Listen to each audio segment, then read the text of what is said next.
Thanks for purchasing this video.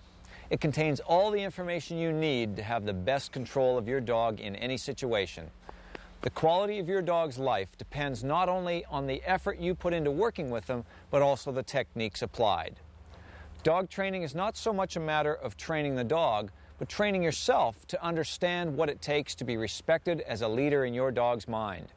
A well-trained dog is one that will be given more freedom, exercise, and affection during its life, because the owners are happy with them and can trust that their dog will respond when absolutely necessary. A properly trained dog will be happier and healthier throughout its life. The best time to train your dog to respond to everything you need is about 3 months old.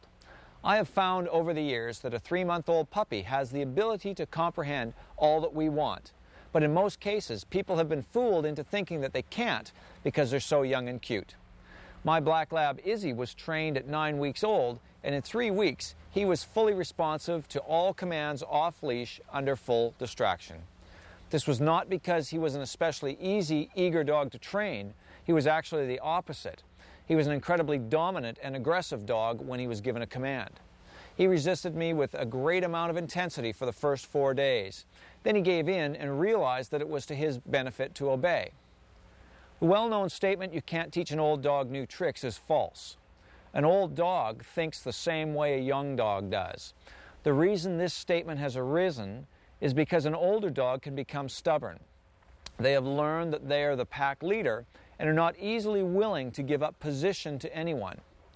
This gives the impression that they cannot learn new things, but in fact, it is because they are not willing to learn. When we approach them with this understanding and find ways to make them realize that they're no longer in control, they can be taught all kinds of new things. My methods will instruct you how to harness the dog's will regardless of the age of your dog. When done properly, this does not break the dog's spirit, but enhances it, allowing the dog more time to experience positive thoughts and behavior. Many times when people call me, during the explanation about their dog, they say, "I think he or she is pretty smart." In fact, there are no dumb dogs. Every dog is much smarter than most of us will ever realize. The reason people think that their dog is not very smart isn't because the dog is lacking intelligence, but that the dog does not have respect for the owner as its leader. This is why a person can be calling their dog or instructing it in some way, and the dog seems to be oblivious to them. We must first understand the genetic makeup of our dog. Having knowledge of the way that they have been created to think makes it possible for us to deal with them in a manner that will achieve results. A dog is a pack animal. They naturally want to be in control, some to greater degrees than others. Every dog is an individual. They can all be trained in basically the same manner, but they will need to be dealt with on different levels. Think of a scale of 1 to 10 to examine what is going on in the dog's mind. Let the numbers represent the strength of will of the dog. If a dog walks around in life perceiving itself as a 7, then the dog will only respect any person or dog who presents himself as an 8 or higher. If anyone comes across as less than a 7, the dog will understand them but will not obey them if they don't desire to. To keep order in the pack, the leader will use increasing levels of force to achieve the desired change in behavior from the subordinate. This is where we can see that the momentary discomfort and unhappiness experienced by the weaker dog receiving the discipline does not negatively affect the relationship between the two. Rather, it is the reverse. The weaker dog will now have an established respect for the stronger dog, and at the end of the day, they will all sleep happily together in a big, snuggly group. Harmony has been established. It is very important to remove emotion from training our dog. My training methods are a balance of praise and discipline, and it is necessary to be able to correct our dog without thinking that the dog will dislike us. This will not happen. In fact, the bond between you and your dog will be strengthened when you establish leadership over your dog through the praise and discipline method.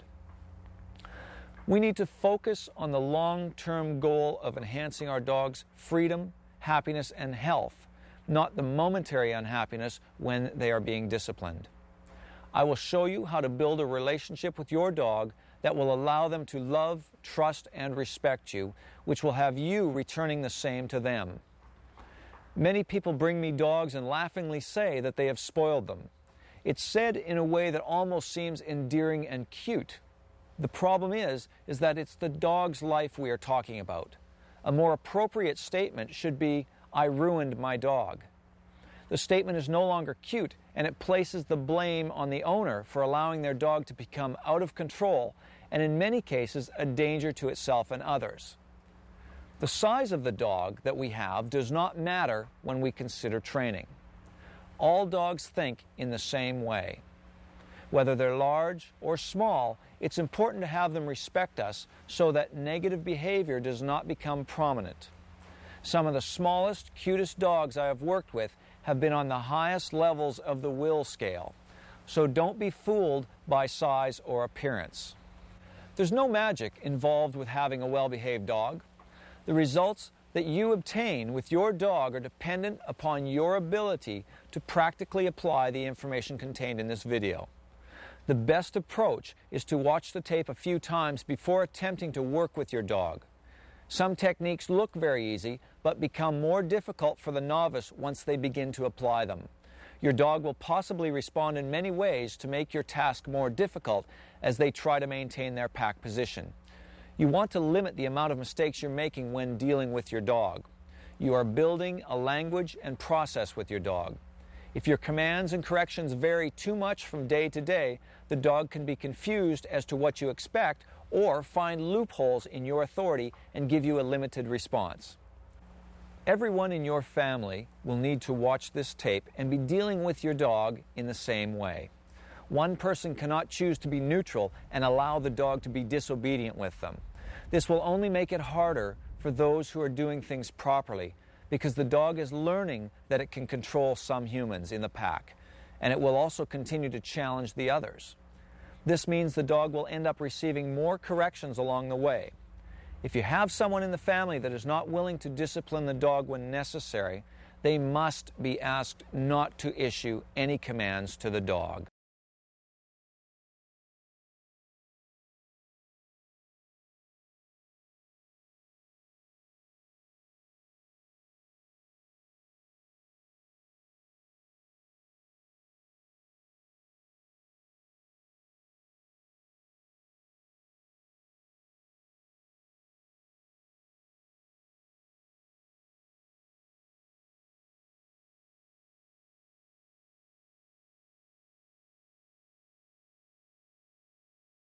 There are a few golden rules that are good to follow when we're working with our dog. The first would be, when teaching a dog something new, you need to show it to them about 10 times before they start to understand what you want. Praise your dog verbally and physically when it is responding to you, but don't overdo the praise. This will cause the dog to lose focus. Limit heavy praise to play periods, which are incorporated into the training sessions. Never repeat a command. If you do, you are teaching the dog not to listen to you the first time. If they don't obey after 2 seconds, make a physical correction. Avoid empty threats. If your dog disobeys and you commit to a correction, always follow through, even if the dog does what you asked after you moved in to correct them. They knew what you wanted, but were only testing you. If you don't give a correction, in this case, the dog will always play this game. Your dog cannot break a stationary command until you allow them to with the release of the word OK as you step away from the dog and clap your hands. Never give a command unless you are prepared and in a position to correct the dog if it ignores you. When beginning a new command, always start with a low-level correction and build up to a level that causes the dog to want to respond. Once a certain level of correction has been reached, do not start off the next day at a lower level again. Pick up where you left off. Once the dog understands that the corrections will always be administered at a level slightly greater than they care to receive, we begin to move into an environment that is very positive. You give a command, the dog responds, and he also receives praise. So both you and the dog are happy. Now only occasional maintenance corrections are necessary if the dog challenges you. Training is more than being consistent. It requires consistency at a level of correction appropriate for the strength of the will of your particular dog. Correction is not permission to be abusive to your dog. It is a controlled, calculated exercise in behavioral modification. Your corrections should be just firm enough to make the dog decide to respond. Use firm, commanding tones without barking or screaming at the dog. Soft, nurturing tones will not gain the response you need either. Tell your dog what you want, don't ask them. If your dog is not responding, you want to increase the firmness of the physical correction, not the volume of your verbal command. Do not find yourself yelling at the dog to stay because they keep getting up.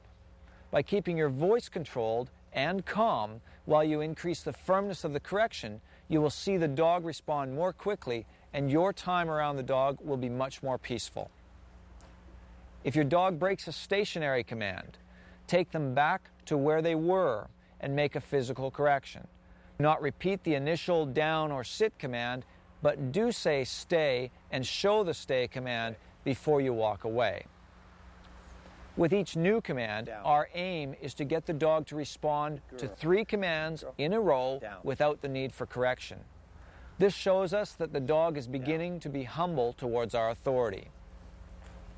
Always use a combination of a voice and hand signal to command your dog. In this way, if the dog did not clearly hear you, it still has 2 seconds to see the physical command. A hand command will also help to show the dog that you are not simply speaking to another person. When your dog becomes old and they lose their ability to hear, you will be happy they know hand signals as well. Do not wait to get the dog's attention to give a command. Some dogs will realize that you are doing this and purposely never look at you so that you're not able to give a command. When you give a command, keep your hand signals still and visible for 2 full seconds. Ensure that the command is strong and clear. If the dog has not responded, make your physical correction even if the dog complies as you move in to correct. Teach them that they must respond within your time frame. If you make a mistake when giving a command, do not laugh or let on to the dog that you've made an error. Maintain your composure so that the dog continues to treat commands as serious business. Incorporate frequent play periods into all training sessions. If your dog is being stubborn, persist until you get the result that you're looking for and then give them a great play session. The training line that we work with should stay on even when the dog is playing with you or other dogs. In this way, the dog does not become line smart, only listening when it's wearing the rope. It must be weaned off of the rope when it has earned that privilege. A short line and the command collar should be worn in the house when you are at home with the dog, so a correction can be made at any time if needed. Training periods should be limited to a maximum of 45 minutes. Your dog may respond quickly to what you're asking it to do, so as soon as you get 3 responses without the need for correction, then finish there for the time being. You want to avoid drilling your dog over and over. This is unproductive and unfair to your dog. Once your dog has the basics down, it's best not to go through a training ritual every day in the backyard. It is more effective to incorporate occasional commands into more real-life situations. Give the dog a down command in the kitchen while you're making dinner, or a come command while it strolls ahead of you on your walk. Lastly, avoid patterns in your training that the dog can easily read and anticipate. In this way, the dog truly has to wait for your command rather than mindlessly going through a routine or constantly jumping the gun. One thing that we want to just chat about briefly is the use or the lack of using treats when training. I've got here in my hand a little dog biscuit, and you can see how focused Izzy is on this treat. Now, when I'm training, I never use treats. And the reason that I don't is because there's a few reasons. Is that one is that you get a dog who's just simply fascinated and obsessed by these little treats, that all they want is this food out of your hand. And yes, they will perform for them, but if you examine dogs in a pack without human intervention, dogs do not use treats or bribery to gain authority or respect from other dogs. They use a scale of increasing correction. And so one dog will arise as the pack leader based on the discipline that he has given to each and every dog according to their individual personalities. Now, in the beginning, if you use praise and discipline as compared to treats, you will end up getting what looks to be the same result initially. But the part where the treats begin to fail is when the dog is off-leash at a greater distraction, and they choose that they would rather have the other distraction over the treat, and they know that there is no consequence for them not returning to you or for doing the command, whatever it might be. Whereas when you use a method of praise and discipline without treats, the dog understands, no matter where it is, that there is always a consequence for not responding to you, and that is when you get a dog that you can trust. Doesn't matter what's going on. When you give a command, the dog understands the reward that it will get, which is your affection, but also the discipline that it will receive if it chooses to ignore you. So by removing treats completely from our training, we get a dog that we can trust under any situation. Hey, buddy, you want this? Would you like that? That's Izzy's first treat. A lot of times when people have gone to your basic puppy-type class at a major pet store, they will use treats heavily in their training process.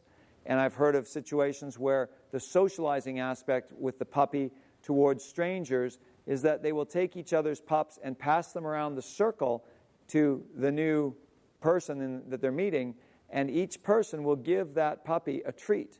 What they're teaching the pup is not that human beings are nice, but that all human beings that they come into contact with in the early formative years of their existence in our world is that human beings are passive and submissive, and they relinquish the one main element of life that dogs always will fight or be dominant for. We are going down the road of teaching our dog aggressive tendencies when we fall into this societal trap of giving our dog a cookie or a treat out of our hand. Whether or not we ask the dog to sit is inconsequential. We need to resist the temptation to follow along these bandwagon approaches.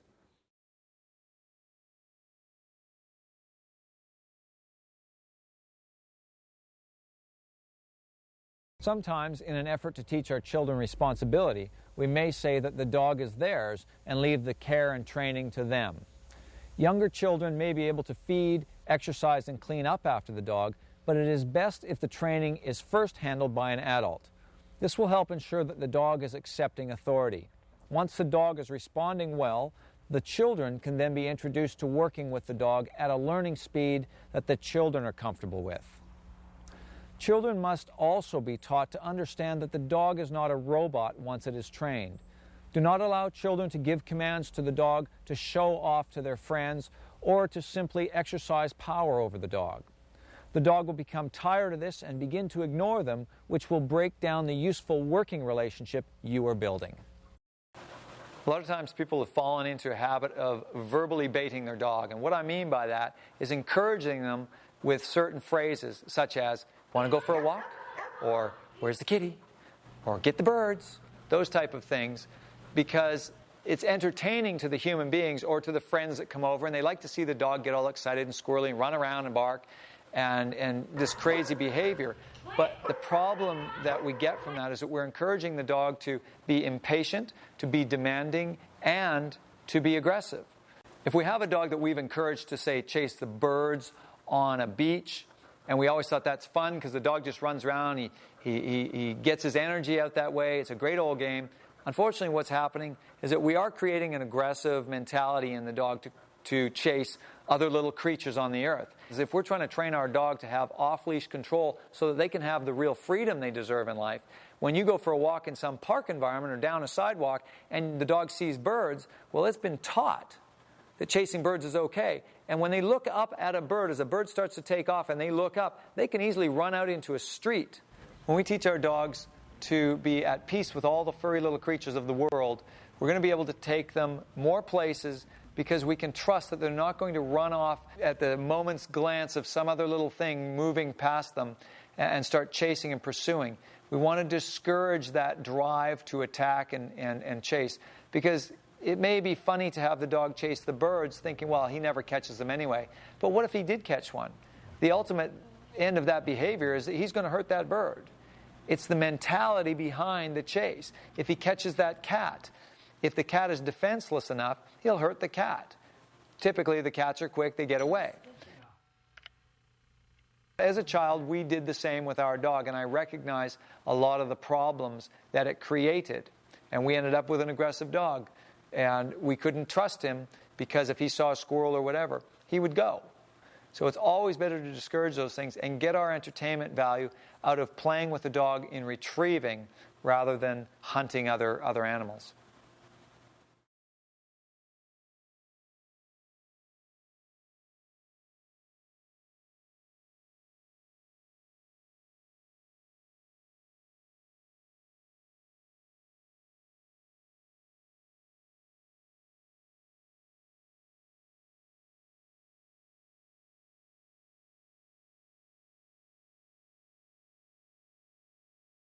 One of the great things about my program is that you don't have to set aside a whole bunch of time in your already busy life to train with your dog.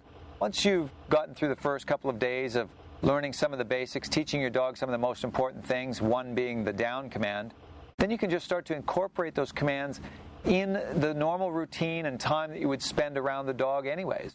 If you're making your dinner, you're standing in the kitchen, give your dog a down command. You're sitting down for dinner, put your dog's bed out and tell the dog to lie down and stay while you eat. So you're nearby, you can see what the dog is doing if the dog breaks a command. So you have to stand up from your chair a couple of times, make a couple of corrections here and there.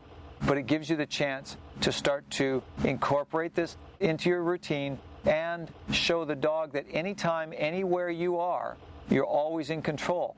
Then you can start to get excited about how you can take this out into the real world and to your normal life and bring your dog along. If you go to the bank, you put your dog down, you tell him to stay. There's lots of places that they don't mind you doing that. If you're out working in your fields or just doing recreation type things, give your dog a down command, make him stay while you do things that you have to do. And the dog is learning to be a partner with you in life. And they're learning that just because they're out somewhere and it's happy and a fun place to be, it doesn't mean it's a free-for-all for them. Dogs can very easily learn to control themselves if we show them by incorporating these things into our routine that this is the way we expect them to behave. Say you have to go out to the street edge to get your mail if your mailbox is out there. Tell your dog to stay at the open gate, walk out, come back, praise your dog for staying. If you're doing the vacuuming in the house, put your dog in it down, vacuum around. If the dog is not comfortable with certain items like the vacuum, it's a great way to teach your dog to become desensitized to those things by making them hold a down command. They've got something else they have to think about. When you're mowing your lawn, when you're washing your car, start to get a bit creative. It becomes fun to think how many different places and situations you can bring your dog to. As you gain confidence with your dog and you start to see how they're responding, you will give them more and more freedom because you can see that they've earned it and that you do have confidence that they're not going to run off willy-nilly like the average dog would. A more advanced situation that I like to do is when I go to a coffee shop, take one or a number of dogs with me, put them outside, tell them to stay, go in and come back out, and my dogs are still there.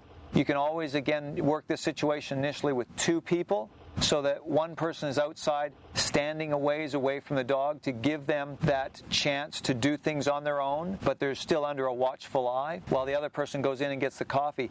And after you've seen your dog perform a number of times with other dogs walking by, people walking past, people talking to your dogs, even people petting your dog, and that they still understand that a down command is a down command, that no matter how exciting it is, no matter what the circumstances are, your dog has to maintain that down position. And you'll see that after a few weeks, they've caught on to this under all this distraction, and then you can relax, and you know that you can go in, get your coffee, come back out, and there's no problem because your dog has thoroughly been tested under all of these distractions, and they perform perfectly every time.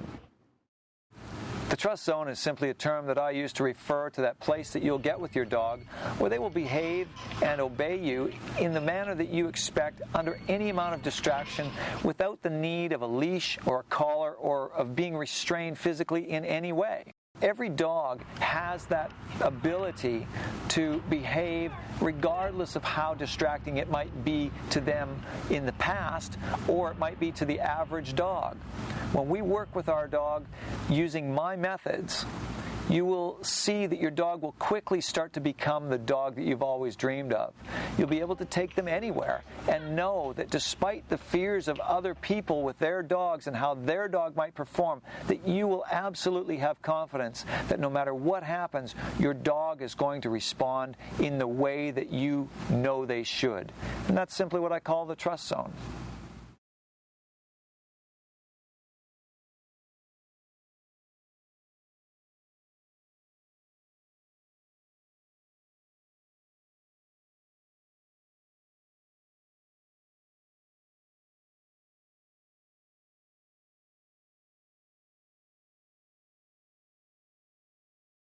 Housebreaking is an issue that I get a lot of calls about. It's a very frustrating situation to have a dog relieving itself in your home.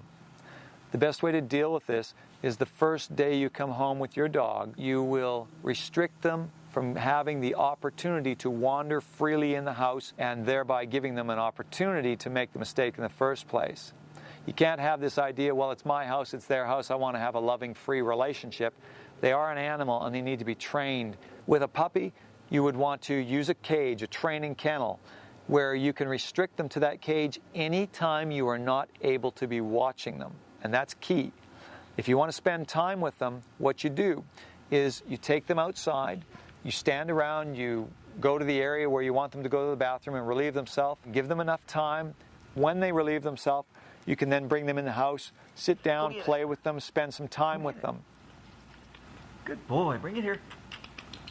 Good boy. When you're done with that, put them back in their cage so that they are not wandering off after you've had a little play session with them and going and soiling.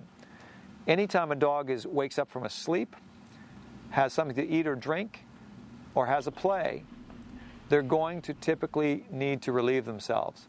So that's why a lot of times as well, I'd like to encourage people to play with their dog outside if at all possible.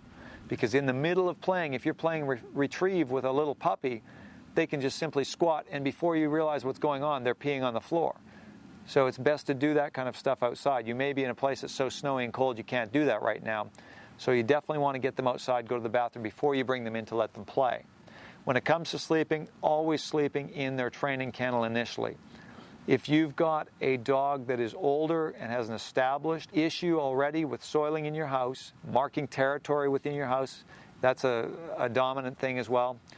Then also get your training cage, your training kennel, put the dog in there when you're not able to watch them. Because dogs will sometimes hold it in and they will not do anything when you're standing there, but the second you turn your back, off they go and they're going to make a mess. So it may be a little annoying to have to do this at this stage of the relationship with your dog, to put them in a kennel. It may be distressing to you. It may be that the dog is going to complain about this a bit. They're going to whine. They're not going to necessarily like being caged. But you have to go through the process to break the routine.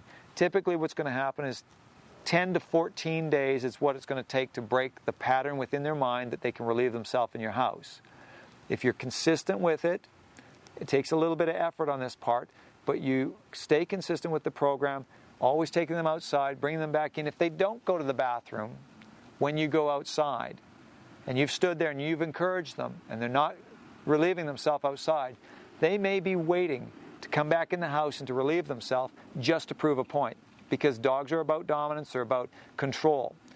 So if they don't go to the bathroom outside, bring them back in, put them back in their training kennel, and leave them there for another hour. And they might be looking at you kind of surprised, thinking, well, gee, I wasn't expecting to be caged again. And then an hour later, you take them back outside immediately. Put them on the leash, on the training collar, take them back outside. You wait around, go to the bathroom, go pee. If they don't do it, you bring them back in, you stick them back in the training kennel again. And at some point, they're going to have to go to the bathroom, and they're going to do it where you want it done. If you go outside and you take them out and they don't go to the bathroom, you bring them in and you think, well, gee, they didn't need to go. And that's when you turn around and they're going to soil right there, because they're trying to prove to you that they can do what they want, and they're going to go to the bathroom where they've always done it, which is in your house. So like I said, be patient with it. In a couple of weeks, the brain is going to reprogram that where they go to the bathroom is always outside. And this is also how you get your dog to go to the bathroom in one particular area, is taking them out on the line, on your training collar and your training leash. Take them out to that area and stand around. If this is what you want, is one particular area where they go, that you've got to take them over there for the couple of weeks until they get used to that's where everything is done. If you get up and take your dog out of the training kennel and you just put them out in the backyard, if you're not there watching, you won't necessarily know if your dog has gone to the bathroom. So then if you bring them back in the house and you just assume they've gone to the bathroom, you may find that you've got problems again. The idea with the cage is that you've got one that's just big enough for the dog to stand up, turn around, and lie down in. If you've got a cage that's oversized, you get a little puppy in a huge cage because you're thinking, well, it's going to grow into a big dog, so you get the big cage. What'll happen is that the dog will lay in its little area and sleep there, and then it'll go off and soil in the other area of the cage, and you don't want that happening. Typically, the idea behind the cage is that they will not soil in their own sleeping bedding area. If you have a cage that is too large for your dog, what you can do is get a cardboard box and put it in the back of the cage. Get a box that's big enough the dog can't climb up on top of it. Tape it up nicely so the dog's not crawling inside of it.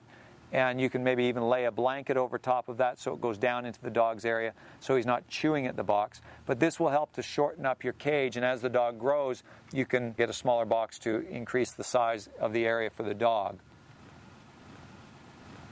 So when I go outside with my dogs and I'm training them to go to the bathroom on command, I'm just using two words. I say go pee for go pee, and I say go to the bathroom when I want them to go poo. So my tone of voice would be, as the dog is peeing, I'm just like, go pee, go pee, go pee, go pee. And I'm just repeating that over and over and over as the dog is doing that. Then when they're done, I'll pet them up and tell them they're a good dog. Never will I ever give a treat that the dog has gone to the bathroom by giving them a treat. Simply, all they need is praise and affection to realize that they've pleased you. If they're going to the bathroom, same thing. Like if they're having a poo, I say, go to the bathroom, go to the bathroom. You can make up any word you want. You'll actually see your dog later on start to go through the motions of needing to go to the bathroom as soon as they start to hear those words, because they're so associated with that sound, it gets everything working. So if you're stopping by the side of the road, you've been on a car travel for a while, and you know your dog needs to go to the bathroom, but they haven't had a chance yet, you can immediately get them started on that process just by jumping out of the car and giving them their key word. You may have a dog who's very stubborn about this whole issue. If they've had an established pattern of going to the bathroom in your house, you may take them outside, they don't relieve themselves, you bring them back in, you put them in their cage. You do this a few times, you're still not seeing your dog going to the bathroom outside.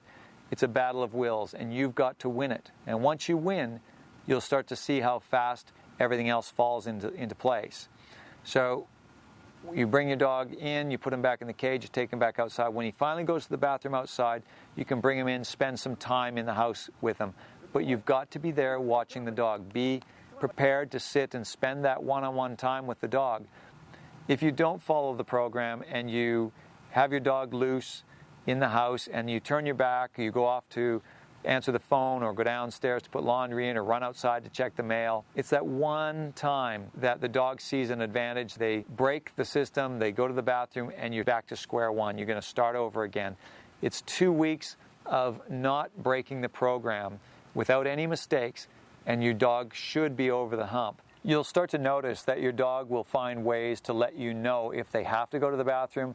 They may have been resisting your attempts to have them go to the bathroom outside, not realizing that they're going to come back in the house and get stuck in the cage again. So what you may find is they start to whimper, whine, let out a little bark.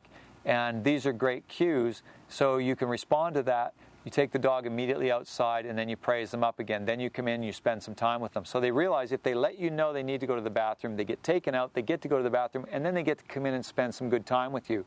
Once you take them outside, if they go to the bathroom, you don't want to stick them back in the cage. You want to make some time with the dog so they realize that there's a positive end to this whole process. You may then want to move to having a bed where the dog is taught to lie on. You may have a few beds throughout the house so that you're still in the early stages of giving the dog more freedom. Now he's not caged, but he's being taught to stay on a bed. So if he goes into a room where you're at, he's on his little bed. You're going to go to the other room, you call the dog, he follows you through the house on his bed and staying there. And so in the house, he's with you, he's still controlled, but there's a little more freedom involved. And you're also teaching the dog at this stage of the game to restrain itself from wandering off, because you're saying, well, here's your space. It's another border perimeter type of training lesson where you can't just get up and walk off this mat or this bed and go and wander throughout the house yet. That may be another couple of weeks down the road before you allow them that kind of freedom. So if you've used this bed method, your dog will also be used to giving you these little messages when it needs to go out.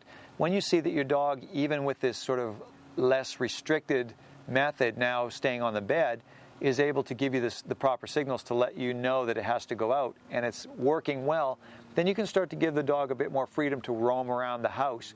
And your dog will either come to find you, whimper, act kind of strange, dance in circles, do whatever is comfortable for it. It will find a way to communicate to you that it needs to go out. And you can then ask it when it does that. You can say, do you need to go out? Do you need to go to the bathroom? And the dog will react to that with energy, and then you take them out. So it can be a little bit frustrating of a process, especially if you're not consistent with it long enough, because as soon as you have a setback and the dog relieves himself, you have to start at square one again. There has to be enough time for that dog's brain to reprogram to the new way of doing things. So a little challenging at times, but it's not that difficult if you follow the program. As far as housebreaking goes, if your dog has actually made an error in the house and soiled somewhere, a lot of people have come under this idea that you cannot correct the dog unless you see them in the act. Now that's absolutely not true, and you've heard it first here from me. That a dog has a memory, and if they go to the bathroom somewhere in your house, even if it's 3 hours, 4 hours, a day later, if you find it, you can correct them. So you're going to have your training collar on your dog and your training line in the house. You're going to take your pup up to that soiled place, whether it's, whatever they've done there, and you're going to show it to them, and you're going to begin to verbally scold them as you hold them by the back of the neck. You're going to take them up there and push their nose up to it. You're not going to push their nose in it, but just up to it so that they can smell it, what it is that they're being corrected for. And they're going to realize that this is not something you're happy with. If you ignore it and just clean it up, you have not shown the dog that you are wise to what they're doing, because dogs know where they go to the bathroom. They don't forget. That's why they tend to go to the bathroom in the same spot all the time. They go, hey, here's a great place behind the big old gray chair. I think I'll, relieve myself here. And they'll continue to go back to that spot because it was convenient and their smell is there. So you must take that dog up and show them what they've done wrong, and you can snap them on the training collar a few times as you're telling them that you're unhappy. Like, no, you don't do this. No, you bad dog. And then you can take them outside. You can also put them outside and ignore them for a while. Just keep them at emotional arm's distance there, so that they're feeling sorry about what they've done. You don't have to discipline them and then tell them they're a good dog right away afterwards. Not in all situations. Like if it's something like soiling in your house, let them feel a little sad about that for a while. But it is important to correct the dog. If you don't, you're going to find they're going to keep going back there because they're thinking, well, that's nice that they cleaned up my mess area for me, so I can go back there and try that again. And, always, again, remember that the dog should not be unsupervised in the first place, so that they're roaming around and finding places to go to the bathroom. Until you can trust your dog, they should not be roaming freely in the house. But if you do find it, you've got to correct them.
There are three essential pieces of equipment that you'll be using when training your dog. Firstly, there is my command collar. Now, it comes in two sizes. You've got your small and your large.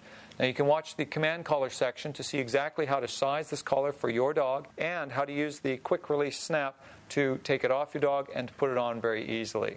Secondly, you're going to have my Freedom training lines. Now, these are three individually sized lines. There's a 10-foot, a 3-foot, and a 6-inch line.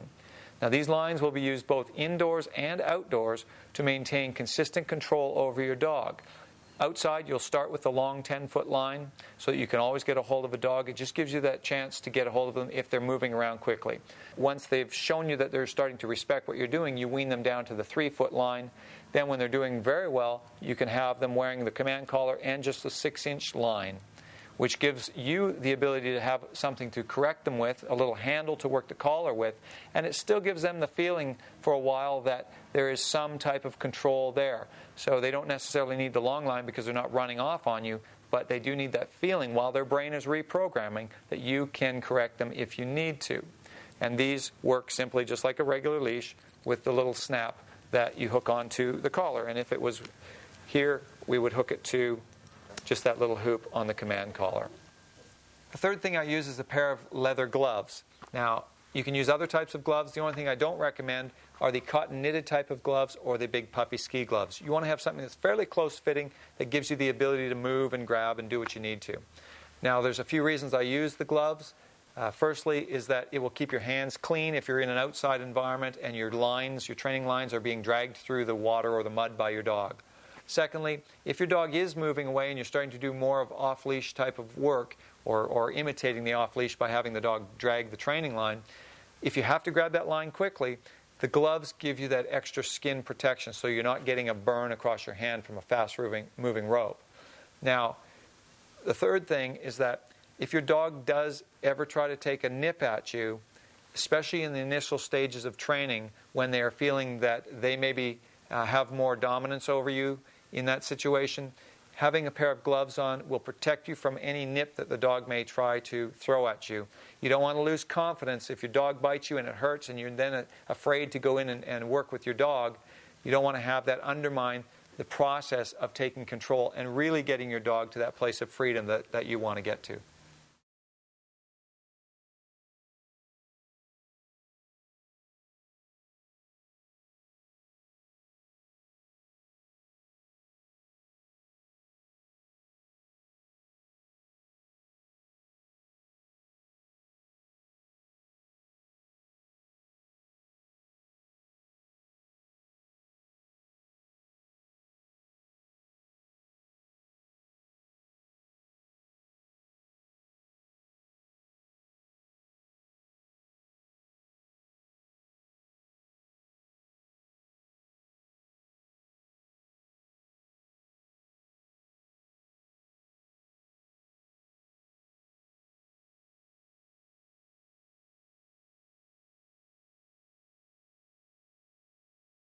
Now, before we start talking about the specialized equipment, I just want to mention that in many of the training segments, you'll see that I've used what's called a regular metal choke chain. Now, the reason I did this was because at the time that we filmed those segments, I had not yet developed my command collar. And also, there were places in the world where the only collar that you could use that was of any corrective nature was this metal choke chain.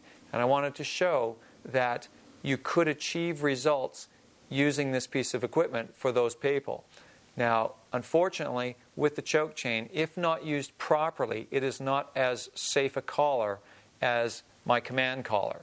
And this is a major problem. It will also not give you the type of results that you will get with my command collar. My command collar will get a quicker, easier result for both you and the dog. So the method that I use with the choke chain in those training segments, you simply follow that along, but you will be using the command collar, which again, as I said, will give you a much better, faster result, and it will be safe for the dog as well.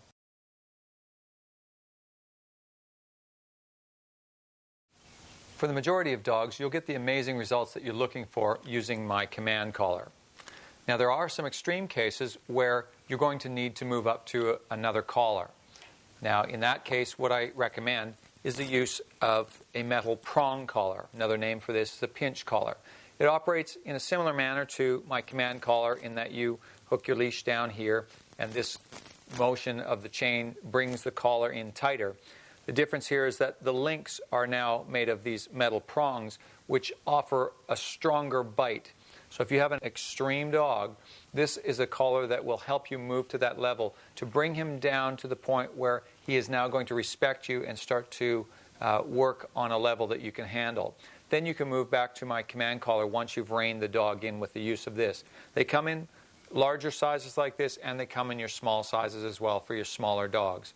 So even though it looks a little rough, don't fear that. When you use it properly, it will simply help you get to that point that you're wanting to be at. It's a good tool to transition to bring your dog down so that then you can now move back into using the command collar. For those of you that are going to be using this specialized piece of equipment, just watch my prong collar section, which will have a little bit more detail about how to take it apart, put it together, and solve any confusion that you may have using it.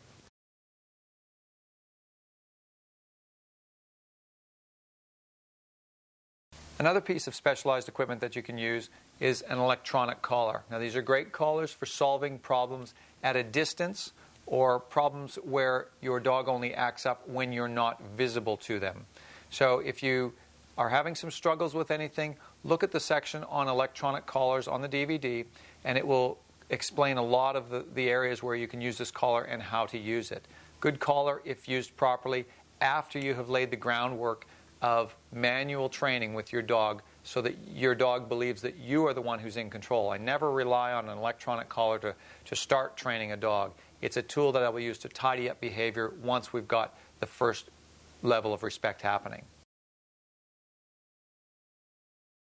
Another piece of specialized equipment that you can use, which I actually use fairly often when I'm starting training with a dog, is a nylon muzzle. Now, they come in either a solid nylon or a mesh muzzle.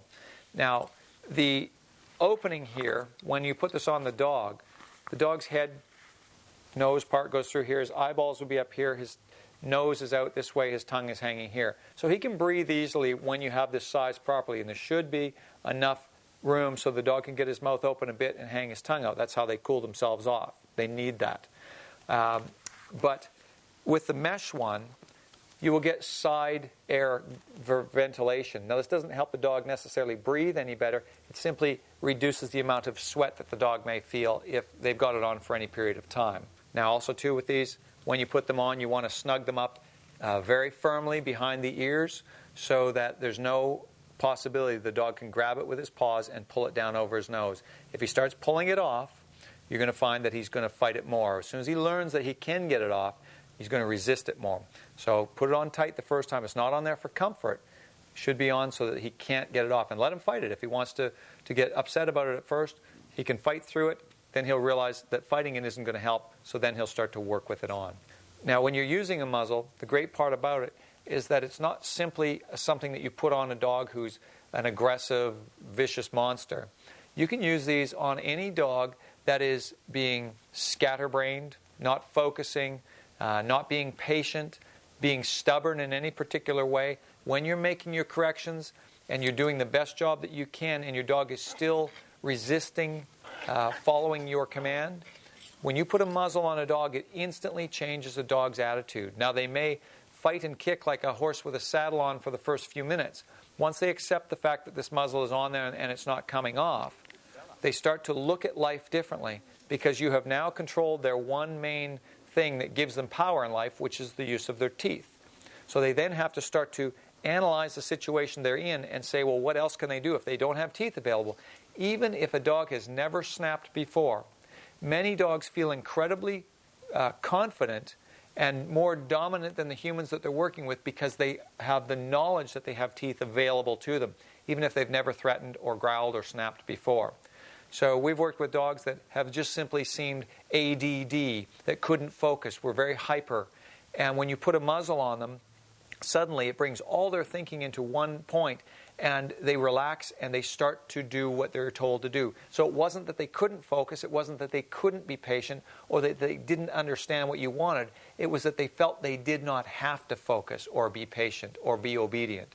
So the muzzle is a great tool. So don't be afraid of this. And I know there's a stigma against having a dog with a muzzle on. People think, oh, I don't want my neighbors thinking I have an aggressive dog. Well, it's a temporary tool to get to the point where your dog is respecting you. So use them as much as you need to get where you need to be, and it's going to help change your dog. The command collar is revolutionary. It is my personal design. All my years of training experience have gone into the design of this collar. The benefits to the command collar are numerous. Firstly, it's just a good-looking collar. Secondly, it's lightweight, so it's very comfortable for your dog to wear. Thirdly, it's easy to use. After initially sizing it to your dog's neck, all you have to do to take it off or to put it on is with the quick release snap here. The fourth benefit of the command collar, and the most important, is that it gets results, and it gets results quickly. And it does this by emulating the natural corrective process of a mother dog. Watching a mother dog with her pups, she will correct her pups with the use of her teeth by nipping them to get their attention. Now, she can correct her pups at various levels according to their individual strengths of personality. The command collar gives you that ability as well. For a soft dog, you can make a softer correction. For a more stubborn dog, you can increase your level of correction until you're getting their focus.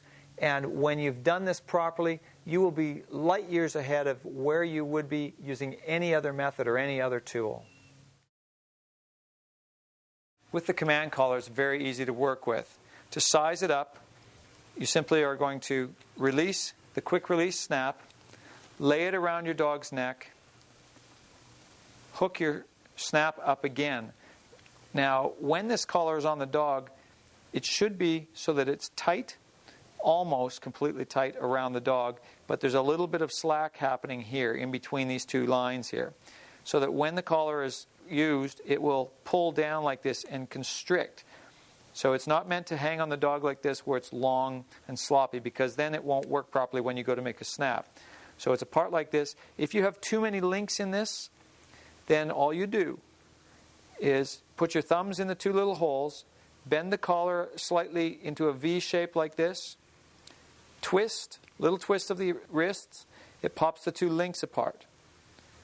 Then you can take a link out if you have too many. You just simply pop another one out, then rejoin the remaining links like that. So if you also say the collar is too small and you need to add a couple of links, same process. Just pop them apart, add the necessary links in. You put it in that bit of a V shape as you push them together. I grab underneath. I put my finger underneath these reinforcing ribs here, and I just squeeze, and it's in. Now, once the collar is properly sized to the dog's neck, all you ever need to do is take it apart with the quick release snap. So you take it off, you lay it down on the counter, you go to work with your dog, you put it on, put it around his neck, little quick release snap, and there you are, you're on. When it comes to hooking on your Freedom training line, it gets hooked to this little metal ring here.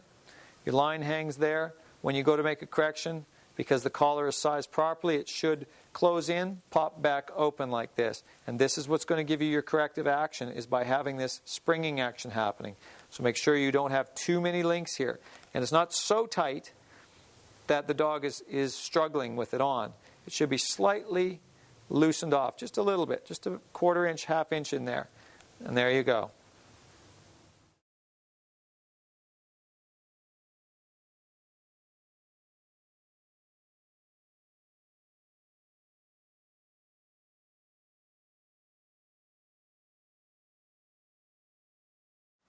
People ask me if I use electronic training collars, or they refer to them as e-collars. And the answer is yes, at certain times for certain things. But I say to people, the electronic collar should be used after the basic foundation of the manual training has been done. We want to build that one-on-one relationship with our dog, doing as much basic physical work with them as we can ourselves before we step in and use an electronic collar. I will use this type of collar for correcting behaviors that are, say, at a distance. When you are doing your recall, your come command, if the dog is being distracted by other things at a distance and it feels that it does not have to respond because of that distance, then an electronic collar saves you a lot of legwork. People will make a reference to the electronic collar and they will say, well, isn't it mean or cruel? Well, the way I look at it is that my goal is to give every dog off-leash freedom. And I know that dogs are manipulative and they are stubborn, and they will assess the situation and say, well, gee, you know, I'm 150 feet away from Don, so maybe I don't have to respond now if I don't want to, because there's another dog out here, or there's a bird, or whatever they might be interested in, or just an incredibly good smell. The electronic collar gives us the ability to make an instant correction that is appropriately leveled for that dog's personality. Okay? You can adjust them to start softly and increase, just like we would with any manual correction that we're making. But it gives us that ability to make a correction now at a distance, which is giving us that open road to giving the dog the freedom which they need and deserve. It is a tool that is used for a temporary amount of time until the dog understands that it must respond even at a distance when there's distractions. When you do your training properly, all these tools are temporary devices to give your dog ultimate freedom. Another valuable use for the electronic training collar is if you get one that has a paging device on it, which is a vibration as opposed to an electronic stimulus. You are able to get your dog's attention in situations where the dog might not otherwise be able to hear your voice. I use this for Judah when I'm at the beach because he gets involved in playing, he hears the waves, there's people's voices, and in a very crowded environment, it's hard for him to hear my voice over all the other noises. But I can get his attention just by using the paging button, which always brings him back to me. It is a good idea when you invest in an electronic collar to get a good one. This one here, it's a great collar. It's medium priced, but it's waterproof. And this one here in particular operates for about a half-a-mile range. So I've got a good distance I can work with. And I tell people that when you invest in a good collar, when you're done with it and you no longer need it, just put an ad in the paper and resell it, because there's always people looking to purchase a second-hand electronic collar. So your investment may be initially $200 or $250, but you'll recoup a lot of that investment. You may get 3/4 of your investment back. So really your investment in the collar has just been a small amount.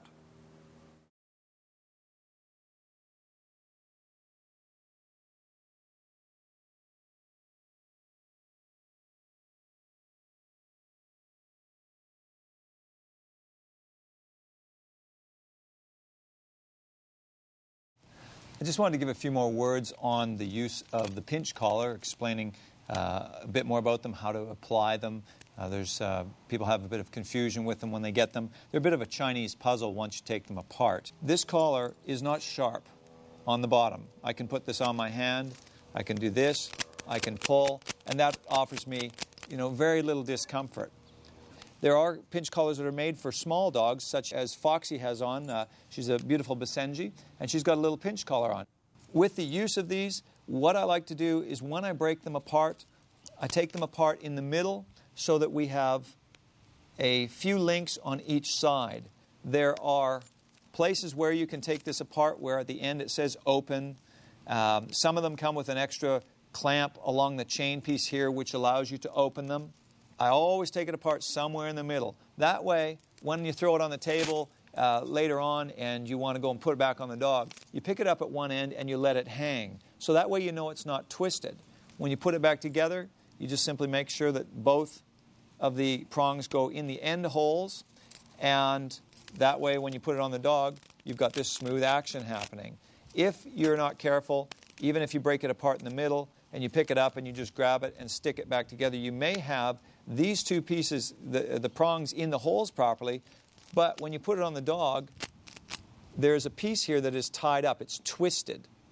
Now, if that ever happens, break it apart in the middle again, drop your collar, let it hang, pick it back up, stick it together, and you've solved your problem. By taking it apart at the end where it says open, you can end up twisting this piece, which gives you your tied up look again. And then if you break it apart in the middle and try to solve things, you'll actually end up with half the prongs going out and half the prongs going in. It gets very confusing, and people bring them to me in a little pile and they're crying and they say, help me, I can't get it back together. So if that all happens, then you've just got to break it apart and start over. But that's why I say always break them apart in the middle so that you've got them back together the correct way. Now let's see if I did that the right way. And there we go. We're back together properly. Now also on these collars, you'll see that there are two places to hook something to. This piece here has a swivel. That's where you would put your leash onto. This here looks like a choke chain ring. And because people are familiar with what the choke chain looks like, they think that, well, I'll hook my leash on there. But what happens if you do that, you are then operating the collar from the backside, and it does not operate properly. Okay? So our leash is always hooked onto the piece that turns around, swivels 360 degrees. One other thing with the sizing of this collar is not meant to slide over a dog's head. You put it over the dog's head and you pull it over, you got the risk of poking the dog in the eyes like that. Then also what happens is if you've got enough links in this collar to be able to slide it over the dog's head, when it gets on the dog, it's going to be way too sloppy. This piece of chain should not be hanging down like this. You want it on the dog so that it's almost fully tight and backed off just a little bit like that. So there's a little bit of slop in the chain, so that when you correct the dog, when you do your correction there, it pops and it springs open again. If there's too much collar hanging down, what can happen is the dog can be goofing around. They can get their foot caught in there and they start pulling themselves around. So we want to make sure as these links come out, if you've got too many links in there, you just take individual links out and then you can size the collar down smaller for your dog. If your dog is a larger dog, you can get extra links for this and just simply make this longer. If you have a large dog, this here is a medium weight collar. In some brands it's called a 21-inch collar.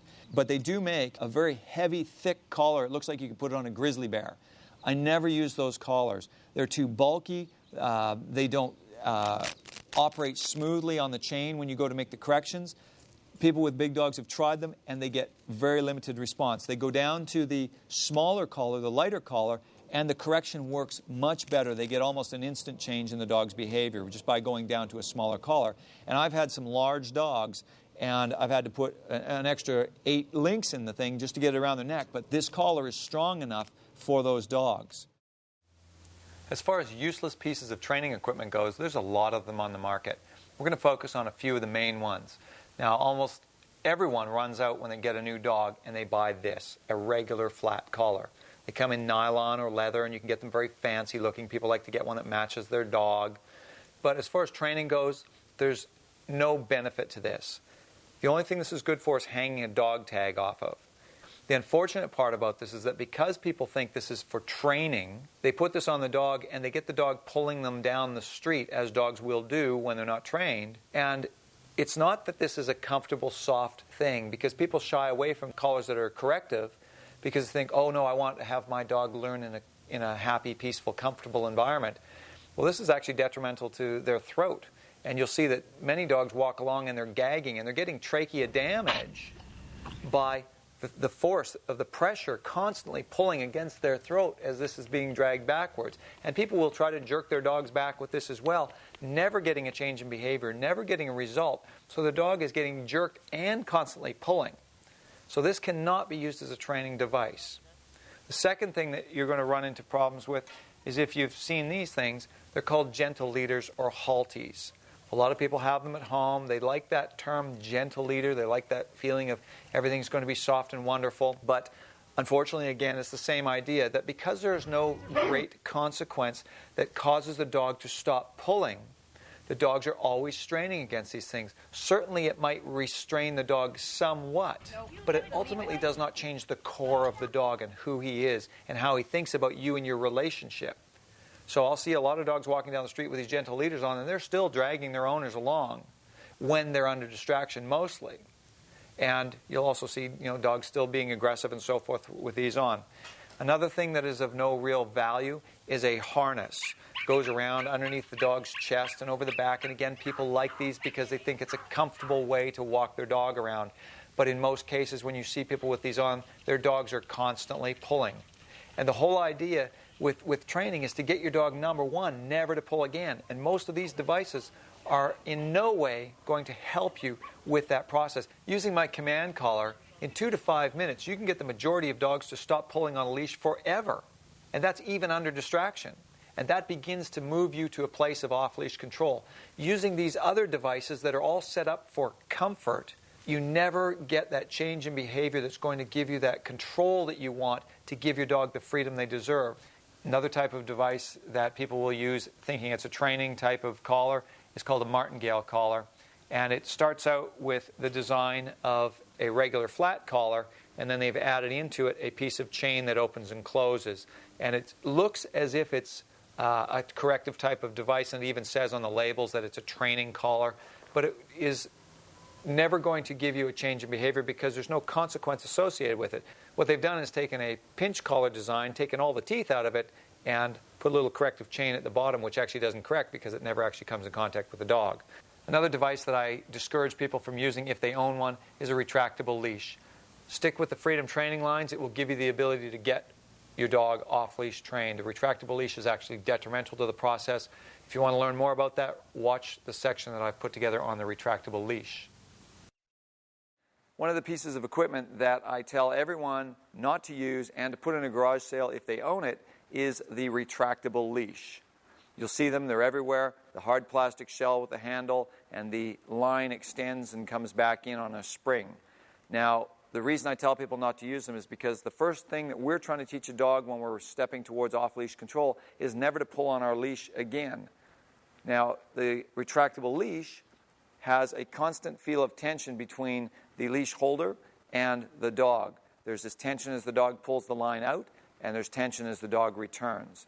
So it's not going to help the process of the dog understanding that it has to stay within the boundaries that we set. One of the other problems that you'll see with these leashes as well is if the dog takes off running to go see something and the owner is not in control of that situation and they're trying to get the line to stop going out, when that dog hits the end of that line, in many cases the base of the unit will actually be jerked free from the owner's hand and the owner will lose control of the dog.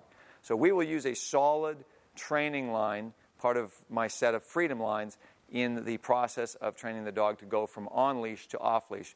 But please, for the benefit of everything, do not use a retractable leash at all. Pulling on the leash is one of the most common problems that dog owners struggle with. It is also one of the most misunderstood and critical issues that owners need to correct in order to gain respect from their dogs and begin to change their dog's overall behavior. A dog that pulls believes that it is leading you. If you let your dog pull on the leash, it will have a detrimental effect on all other areas of your relationship with your dog. In order to gain trustworthy off-leash response, you must first have zero tolerance for pulling in any situation, no matter how many distractions are present. Too often, people will correct pulling during what they consider a training session, but later they let their mind slip to other things and they allow the dog to begin pulling again. This teaches the dog that there is inconsistency in the owner's attempt at leadership. This inconsistency will become a problem when the owner attempts to begin training for off-leash control under distraction. Correcting pulling is a fairly quick process with the average dog and can usually be accomplished in about 5 minutes, but don't worry if it takes you a bit longer. Attach your 10-foot Freedom training line to your dog's command collar. The goal here is not to keep your dog held tightly in a heel position, but rather the opposite. In this exercise, you are simply trying to keep the dog from pulling on the training line, regardless of how much distance there is between you and the dog. It is not necessary to get the dog to stay on one particular side either. All you are trying to do is get the dog to follow you in whichever direction you are moving. As you walk, if the dog begins to pull, using both hands together on the training line, step back slightly and give a short, sharp snap on the collar. Immediately continue walking after the correction. Your goal is to have your line remain loose at all times. As soon as you feel tension on the line, you know that your dog is pulling and requires a correction. When you're about to change direction, first say something to your dog to communicate that you have made a decision to alter your course. You can say something like, "This way, over here," or "Let's go." You do not need to say the dog's name every time you talk to him. He will figure out very quickly when you are speaking to him. Speaking to the dog first is an important part of training the dog to listen to you. The dog must be given the opportunity to avoid correction by listening to you. Do not turn suddenly and correct the dog without warning. This will cause the dog to be unable to relax on his walk with you. Your words, followed by a correction only when needed, will cause your dog to respect you when you speak. After a few corrections, your dog may begin to try different things to get you to stop correcting him. He may become very vocal. He may fall behind and try not to walk with you anymore. He may throw himself on the ground like a sack of potatoes and lay there hoping you will stop your corrections. These are all common responses from dogs that have been allowed to become stubborn or spoiled in their relationships with human beings. You need to be prepared for your dog's various antics and be unwavering in your approach so that he knows you will not cave in to his resistance. Do not feel sorry for your dog if he resists you and needs to be corrected. Once he realizes you will not be swayed and that you are expecting him to continue to follow you, he will accept the new way of walking. There is the potential that your dog may become aggressive toward you in his effort to get you to submit to him and allow his pulling to continue. Your dog could act aggressively even if you have never seen this kind of behavior from him before. If this happens, you want to muzzle your dog before proceeding. This will help reduce the dog's tendency to resist and threaten you, and it will protect you from potential harm. A muzzle is like a saddle on a horse for the first time. Your dog may initially fight the muzzle, but he will eventually accept it, allowing you to continue the training exercise. When you stop walking, do not tell your dog to sit. It is not necessary. At this point, you are trying to create a casual environment where your dog just generally stays near you whenever you are standing still. What you will probably find, though, is that your dog will begin to sit automatically out of a newly found general respect for you. It is important to realize that as your dog approaches any type of distraction, his desire to pull will most likely increase. In this case, the firmness of your physical correction must also increase. Otherwise, he will learn to ignore you whenever he is tempted by other influences. Once your dog realizes that no pulling whatsoever is acceptable, you are ready to begin imitating off-leash control. Drop your long training line and, using your voice and the clap of your hands, direct your dog to follow you. As you approach a distraction, stop your forward movement and simply tell your dog to wait. If he continues to move forward toward the distraction, pick up your training line and give your corrective snap. Drop your line again. Repeat this corrective process, increasing the firmness of your collar correction until the dog will not move toward the distraction. Your dog is intelligent enough to realize that you are not holding on to the training line, and he may test you to see if you can still maintain control now that he has an implied sense of freedom. After a few corrections, though, your dog will continue to follow and stay near you. But this will happen only if your corrections have been firm enough to make your dog choose loyalty to you rather than running off to satisfy his own desire. When you are ready to walk away from a distraction, speak to your dog and clap your hands as you walk away, expecting the dog to follow your body language. If he does not follow, go back to him, pick up his line, and snap it in the direction you want to go. Once he is following you properly, drop the line again and continue walking. Your dog may hesitate the first time you ever drop the line as he feels the slight drag from the line. You have just taught your dog not to pull at all, and now he is being expected to drag the line. This is why it is important to use a lightweight line such as one of my Freedom training lines. Encourage your dog to overcome any hesitation he may feel by bending slightly, clapping your hands as you continue to move forward, and speaking to him with positive tones. Many people make the mistake of shortening up on their dog's line once they have made a correction. This is an almost subconscious response, as if to say, "You have been a bad dog, now I will restrict you." What you want to do is correct the dog and then allow him to have the same amount of line that he originally had. The goal is to teach him to be respectful of the distance you have given him without the fear of losing it. Using my command collar will quickly correct pulling on the leash with the majority of dogs. However, if you are struggling with a dog that is an extreme puller, use a metal prong or pinch collar. This collar will give a stronger bite to initially discourage the behavior. You can then revert back to the command collar once your dog has consistently become a bit easier for you to handle. Just remember that there is never an acceptable excuse for your dog to pull on the leash.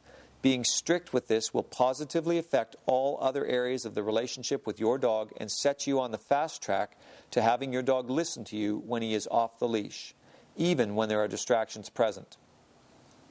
The leash should remain loose at all times. A sharp, short corrective snap is given with the training line and command collar if the dog makes the line go tense. Basically, the line between you and the dog should never be straight. It should always have a dip in it. The dog should not be held tightly at your side. Remember, this is not a heel command, but rather a casual walking exercise. Allowing the dog to be ahead of you does not mean that the dog is not respecting you, as long as there is absolutely no pulling on the leash. To correct a dog from pulling should only take about 5 minutes, as long as you increase the firmness of your corrections each time the dog pulls until he decides that it is no longer a wise thing to do.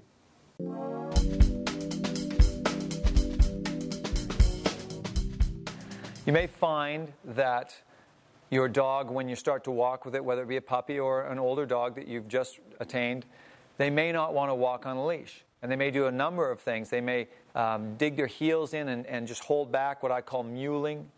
They may rear up and try to fight you or try to fight the line. They may attack the line and pull at the line. But this idea of holding back and resisting, most people will stall at that point, not knowing what to do.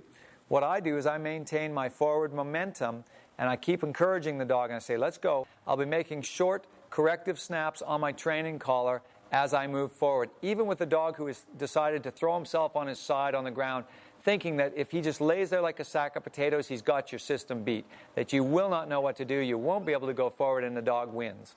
No matter how much squawking and screaming the dog does in this defiance of moving forward, you just keep going and saying, let's go. Keep making your little snapping corrections. Let's go. Come on. Let's go. Let's go. And eventually what's going to happen is the dog's going to realize you're more stubborn than they are.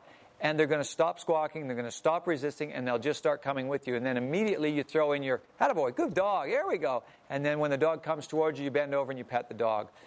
Do not stop when the dog throws itself on the ground or resists you in any way. Do not stop and stand still and try to get the dog to come to you and beg it to come to you, because the dog is staring at you, realizing that he has stopped your momentum by his stalling. So you've got to keep moving, keep making the corrections. In maybe 5-10 minutes, the dog is going to get up, realize that nothing they're trying is working, and you will have a successful walking exercise happening.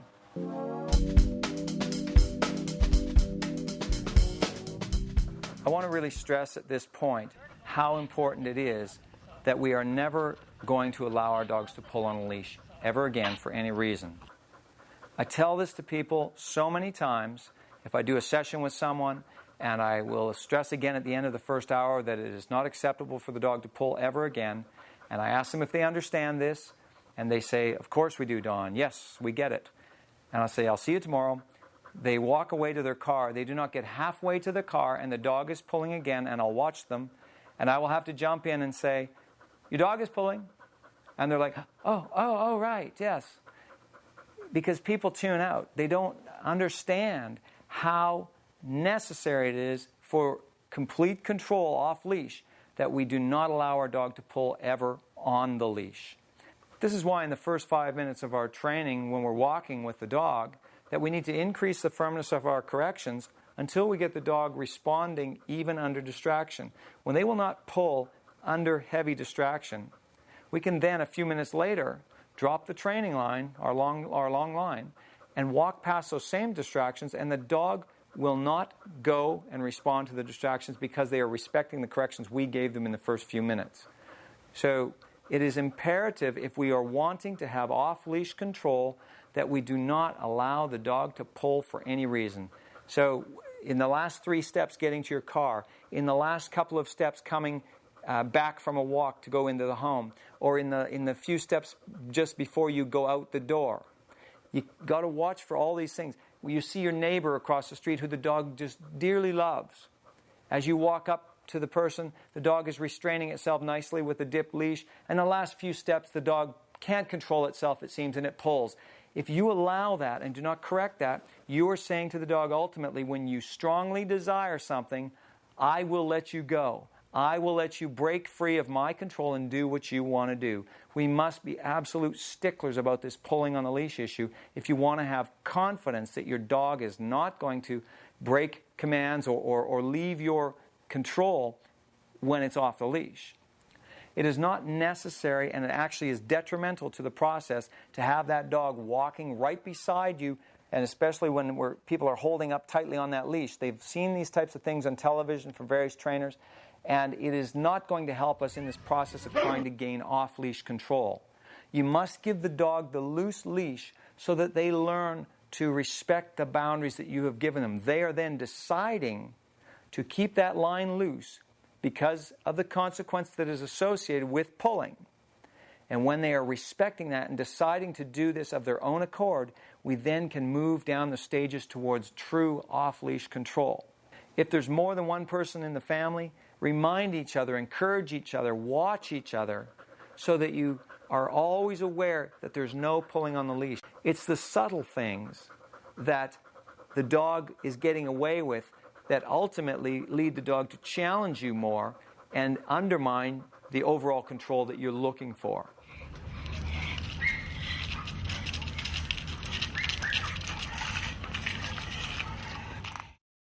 Now, the sit command is a very common command. Everyone gets their dog to sit. It's the first thing they do.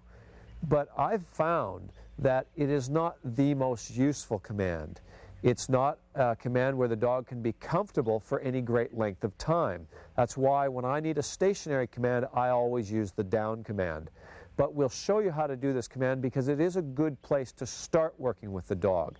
When we've discussed the down command, we've mentioned that it is a submissive position. When two dogs fight, one lies on the ground, they're giving up control, whereas sit is not a means of communication between the dogs. So it's not as challenging for the dog as far as control goes. It's easier to get them to do this. Now, it's also important when we give these commands that we are clearly giving both a verbal and a visual signal. For the sit command, I simply raise a hand like this as I say the word. So he's done it for it already, but sit. We want to make sure our tone is loud enough the dog hears us. We're not asking the dog, we're telling the dog what it is that we want. When we give the command, hold the hand still for 2 full seconds so that the dog can clearly see what we've expected of them. If they are distracted when we give the verbal part of the command, at least they can look back up and see what it was that we've asked them to do. So you would give the command, sit, wait, 1,000, 2,000. Now at this point, if the dog has sat, lower your hand, then you can wait and give them a bit of praise.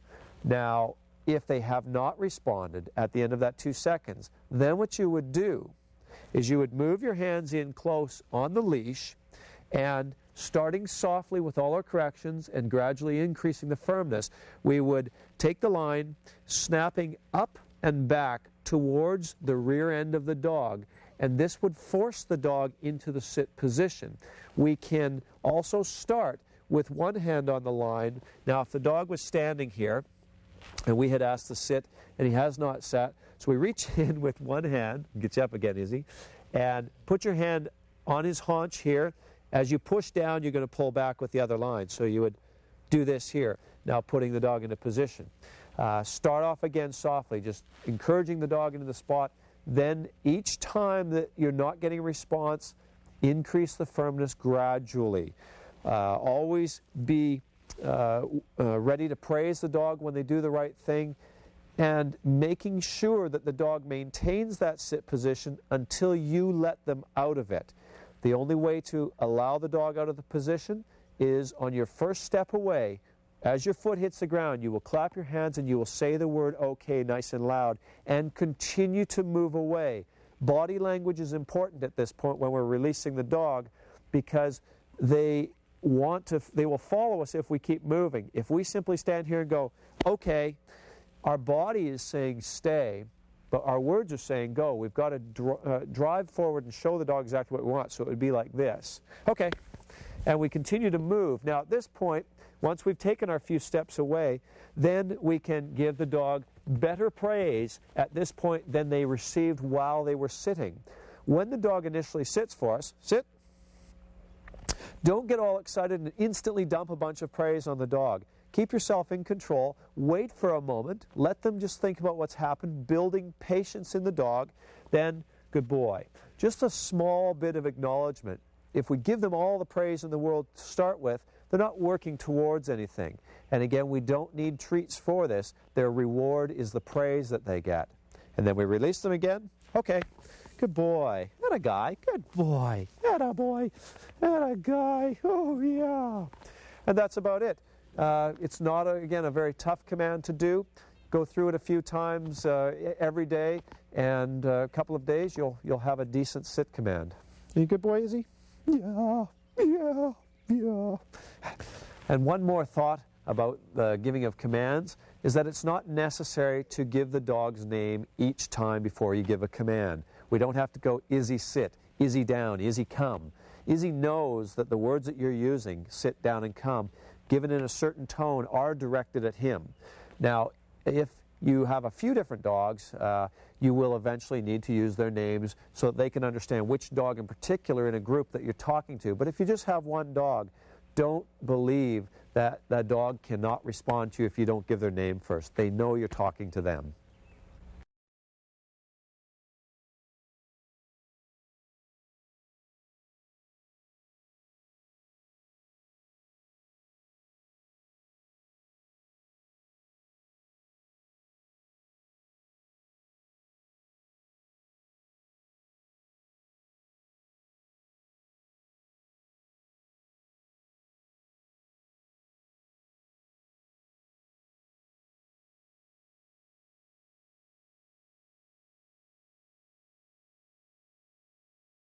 This is Keela.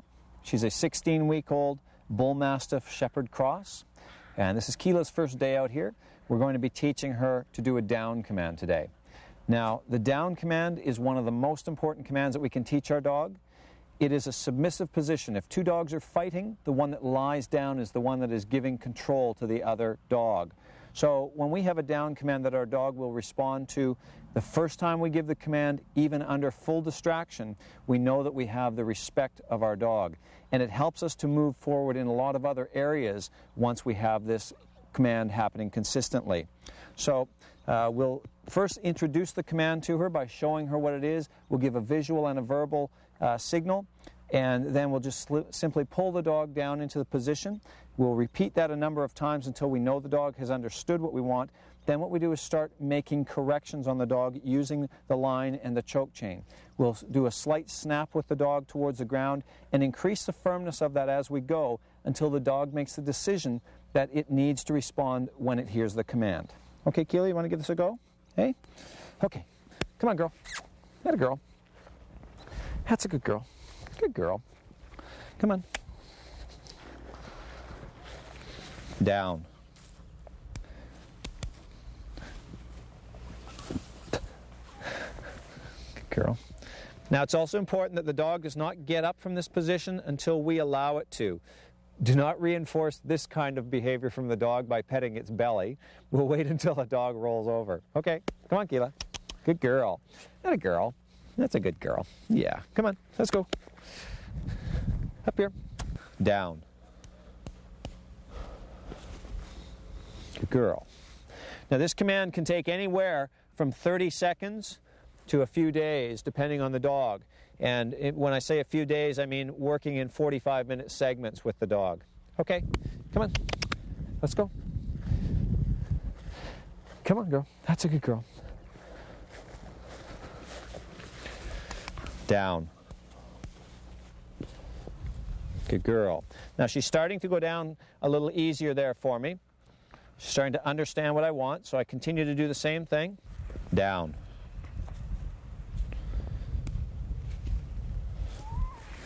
Good girl. Good girl. Now, if she were to rise up before I let her up, then I would make my correction towards the ground again, but I do not repeat that command. Okay, good girl. Come on. It's a good girl. Let's go.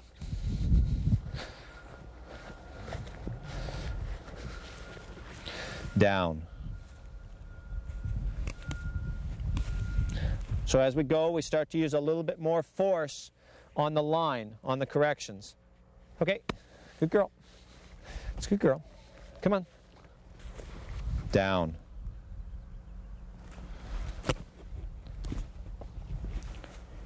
So as we start to increase the correction, what we may find from the dog is that we get some resistance in the form of aggression. Okay, come on.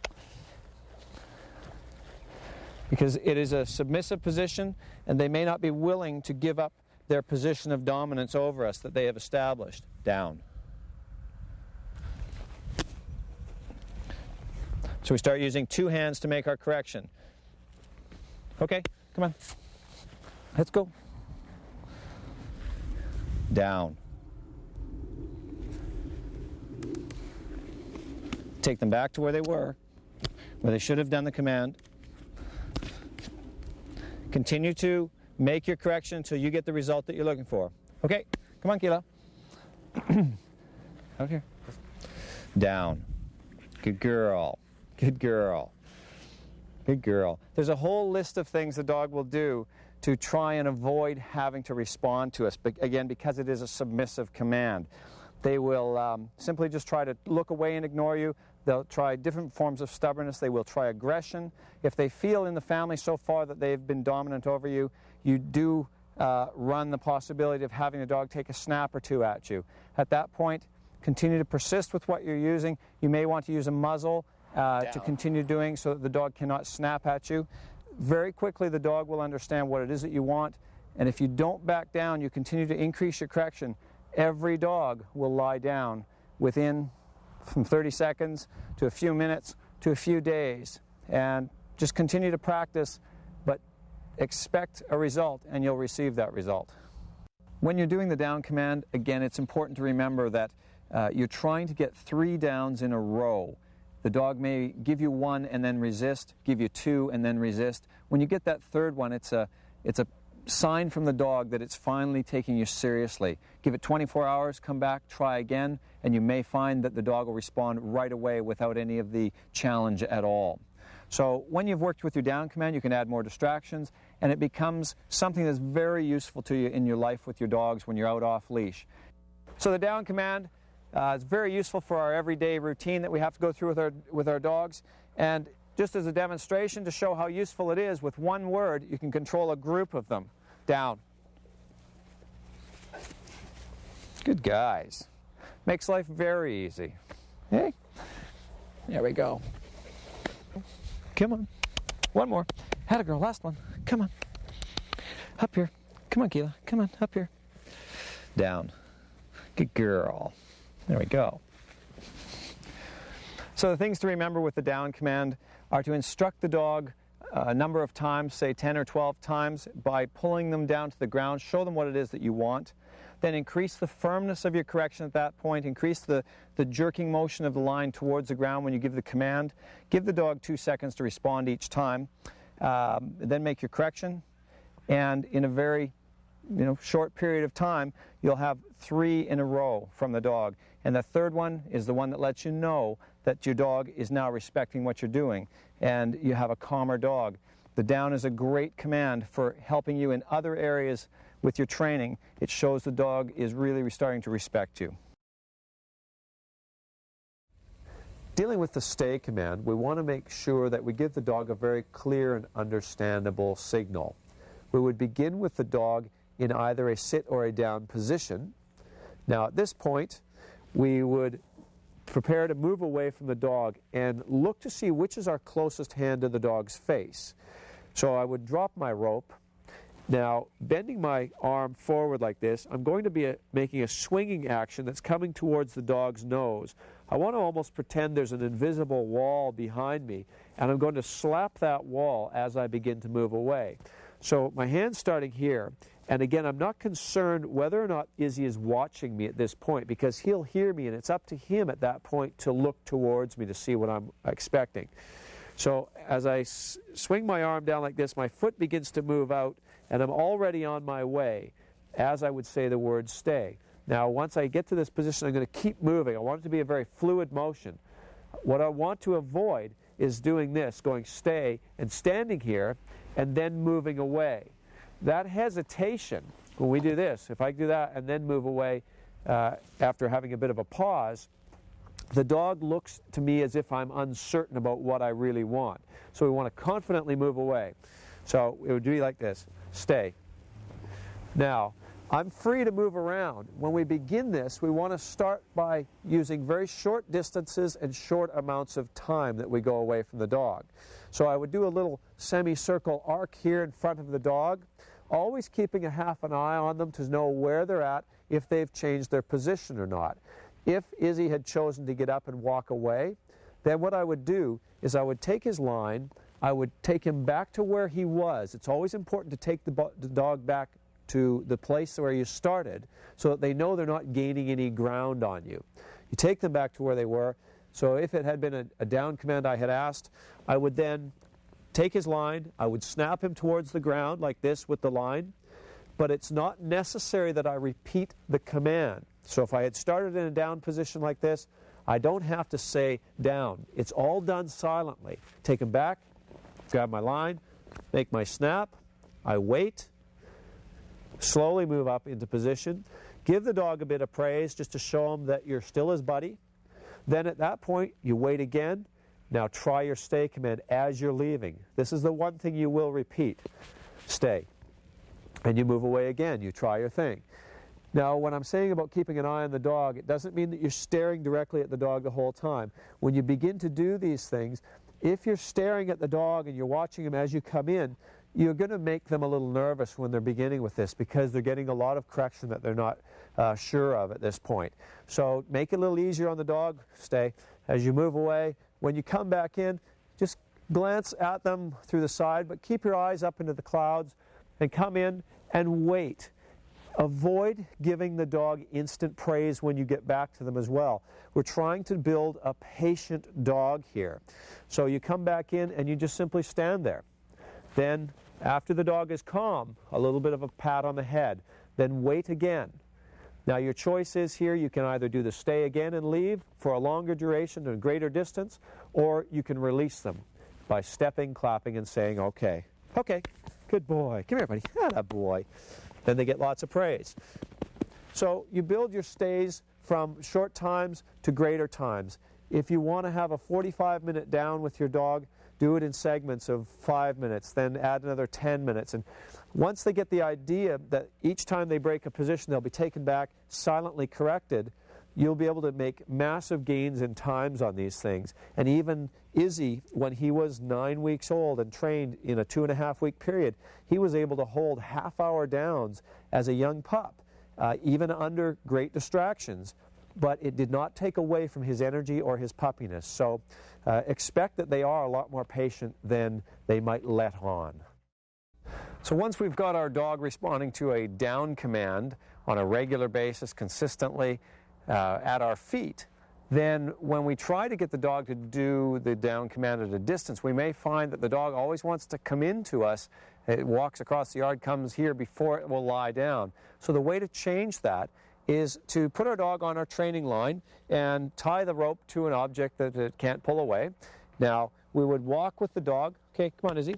Walk slowly away from the object so the dog takes up the slack gradually. Move away from the dog maybe an extra 10 feet. Then to the side that the dog is facing towards. If he's on an angle and he's facing towards my right hand, then that's the hand I'll use. If he's facing the other way, I'll use this hand. It just makes it a little smoother when we give the command. So he's sitting there, he's facing now towards my left hand, and he's decided to lie down on his own. What we would do is lean out, give the command, we would say down. Now if the dog did not respond, at that point after 2 seconds of holding ourselves completely still, we would run towards the dog. Now at this point the dog may drop to the ground anyways, but because they didn't do it until we started to move towards them to correct them, we will still follow through. We come right in, we would grab our line with our 2 hands, and while they're on the ground, we would still snap them firmly a couple of times to the ground. Again, not repeating the word down, just simply doing it quietly. Then you would stop, wait for a second, give the dog a pat, show them that you're not unhappy with them, then wait for a second, step towards the tied object. Okay, come on, up, had a good boy. Then pet them up, show them that you're still happy with them, and then repeat the same exercise. You walk away slowly, you get away at a distance, wait for a second, down. And holding that hand out while the dog is on his way to the ground. Then you're okay, then walk back in beside the dog, wait for a second, little pat, good boy, good boy. Wait for a second. Okay, good boy, there you go. Give him the better praise when he's up and moving around. Now if you repeat this 4, 5, 6 times. Then try untying your line, going for a bit of a stroll. The dog's ahead of you 10 or 12 feet. Stop, give your command. So it would be down. Then, if the dog doesn't drop to the ground, now if he starts to come towards you, then run towards the dog, take them back to where they should have done the command, where they initially were given the command. Make your correction at that point. Wait for a second, let them up, go for a stroll. Again, give it a few minutes in between. Don't, the first time they walk away from you, give the command again. Let them relax a little bit. Give the command. If they start to come towards you again, run towards them, take them back to where they should have done it, make your correction. Then at that point, if they've blown it twice, take them back to the rope. You need more practice, to the rock. You need more practice while the dog is tied to an object. Go away again, try it 5 or 6 more times. Get up, play with the dog, get them relaxed. Go for your stroll again. At this point, the dog should start to get the idea they've got to do them at a distance from you. If you're still struggling, you've gone back to the rock a couple of times, and they're still giving you a problem, increase the firmness of your correction when you run to them, take them back, snap it even a little bit harder, and you'll find it doesn't take a lot. Once they're doing good solid downs at your feet, this part of getting them to do a down at a distance is not that big a deal. So Izzy is very good at this stuff. He'll be running full tilt with a toy in his mouth. You lean out, you give the down command, and he will respond very well to that.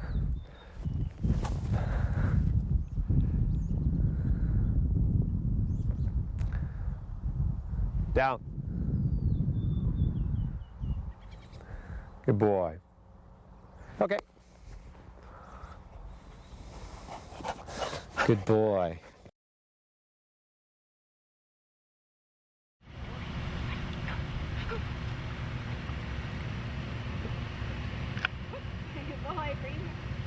Down.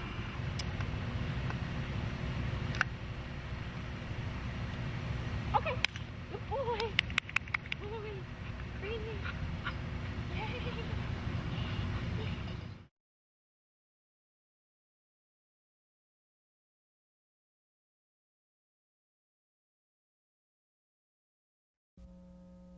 So you're out and about for a walk with the dog in the city. You want to pop into a store.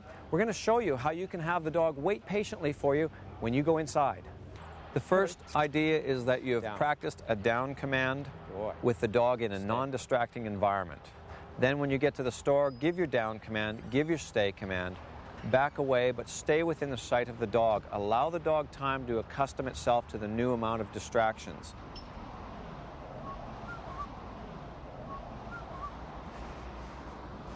Boy, stay. Once the dog has done well, praise them, give the stay, return inside the store this time. Stand for 30 seconds. Pop out so the dog can see you and they know that you haven't left them, abandoned them.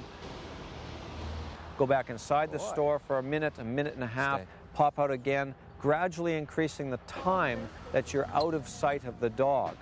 Now, the first few times that you go to the store, go with the intention only of practicing this exercise. Do not go with the intention of shopping.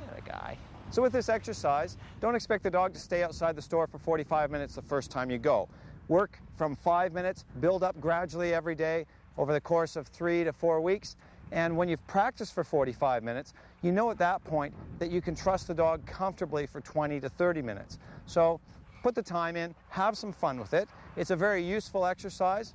And take your dog everywhere you go. You won't have a problem.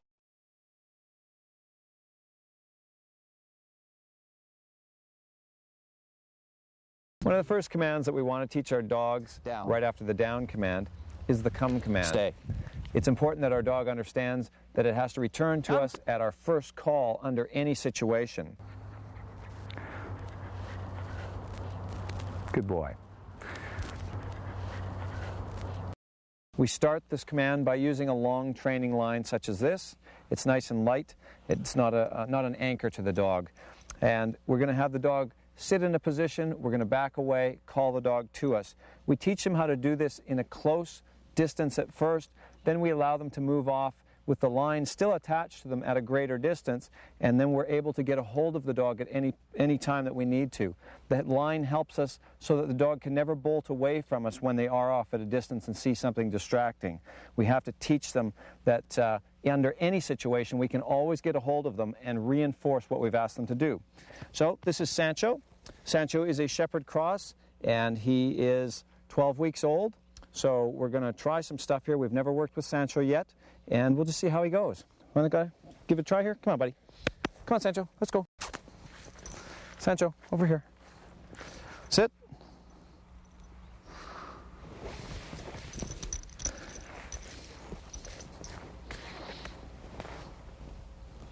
Okay, come on. Sancho. Atta boy. Sit. Good boy. Stay. Now we move back from the dog, having given the stay command.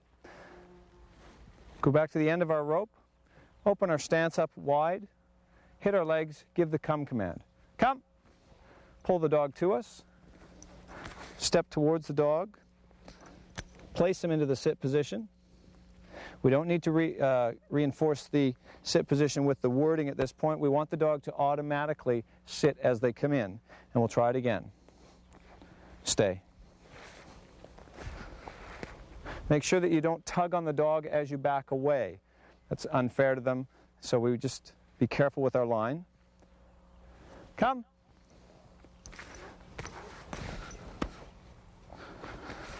Place the dog in the sit position again. Good boy. Give him praise that he came into you.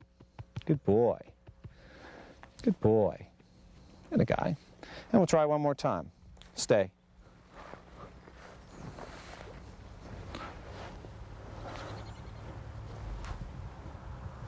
Come.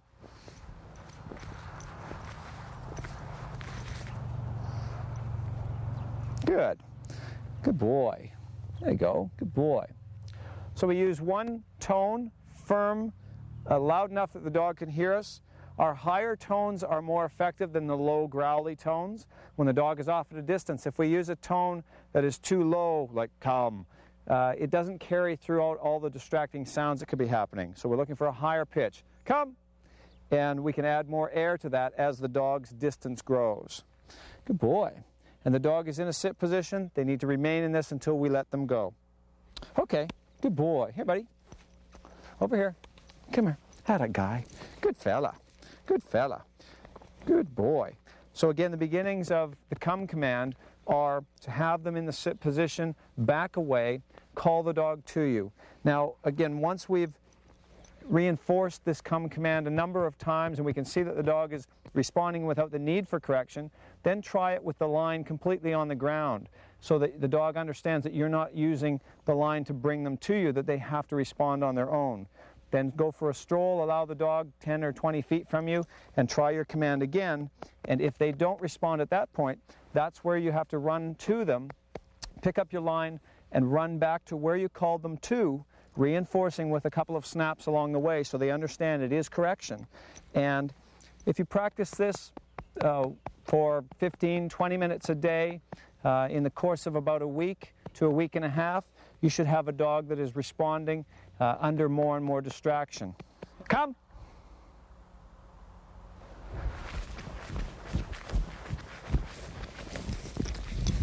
Come. Come. Good boy. Good boy. So when the dog is at a distance and we give the command, if they ignore us, we give them 2 seconds to respond. Once we realize they're not responding,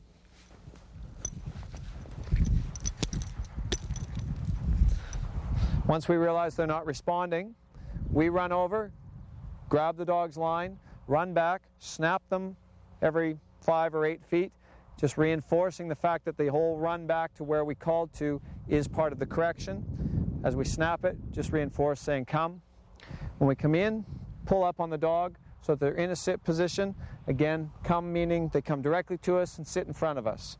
And once the dog is in this position, they have to stay in the sit until we release them. And the release again is, okay, good boy. Come here, buddy. Atta boy. Good boy. Yeah, that's a guy. Good boy. Yeah, good boy. So we just keep doing that, different situations, allowing the dog more and more distraction as we go.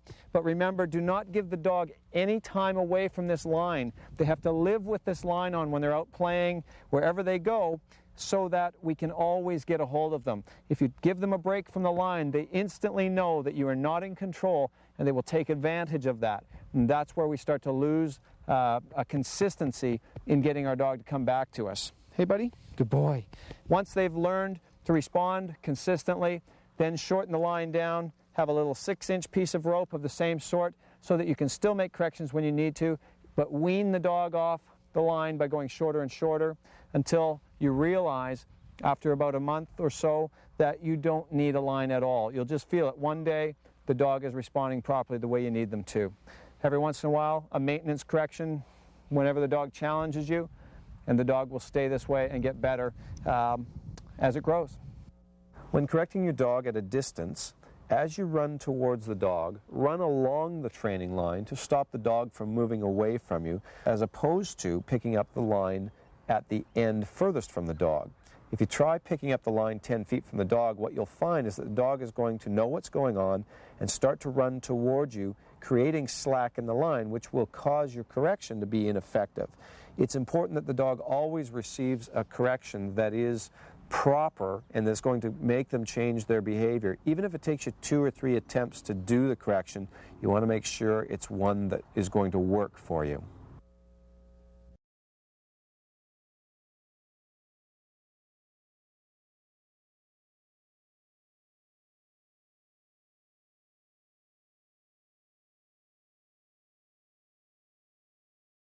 One of the important parts of having off-leash control is that we have a good heel command that we can trust our dog with. So when we're going through very busy situations, something that's not good for the dog to be roaming free on, then we can call them in, give them a heel. It's where the dog will march beside us with their shoulder next to our thigh. And it'll be on our left side. That's the standard side chosen for the heel command. We begin training with our dog on a short line, short leash, and we would just step out. I'll bring the dog in here. Izzy, come here. Start with the dog beside you. As you go, step out with your left foot. It's the closest foot to the dog. It gives them a visual lead off that that's about what you're to do, is move forward. So you'd say your word and step out. Heel. Come on. Now, if the dog is lagging behind in the beginning, you can encourage them up with a little bit of finger motion here, a couple of little sounds like up here, good boy, a little bit of encouragement. Now, this again, where he's walking right now, is in the perfect position. The best way to have a heel command happening is so that the dog's head is angled upwards towards you and slightly in front of your leg. That way, at any point when you begin to change directions, which we'll show you how to introduce that when you change directions, the dog is very visually aware of what you're doing so that they're not going to trip you up, get in your way. So again, we're going to walk out here, heel. So you'd start out by just going in a straight line. Now the dog is watching you. As you walk, when you want to stop, slow down the last couple of steps, and it gives the dog the knowledge that you are going to stop. This is what is expected from the dog, is that they do sit automatically when you do your stopping. Now you would begin by telling the dog to sit as you stop. So you're going to warn them a number of times with the sit command, tell them what it is that you expect. If the dog still stands there looking at you after you've stopped and told them to sit, then that's when you would move in, make a sharp leash correction into the position.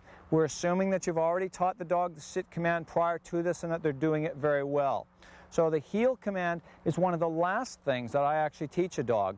I initially teach them not to pull, but I'm not so concerned in the beginning that the dog is marching everywhere beside me, because I want to train a dog to be able to walk with me, roaming around me in about a 30 or 40 foot range. I want them to understand that when we go for our walk, that there's a lot of freedom involved as long as they're staying near me, and that a heel command is only something that I will use when it's necessary. If I train my dog to walk beside me everywhere I go, then even if I've got that off-leash control, the dog's not getting much enjoyment out of his walk. They're not getting as much exercise as they would. In the end of the evening, when I go for a walk, my dogs are running back and forth, enjoying the smells, getting 5 times the exercise I am when I just walk around the block. Now, when it comes into a tight situation, I'll call them in, use the heel for a very short period of that walk. Then again, I let them free. I want them to be exercised and to just be able to smell and do the things they want to do that's going to give them more enjoyment. So as we're going to work on your heel command here again, we also want to start to introduce various turns. If I make a left-hand turn, the dog is on the inside of me, and it's easy for them to stay next to me. It's when I do my outside circles, when I'm turning to my right and the dog is on the outside of me, they're going to have to pick up their pace a little bit to try and keep up beside me. They're having to cover more distance because they're on the outside of the circle. So we'll show you a little bit of each of how those go. Heel. Good boy. Up. So I'm going to do a left turn here. Up. So you plant your inside foot and swing across. Good boy. Plant your left foot and swing across. This way, by catching the dog's nose, you're going to keep them heads up as to where you're going. Come on. No matter what the distraction is that's around, if they see birds or other dogs or cats, up here, then they've got to be watching you as opposed to looking at everything else. The dog should not have their nose on the ground, smelling the grass and being interested in other things. Up here. Yep. Come on. If they're still lagging after you've given them the encouragement, then snap your line up. Come on. Up. Come on. Up. Attaboy. Good boy. Encourage them with a bit of good praise as you go. Keep them sparky as they're walking. Then move into your stop. Good. Good boy. We'll try a circle on turning right. Heel. Now I'm going to keep my hands back, down low and back a bit. Come on. So that my line is loose. I don't want to be dragging the dog through the circle because, again, they're going to be trying to catch up to me. It's not good that I keep my hands up high and that I'm pulling the dog around with me. Heel.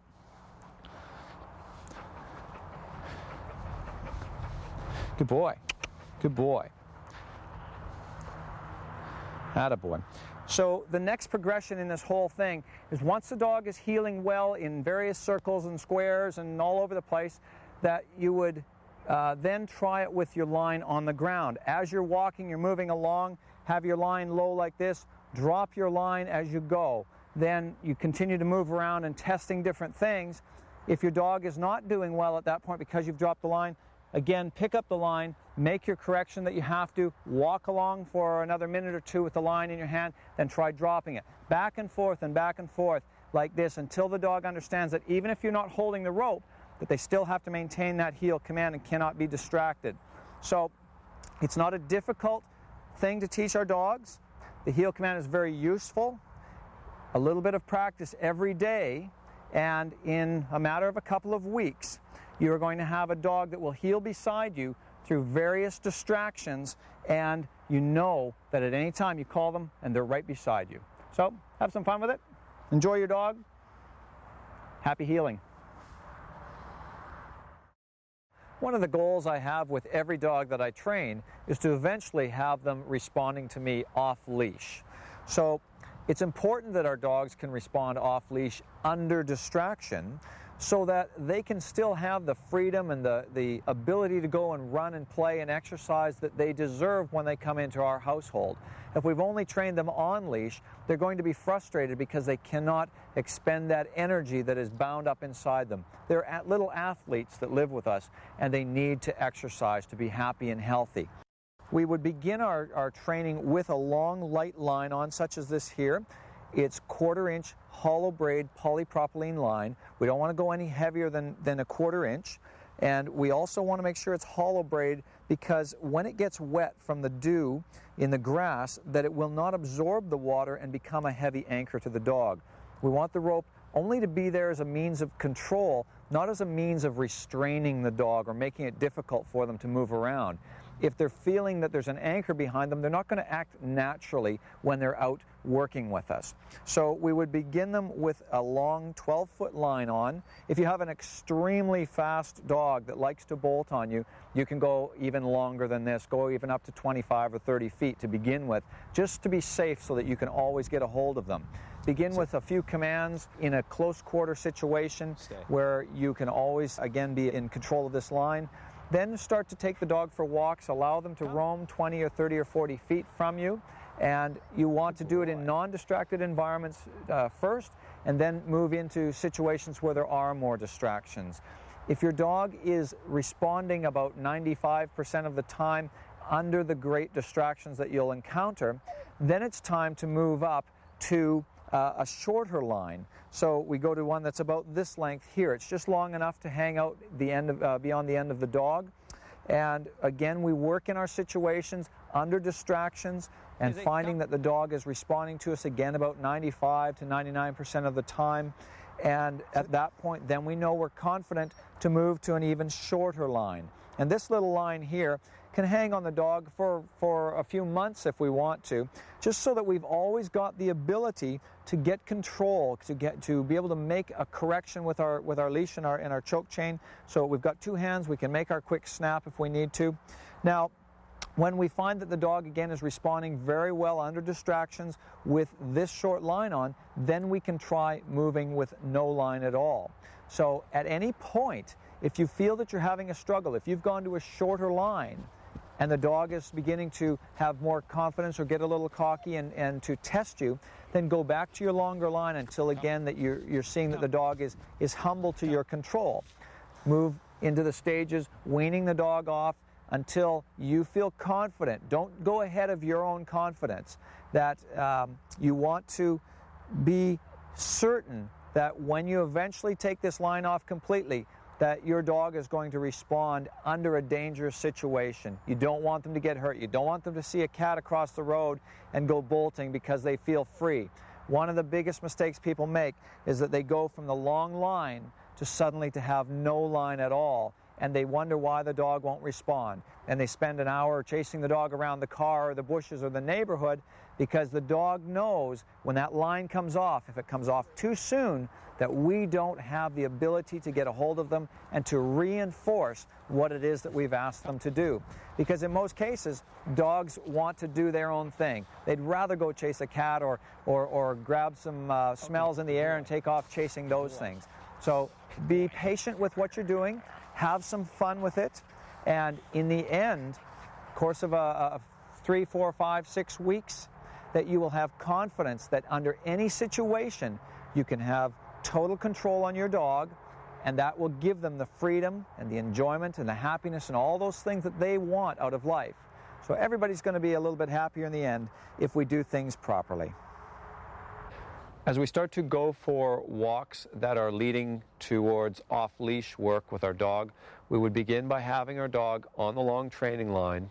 And as they start to move away from us, they get 10 or 15 feet away, a lot of people tend to panic. The dog is further away from them maybe than they've been used to. Now what we want to watch for, if we've done our other work with our down command and we're getting our responses and so forth, that the dog is starting to have a regard for us. There will be a natural distance that the dog will sort of stay around us at. And it's generally around 40 feet with the average dog. So what we want to do is as we start to walk down the trail, the dog is stopping to sniff something. Don't be too quick to jump on the dog saying, come on, let's go, let's go.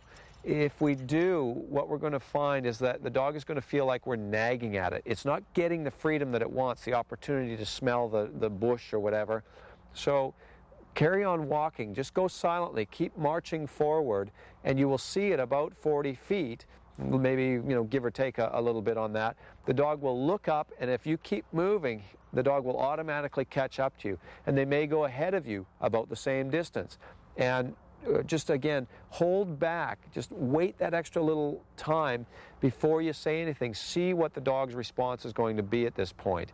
And again, we want to have laid the groundwork with some other commands so that we know by the time we get here the dog is going to be naturally sticking around.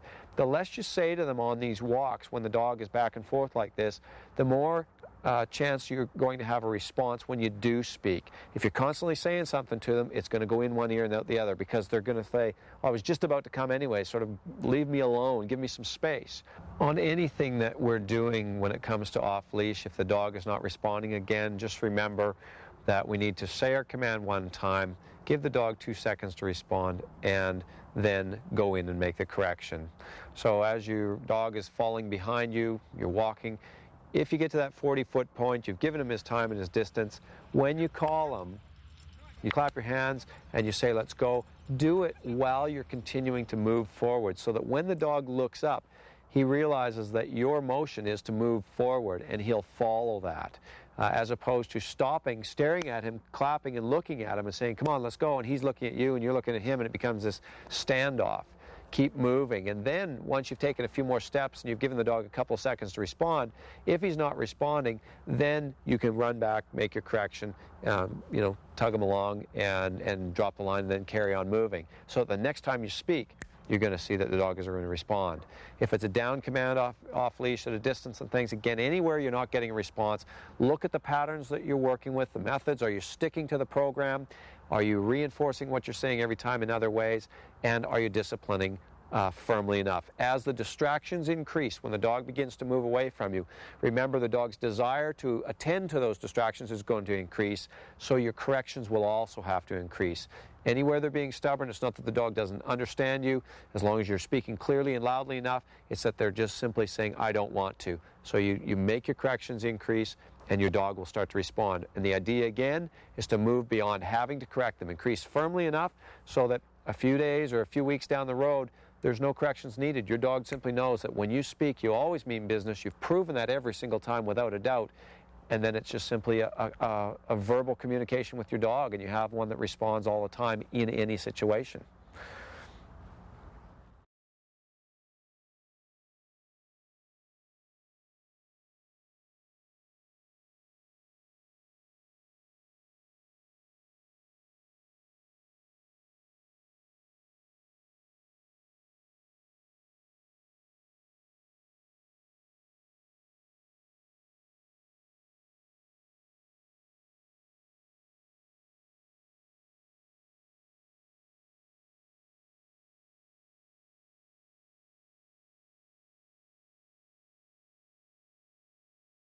This is Tina.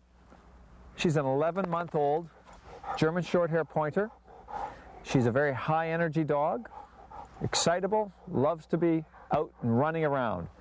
Now, with Tina, we've done no work up to this point whatsoever.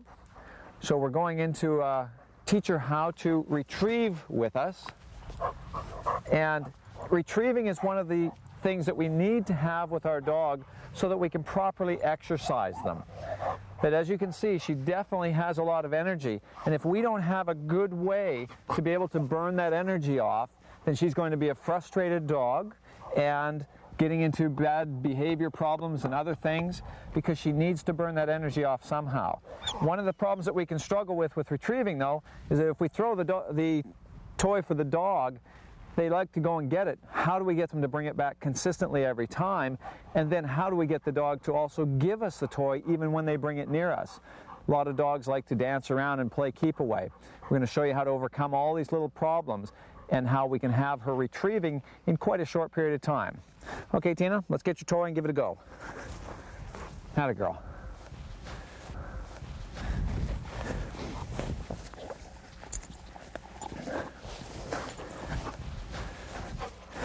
Okay, so the first issue is when we have the toy and the dog wants to keep it and pull away from us like this.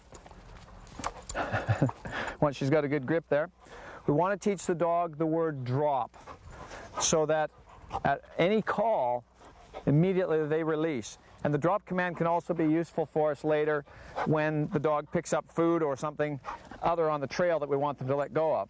So in a firm voice, say the word drop.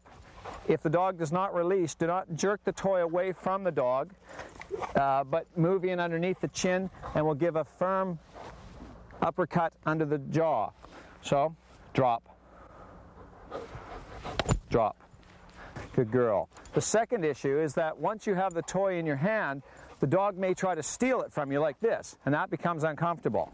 So when the dog jumps up on you, as we've shown in the jumping issue before, is to raise your knee and firmly bump the dog in the chest. Hey, girl. So you should never have to play keep away from the dog. Once you've got the toy, it's yours, and they should not try to steal it. You shouldn't have to walk around with your toy up in the air like this, keeping it away and having them dive on your back to get it.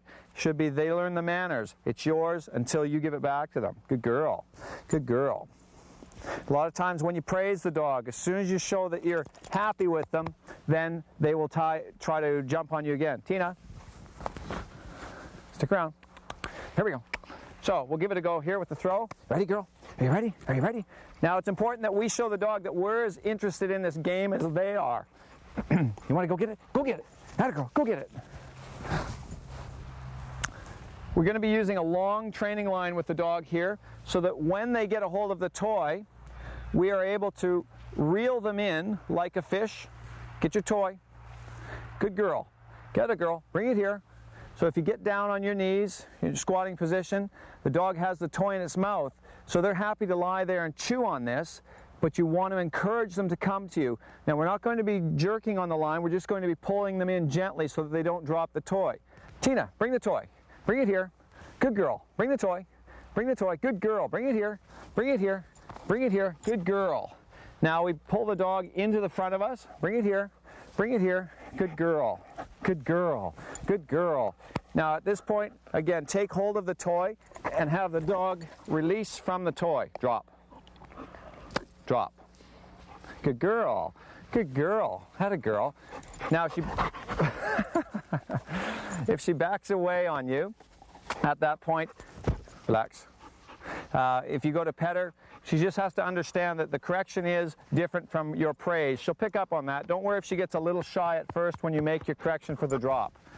Off. All right, let's give it a go. Let's try again. You ready? Gonna go? Gonna go? Gonna go? Go get it. Had a girl. Go get it. Had a girl. Bring it here. Good girl. Good girl. Right here. Good girl. Good girl. Good girl. There we go. Had a girl. There we go. No. When you throw your toy, make sure that you do not throw the toy beyond the limits of the line that you're working with. And do start with an extra long length of line so that you can get the dog quite a ways away from you.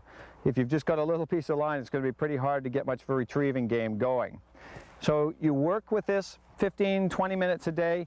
Intermix it with your other training that you're doing because we want the training to be fun for the dog. So you do a little training, do some playing and retrieving. Retrieving is also a command. So if the dog is just deciding it doesn't want to play with you, reinforce it until your dog is doing this so that you know when you need to exercise the dog that you can burn off their energy. You've got things to do in the day. You want the dog to be satisfied and comfortable so that they're happy. And when you know your dog is happy, you're always happier. Hey, Tina, that a good girl? Yeah. Good girl. Yeah, it's a good girl. Oh, it's a good girl. A lot of times when we have our dog, one of the things that people will do is throw the dog's ball, and then they'll start to chase the dog around. And the dog likes to bounce around and get the game going, and the people will try to chase the dog. Now, when you do this with a new dog that you have not trained at this point, it may seem fun and it may look like the dog's having a great old time, but unfortunately what you're teaching the dog is that they are faster and more skilled and more dominant in that game than you are. So when we're doing our retrieving, we want to have our training line on the dog at all times. We want to teach the dog to retrieve for us first. If you want to play that game later, once the dog is trained and respecting you, and will come when you call it without question, and will drop the toy every time, placing it in your hand, giving it up to you, fully respectfully, you can play that chase around game. It's not a problem. But not before the dog believes that you are truly the bigger dog in the situation, or you will be establishing problems that you'll have a harder time erasing later on. One of the things I like to do when I teach my dogs about retrieving is to drop the tennis ball onto the tennis racket that I have. It's a little racquetball racket, and it makes it very simple for me when I want to play with the dog. Rather than having the dog coming up and spitting the ball out on the ground in front of me, which again can become a bit of an arrogance attitude where they spit it out and they say, "Here, you pick it up." I teach my dogs first to bring the ball in, put it in my hand, Then I'll take the racket, when they're doing that comfortably and giving me the ball each time, I will then lift the racket up underneath their chin as they come in and then tell them to drop, and they'll get used to putting that ball on the racket. Now, if my dog ever drops the ball, if it falls off the racket, even if it's my fault, I tell them, pick it up, and they get used to the fact that it has to be placed easily and comfortably on that racket so that I'm able to hit it again for them. It's not a difficult thing to teach them this issue of putting the ball on the racket, and it's kind of fun. People are pretty amazed by it when you do it, and it does truly make the game a little easier for you, so they're going to get more running in the long run.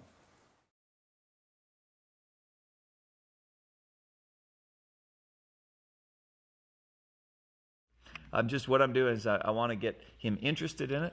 You get it, and then you throw it. Go get it. Good boy. Bring it here. Bring it here. Bring it here. Bring it here. Good boy. Good boy. Good fella. You ready? Are you ready? Oh yeah. Are you ready? Go get it. Good boy. Bring it here. Bring it here. Bring it here. Good boy. Bring it here. Come on. Bring it here. Good boy. Good boy. Now say drop. Good boy. So you change your tone of voice.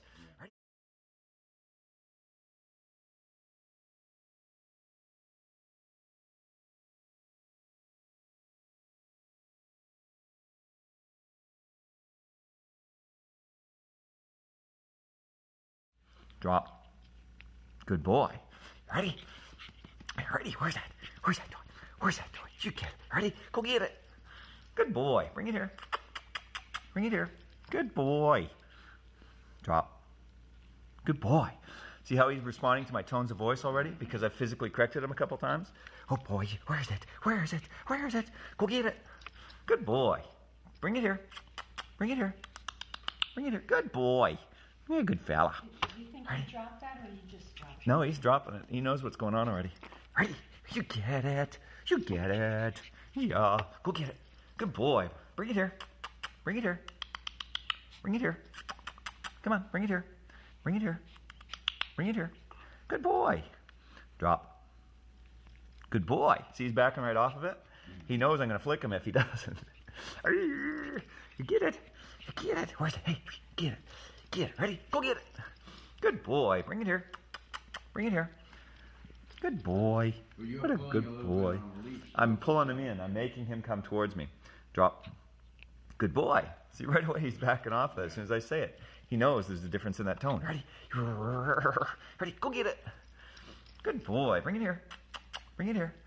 Good boy, Sam. Good boy. You're a good dog. Ready? Drop. Good boy. Ready? Where's it? You get it. You get it. Go get it. Good boy. Bring it here. Bring it here. Bring it here. Good boy. Bring it here. Good boy. Yeah, it's a good dog. What a good dog. What a good dog. Drop. Ready? Okay. Ready? Go get it. Go get it. Good boy. Bring it here. Bring it here. Good boy. Come on. Bring it here. Good boy. Atta boy. See, he's already getting the idea and starting to come in on his own now. Ready? Where is it? Where is it? Ready? Go get it. Go get it. Good boy. Bring it here. Good boy. Good boy. What a good dog.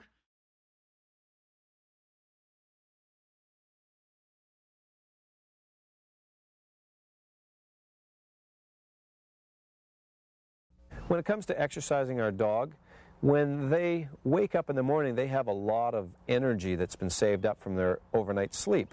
Now, this is an important time to be letting them run. Even though it might be difficult, we've got to get up 15 minutes early to get out there and throw the ball for them, let them burn this off. Because if we don't, if we just wait until the end of the day, they've got all this energy saved up, and this can lead to other behavioral problems like digging or barking or chewing. They're going to be looking for ways to burn this energy off, and we don't want it to go into a bad avenue such as the problem behaviors. We want to let them be happy, exert themselves like that. We also want to make sure that when we're working with our dog, doing our training, that we interject with a number of play breaks. As you're working along, if the dog is doing well and they're giving you responses that you're looking for, then don't drill them, don't overwork them, give them lots of play time so that it becomes a fun thing. If a dog is being challenging, get what you need out of the dog, and then end with a play session. At times I'll be talking to people and I'll be saying that off-leash control is what they need with their dog. And I'll get responses like, oh, I don't think I would ever trust my dog off the leash. Or they will say, oh, but there's leash laws. Now, in both those cases, people need to recognize that having off-leash control isn't just an option, but it's an absolute necessity that we must have when we own a dog. Because I have heard too many stories from people where they have gone to on-leash type of training, all given the treats and so forth, and the door is left open or just accidentally the dog gets past them, the dog runs out into the street and is killed. And in one case, the family had taken their dog to training, the two young girls were in the yard, the golden retriever ran straight out into the street, was killed in front of the girls. The youngest was in therapy, would not go to school, would not leave her mother's side. They were very traumatized. It was a horrible situation for them. What grieves me is that I know that if those people had used my methods, their dog would still be alive today. It is not difficult to get your dog to respond in situations where it may be off-leash at times, even if you're someone who is saying, well, look, I want to have my dog on a leash. Even in those times where the dog happens to be off-leash, it is not hard to get them to respond under distraction without that leash on if you have used a method that they respect. And by following the methods that I teach, you will have that confidence. So even if you're not sure that you could ever trust your dog at this stage based on what you know, if you follow what I instruct, you will gain that confidence in your dog as they show you what they're truly capable of.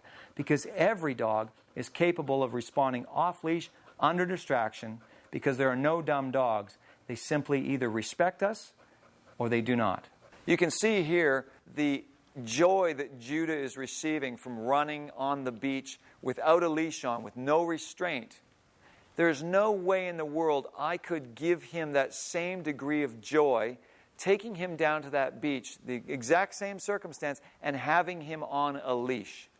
I need, for his benefit, to train my dog for off-leash control. So this way I can go to these places and give him that freedom. If you'll see these other dogs on the beach with their leashes on, they are completely frustrated. It is such a crime, in my eyes, to see those dogs taken down to those beaches and watching other dogs run free, but they're not allowed off their leash because the owner cannot trust them.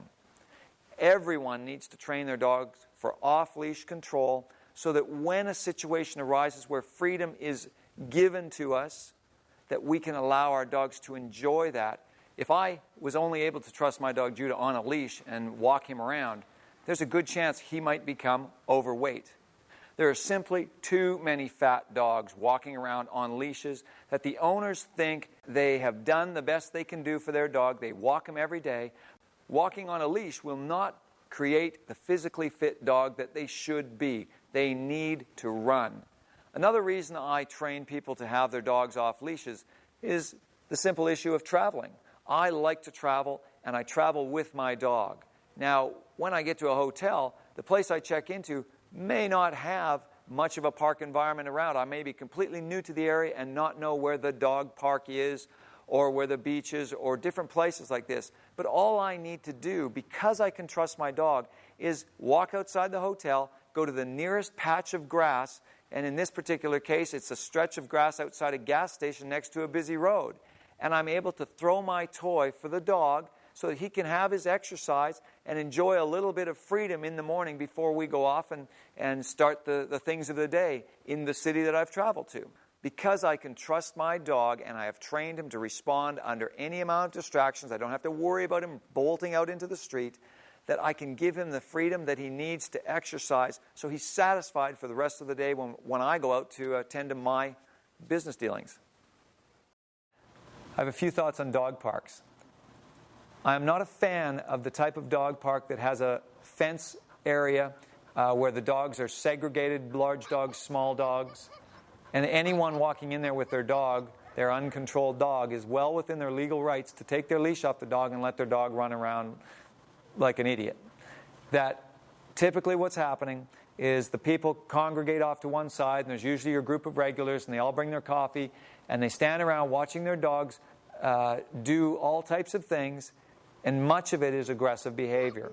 As you walk into the dog park, you will see dogs running at the fence, barking aggressively in a threatening manner, and no one does anything about it. No one realizes that what those dogs are doing is asserting authority and dominance over the dogs and the people coming in. And simply because their dog hasn't bitten anyone, they think it's all acceptable.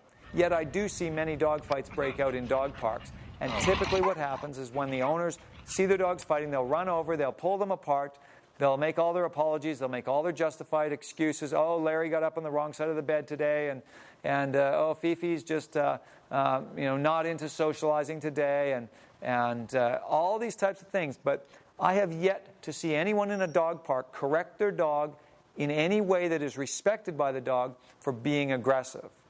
So I prefer to go into park-like environments where there is no fencing, where the people have their dogs off a leash, which number one tells me that those people have more confidence and control in their dog's behavior. Because I've seen in those dog parks with the fences where the people let their dogs off the leash, they cannot get their dogs to come back to them. Those dogs will run the fence chasing anyone that goes by on a bike, cars, and there's a lot of activity that goes between the two fences of the small dogs and the large dogs, where there's aggressive action where both dogs will run the fence snarling at each other. Again, if I say to someone, oh, gee, your dog's a bit aggressive, almost everyone's on the defensive. One of my statements I say to people is that there's a huge difference between a dog off a leash and a dog trained to be off a leash. We want to go somewhere where the dogs are trained to be off their leash. I went to one of these dog parks where they have the separation, and I took a little dog into the little dog section to socialize it. Now, when I was finished with the little dog area, I took the dog over to the big dog section. And I put the dog down on the ground and let a few of the dogs come up, because I knew it was important that that dog understand and be comfortable with larger dogs. Now, in the process of doing this, a couple of dogs came up and started to bark at the small dog and bounce around and become very dominant in their behavior. And these are dogs that had been running that fence back and forth, showing aggression towards the small dogs because of that separation. Now, at one point, this one particular dog became quite persistent in its dominance towards the small dog. And as it started to get quite aggressive, another dog jumped in and this sort of pack mentality happened. We had to scoop up the small dog and fight off the larger dogs. There was no harm done to the small dog. We were completely aware of what was happening as it started to get itself worked up. Now, the issue is that when the fight started, the aggression escalated and we had to push the big dogs off, the owners of those larger dogs became agitated, and they were upset with us that we had brought a small dog into the large dog section. And now they didn't know who I was because I didn't have any indication on my shirt as to the fact I was a trainer. But the things that came out of their mouth explained to me how serious a problem that wall is in these dog parks. They were certain, in the words that they spoke to me, that small dogs and large dogs were not capable of socializing together. They believed that whoever had built the dog park in their governmental wisdom had put that separating wall in there because it was not something that dogs were capable of doing, allowing small dogs and big dogs to intermix like that. So we've got a generation of people that are growing up in these cities with these segregated dog parks where they do not believe it's possible for small dogs and big dogs to mix. Now that's a breeding ground for aggression in dogs, because you get these people out in the normal world environments with their leashes on, and if a dog is showing aggression towards another one because of the size difference, they will completely excuse it and justify it because they do not think it is something dogs are capable of. So we must understand that all dogs, regardless of size or age, are able to socialize properly if we have done our work properly, and the dog understands that we are the ruler in their life and that we will not accept or tolerate aggression at all. So in these dog park situations, owners should recognize that when dogs are barking at other dogs, running at the fence, and the small dogs are just as guilty as the large dogs because they run back and forth threatening each other, owners need to get off their seats and go and physically correct their dogs and do not tolerate this type of behavior. We need to wake up in our society, because that aggression leads to more aggression, which leads to attacks, children getting bitten, people getting harmed and killed. So it all starts with the most subtle forms of aggression. When we realize it's not acceptable, then we can have a dog that we can, again, trust anywhere, anytime. Right, buddy?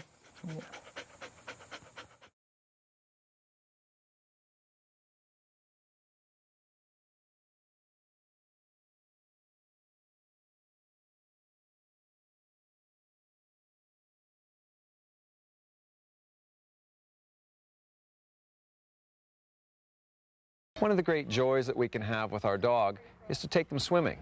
We might go to the beach, take our toy, throw it into the water, and find out that our supposed water dog just stands there looking at it. What do? How do you teach them to swim? We're about to show you. There's a couple of stages to go through when we're teaching the dog how to swim. The first thing would be is that we take the dog out into the water ourselves. We would lift them up, carry them by the belly, go out into the water deep enough that it's over the dog's head. As you gently lower them into the water, their feet will begin to paddle. Then aim them towards the shore, gently lower them in, let go, and they will paddle into shore on their own. Repeat this process a couple of times until the dog begins to gain its confidence. A lot of times people sort of take the old approach where you just throw them in and they'll do it on their own. But unfortunately, this can cause lifelong fear of water for your dog. So take them in, gently do this a couple of times, then put the dog on a long training lead. It's about a 10-foot hollow floating marine line so that it won't get tangled under the dog when he's swimming. It's not going to drag him down as an anchor. You go out into the water first and encourage the dog to come out to you. And if they're still having struggles, take them in and repeat the first process a couple of more times, then put them on the long lead again. And even if they balk at this point, you want to encourage them, call them towards you, and basically force them to come to you, and they will understand that they have the ability to swim even if you're not carrying them out into the water.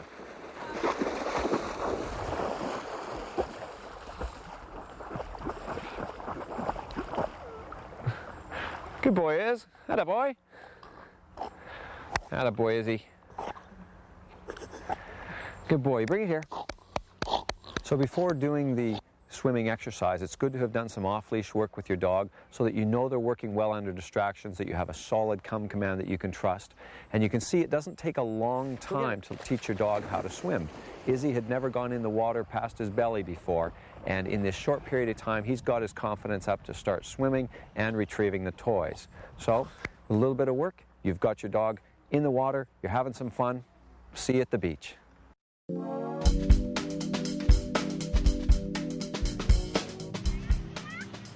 Here's a perfect example of how not to train your dog to get used to the water.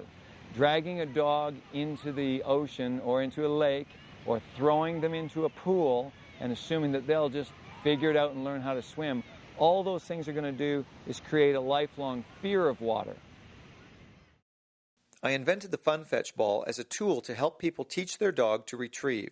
Having the ball attached to the line allows you to throw the ball out and reel it back in if a dog lacks interest, drops the ball, or tries to selfishly wander off with the ball once they have picked it up. Drop the pile of rope beside you. Hold the rope about 2 feet from the ball and swing the ball in a circular motion. As you project your arm forward, let go of the rope and allow the ball to fly forward, dragging line out of the pile beside you. Tell the dog to get the ball as you release the rope. Squat down next to the remaining rope, and as the dog picks up the ball, encourage the dog by telling it to bring it here. Gently reel in rope as the dog moves towards you. When the dog gets close to you, reach out and take the ball in your hand. Tell the dog to release the ball by saying drop in a firm tone. Watch the retrieving segment for more details on how to get the dog to drop the ball. You want to get the dog used to putting the ball in your hand every time so that later you can teach your dog to put the ball on a racket, rather than having them throw it on the ground for you to pick up. If the dog drops the ball before he brings it to you, you can initiate interest in the ball again by slowly wiggling it along the ground using the rope. Encourage the dog again to get the ball. If the dog loses interest, take a break and try again later. The Fun Fetch ball is not designed as a tug toy. If the dog tries to tug, it may dislodge the ball from the rope. Tell him no in a firm voice if he tries to pull, and then again encourage him by saying, "Bring it here." Usually once the dog gets the idea that the ball will be thrown again when they bring it to you, they will start to bring it to you without you needing to reel in the rope. Once this is happening consistently, you can try throwing a normal ball for your dog to see if they will continue to bring it back to you. If there's any regression, go back and practice a few more days with the Fun Fetch ball before trying a regular ball again. So one nice thing about the retrieving toy is that it can be used as a water retrieving toy because it's a floating ball and a floating line. So we can throw it out there and drag it in. When we've got a dog that wants to swim, that way we don't ever lose our ball. So just imagine a dog following that ball. Get them encouraged on dry land first, and then bring them in with the ball in the water.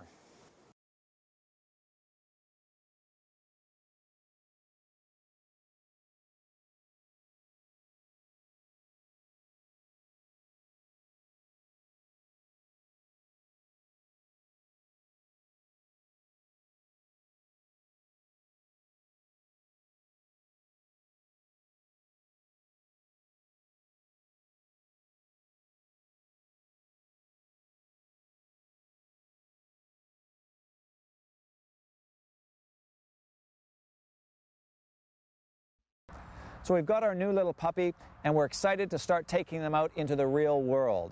Now, it's important to remember that socializing is key to this new journey. We need to start socializing our dog at the earliest possible age. As soon as they've had their last set of shots, which is at about 16 weeks of age, like Barney here, we want to start mixing them with as many other dogs as possible. Before this time, we should have been mixing the dog with as many people and different surroundings as is possible. An early start is important because the dog's mind is in the developing stages. If we leave things too late, the dog can become nervous about new experiences later on. Our goal is to have a dog that is very well adjusted to all the sights and sounds that it will face in the world so that it will not react aggressively. As dog owners, we must not excuse bad social behavior. It is our responsibility to discipline our dog appropriately so that we see a change in behavior. We must also understand what bad behavior is. Aggression does not have to reign in our dog. Socializing and proper training must go hand in hand. As the general public, we must also begin to understand that we must allow dog owners to discipline their dogs in public for the benefit of the dog. Many dog owners I've spoken to are afraid to discipline their dogs out in public because they fear verbal comments from passers-by. Failure to correct our dog at the time of the error lets the dog think that there's nothing wrong with the way they are behaving. This then snowballs to the point where the dog is living a more and more restricted life because the owners cannot trust them and are embarrassed by what they might do when they take them out. Many dogs are put down every day because of behavioral problems that could have been corrected. So it's important to remember that if we socialize and properly train our dog at the earliest possible age, they will live a very full and enjoyable life. Hey, Barn? Yeah, he's a good boy. It's important to remember that many behavioral problems will disappear once you begin to gain the respect of your dog for you as the leader. As your dog starts to understand that in general there is a consequence for bad behavior, they will tidy up some of their attitudes in other areas because they are aware that they are no longer in control. As well, your dog will gain more freedom and exercise as they begin to listen to you. This will help iron out certain problem behavior because there is not as much pent-up energy in the dog. We try our best to make corrections as the dog is in the act of improper behavior, but there are times when it is appropriate to correct after the fact. It has sometimes been said that a dog can't be punished hours after it has done something wrong because they can't remember that they did it. This is one of those thoughts that makes us think a dog's brain is a very limited thing. I always examine statements like these to see if there is any truth to them. Now, if I walked up to a strange dog and gave it a piece of tasty meat and met the dog the next day, that dog would remember me. Why would we assume that a dog can remember good things and not bad? If your dog chews your couch today and goes back and does it again tomorrow, this is only a bad thing to us. To them, it's a good thing. If you discipline the dog for chewing the couch and leave the house the next day, when you return, you may notice the dog is looking all sheepish. They are showing you by their body language that they know what they have done, and they are aware of how you feel about it and know the discipline that is coming. The reason they went back and chewed it, though, was because they were enjoying doing it, and the desire to chew was stronger than the desire to avoid your correction. No matter what it is, when the correction level becomes consistently uncomfortable to the dog, they will stop doing it. If there was a tasty piece of aromatic meat on the floor that was so hot they burned themselves trying to pick it up, they would drop it. Now, if the meat never cooled off, the dog would quickly learn that as good as it smelled and as strongly as they desired it, there would be no point in continuing to try to eat it. Every dog has the ability to control its desires if there is sufficient cause. One of the common problems that we can deal with when we have a dog is barking. Now, it can be very annoying to both ourselves and to our neighbors. We want to correct this problem. If it's at home, there's a number of things that we can do even separately from what we might do when we're out walking. If the dog is barking and it's in the yard, we want to make sure that we always give some type of physical correction and not just leaning out the window and yelling no. The dog stops, it starts barking again in a few minutes. We've got to take the time, make the effort to go out and correct the dog so that they understand they will pay a price every time they open their mouth for that. Now, you would start off with just the use again of your metal training collar, your choke chain, having the dog on a short training line in the yard or longer if you need it to be, if you can't catch them. Go outside, give them the verbal no, run down the stairs, go get them, reinforce with a firm snap telling them no. Say, be quiet, say okay, go back in the house, wait for the dog to do it again. They bark, you go back out and you repeat the same thing. Increase the firmness of it each time. Now, if you've got a very stubborn dog, again, you want to up things. You may have to use a pinch collar. If you have just a small dog, you may find that simply just a squirt with the water bottle is sufficient. And you're just going to, give them a few good ones and tell them to be quiet. If they really don't like the water, well, that might work for you. If you have a larger dog and they're in the yard, you may want to use a garden hose every time that they're barking. You go out and you give them a good spray, but you're reinforcing it consistently. But if you're finding that you're at a point where you're not getting a response, you've got to think, well, what's the next level I can go to?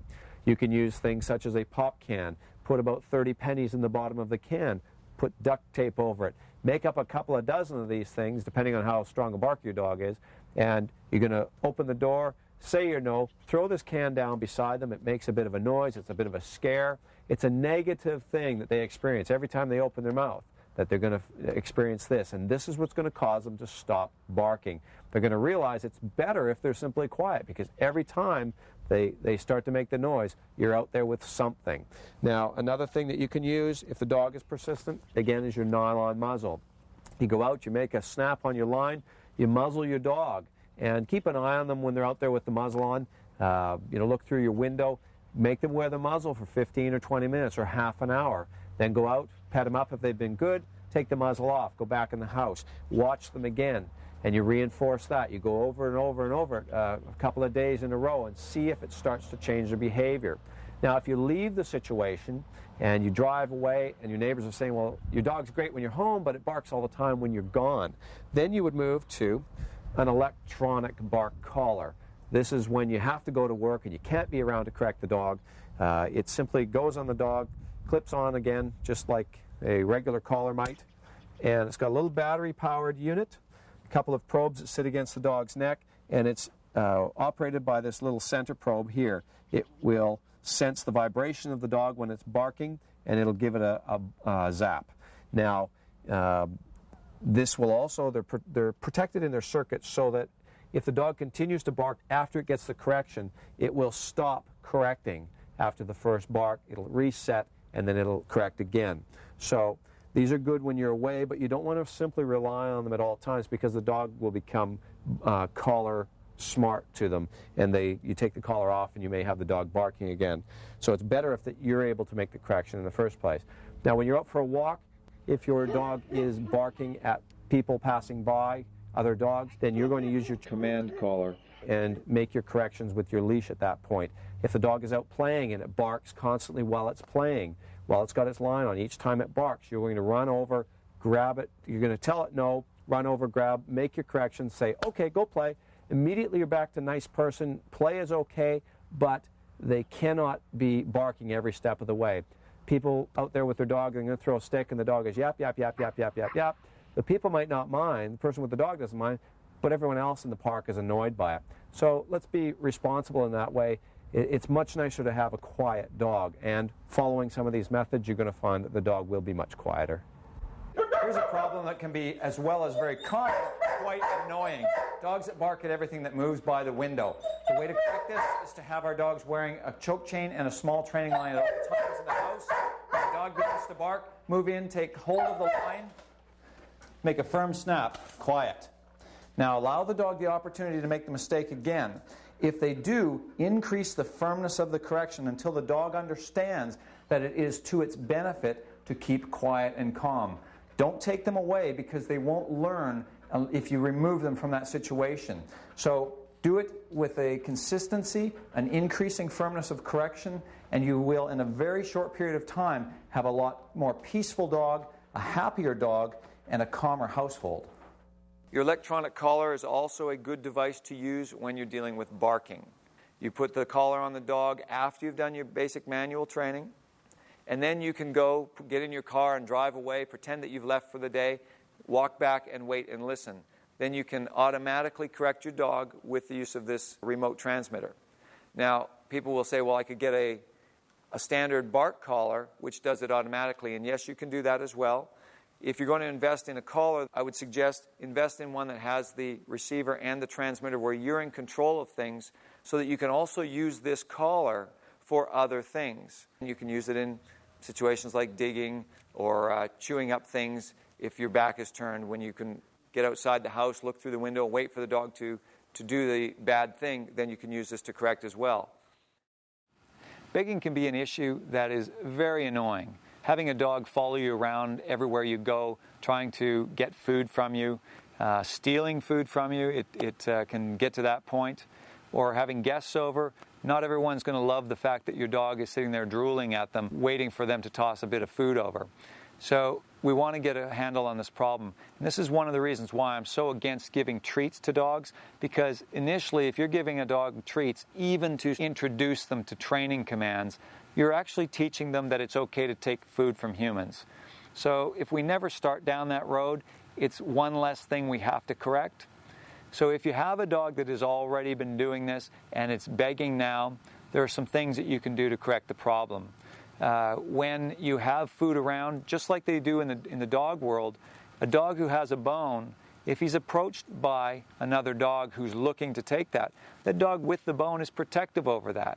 So we don't want to allow the dog to sit in front of us staring at us, even if we're not giving the food, because it's a silent form of aggression for them to stare at us like that. We want to discourage the dog, tell them to go away.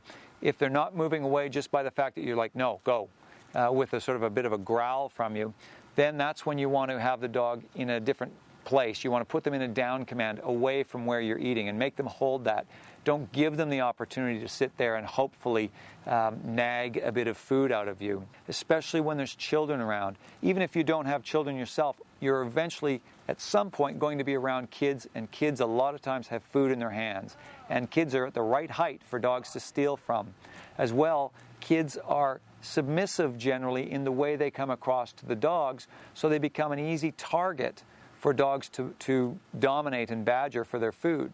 And we don't want to have any aggressive issues where the child is trying to stop the dog from taking the food, and if they're not sure how to do that, where the dog then turns around and nips them.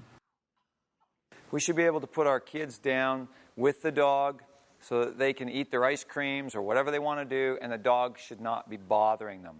Typically, when we sit down to have a little family picnic on the grass, my dogs have always laid about 5 or 10 feet away from us. They won't come in and pester us. They're not right next to us. They give us our space, and that's something they've done because the way we deal with them shows them that we're the leaders, the food is ours. There is no begging. It's not a habit that we have created in our dogs. So again, my kids can go out there on their own and have a little picnic, and they don't have to worry about being pestered by the dogs.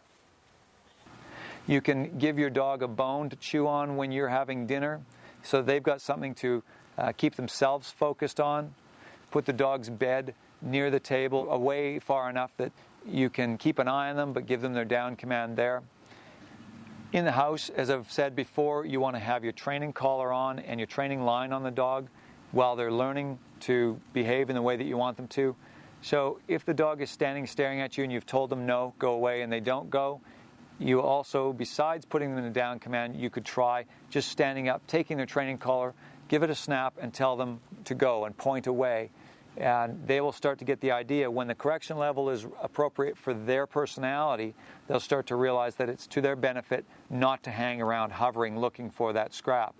It's also another reason why I don't give dogs scraps off the table, leftovers from my food and so forth, because it teaches the dog to respond to that scent of that type of food. So as soon as they get that smell happening in the house, they're there looking, assuming, well, they're going to be fed next. I never give dogs food off of my plate. I wouldn't even put the plate down on the floor to let them clean up that. Don't let the dog stand up and lick the dirty dishes in the dishwasher. I've seen a lot of people do that before, and they think it's a bit of a treat to allow the dog to do that. Anywhere the dog is going after our food, we want to discourage that. Food is a major issue in a dog's mind. It's the one thing that dogs will fight over consistently if they're untrained and they're dominant-minded. That as you go to correct your dog and take their training line and give it a snap back, they may turn around and become agitated with you. If we remember the scales of correction, that if your dog walks through life, say on a scale of 1 to 10, your dog perceives itself to be a 7. If you in the past have not been getting respect from your dog and you've come across very sort of softly and inconsistently, wishy-washy, and your dog has perceived you to be a 2 or a 3, as you start to then take control and increase the firmness of your corrections, you may find that your dog becomes aggressive to drive you back down into a place of submission, and especially when it's dealing with a food issue. So if you find that your dog is growling at you, threatening you, barking back at you as you start to correct them around the food, you want to immediately get your black nylon muzzle the dog, sit down with your food, go through the exact same situation. So this way, at this time, you're going to be protected. There's not going to be any problem with you getting nipped by your own dog, and it happens a lot to owners when they're not careful. And it also causes the dog to be a little more humble, a little more submissive to you with the muzzle on. Many times I've dealt with dogs that seem stubborn in one particular area. As soon as we muzzle them, the dog complies with what we were asking them to do right away, because without their teeth available, they are not the same demanding, confident dog that they were before. So this is just a stage that we go through in the retraining to get their brain to reprogram to the way that we want it to be. It's not a long-term thing to always have your dog muzzled when you have food around. It's only a temporary tool to get the dog to change its patterns of behavior. Once we've got that change happening, then you try everything with the muzzle off. And if you have a problem, you can go back to using the muzzle for a bit and then take it off again. You're showing the dog that I'm willing to give you freedom as long as you comply with what it is that I'm asking. So don't be hesitant to use a muzzle, because it is a very powerful and effective tool in helping your dog to overcome its dominant mentality. If you have a dog that runs away on you, or what we call bolting, a couple points that you want to remember. Never call the dog to you. Do not use the dog's name. Do not say come. The only thing I do is I will chase the dog and I will say no, and I will continue to say that in an aggressive manner. I'll be no, no, no, no, and I'll just continue to chase the dog saying that. Now, typically what will happen is if you've worked with the dog already and there's some degree of respect happening there, that when they realize that you're not giving up and you're coming after them and all you're saying is no, they're hearing the fact that you are in pursuit and that you're not happy, and the end result of this is probably not going to be that good for them. So in many cases, the dog will then decide to roll over and submit. They will lay down, which will give you the ability to catch them and to then correct them. It's important always when we're having our dog out in any situation where they could get loose that we have the long training line on them. If you have a very fast dog who's a real skilled bolter and you know he's going to take off, you may want to increase your training line, light quarter-inch training line, to 25 or 30 feet. So if he starts to run, you're guaranteed you can get on it. And you have to weigh this all up with your own physical abilities. If you're not in good shape and you can't run very fast, make it 50 feet and chuck a pile of rope beside you, but make it very light so it's not like an anchor to the dog. If your dog has gotten away from you, it's got an 8-foot training line on, it's running down the road or something's happened like this, and you know that you can't catch the dog, stop the chase. Let the dog settle, walk towards the dog off to the side while not looking at the dog. By coming at the dog without staring at them and sort of in a very calm manner, the dog will wonder what you're doing because it does not look to them like you are now in pursuit of them. Once you get to your training line, walk towards the training line with your back turned to the dog, step on the training line, then run at the dog again in pursuit so that when the dog starts to bolt away on you again, this time they get caught. They get corrected by the training collar as they hit the end of the line. And you run at the dog again saying, no, no, no. You want to teach them ultimately that you can catch them, that you are faster than them. By turning around and calling them to you, getting frustrated because you chase them a bit and then going, come, come. You're saying to the dog that you are in a losing and a very weak position. You are now begging them. Do not go back in the house and get treats to try and bribe them because, again, they are in the controlling position. If you bribe them with treats, they will lose respect for you. Okay? Yes, if it's an ultimate emergency and the dog is going to go out in the middle of traffic, your best thing is stop chasing. You know, if there's a major freeway there or somewhere the dog is definitely going to get hit, at that point do whatever you can. But in the training process, you do not want to call the dog. You do not want to look like a victim. You want to go after the dog and show that you are the leader and you will sort of hunt them down for leaving you. Why most dogs bolt away is because they have never been given the freedom that they have yearned for and deserve since they have come into their human home environment. So they're always looking for an opportunity to escape out the door, run off, and just feel what it's like to live. It's like taking my child to a playground and holding his hand the whole time and letting him watch everyone else play, never letting go of him because I'm afraid he might run off or he might do something. That's mental and physical suffering that child is going through, and most dogs are experiencing that every day of their lives. Sentenced to a life on a leash, all they want to do is get free of that silly little string so they can feel what it's like to really enjoy their lives. With Judah here, we go for our walks a couple times a day. He is completely off leash. He enjoys his run as we walk around the lake, and he knows what it's like to be a dog and to live. And it would be cruel and unusual punishment to have not trained him properly to let him enjoy that feeling of freedom. So even though we have a dog that bolts, it is a situation that can be conquered if we do it properly. If you have a dog that is absolutely bolting, there's again where you want to use your electronic collar. If you're unable to corral them or catch them, then use an electronic collar. When you first start doing your off-leash training and you have a dog that bolts, work in a field that's fully fenced in. Go to a baseball park somewhere and give them that opportunity to start getting that freedom to move around. But you know if they start to bolt, you can contain them because of the fencing. So you may have a dog that likes to chase after things such as a car or a bike, skateboards, things of that sort. It's not a good behavior. It's actually an aggressive behavior. A lot of times owners will get confused about why their dog is doing this, and they'll misinterpret it as if the dog is fearful of these things. Well, in most cases, it's not actually fear. It's simply the dog has learned dominant behavior, and it's starting to express that in anything that might move quickly around it. So we want to get rid of this behavior fairly quickly. It's not that difficult in most cases. In this situation, we've got a gal who has a dog that's very aggressive to passing vehicles. To her, this has been a very distressing situation. It's caused her not to be able to go out and take the dog for walks at all. Despite how bad the problem is, it's amazing how fast I was able to solve the problem for her.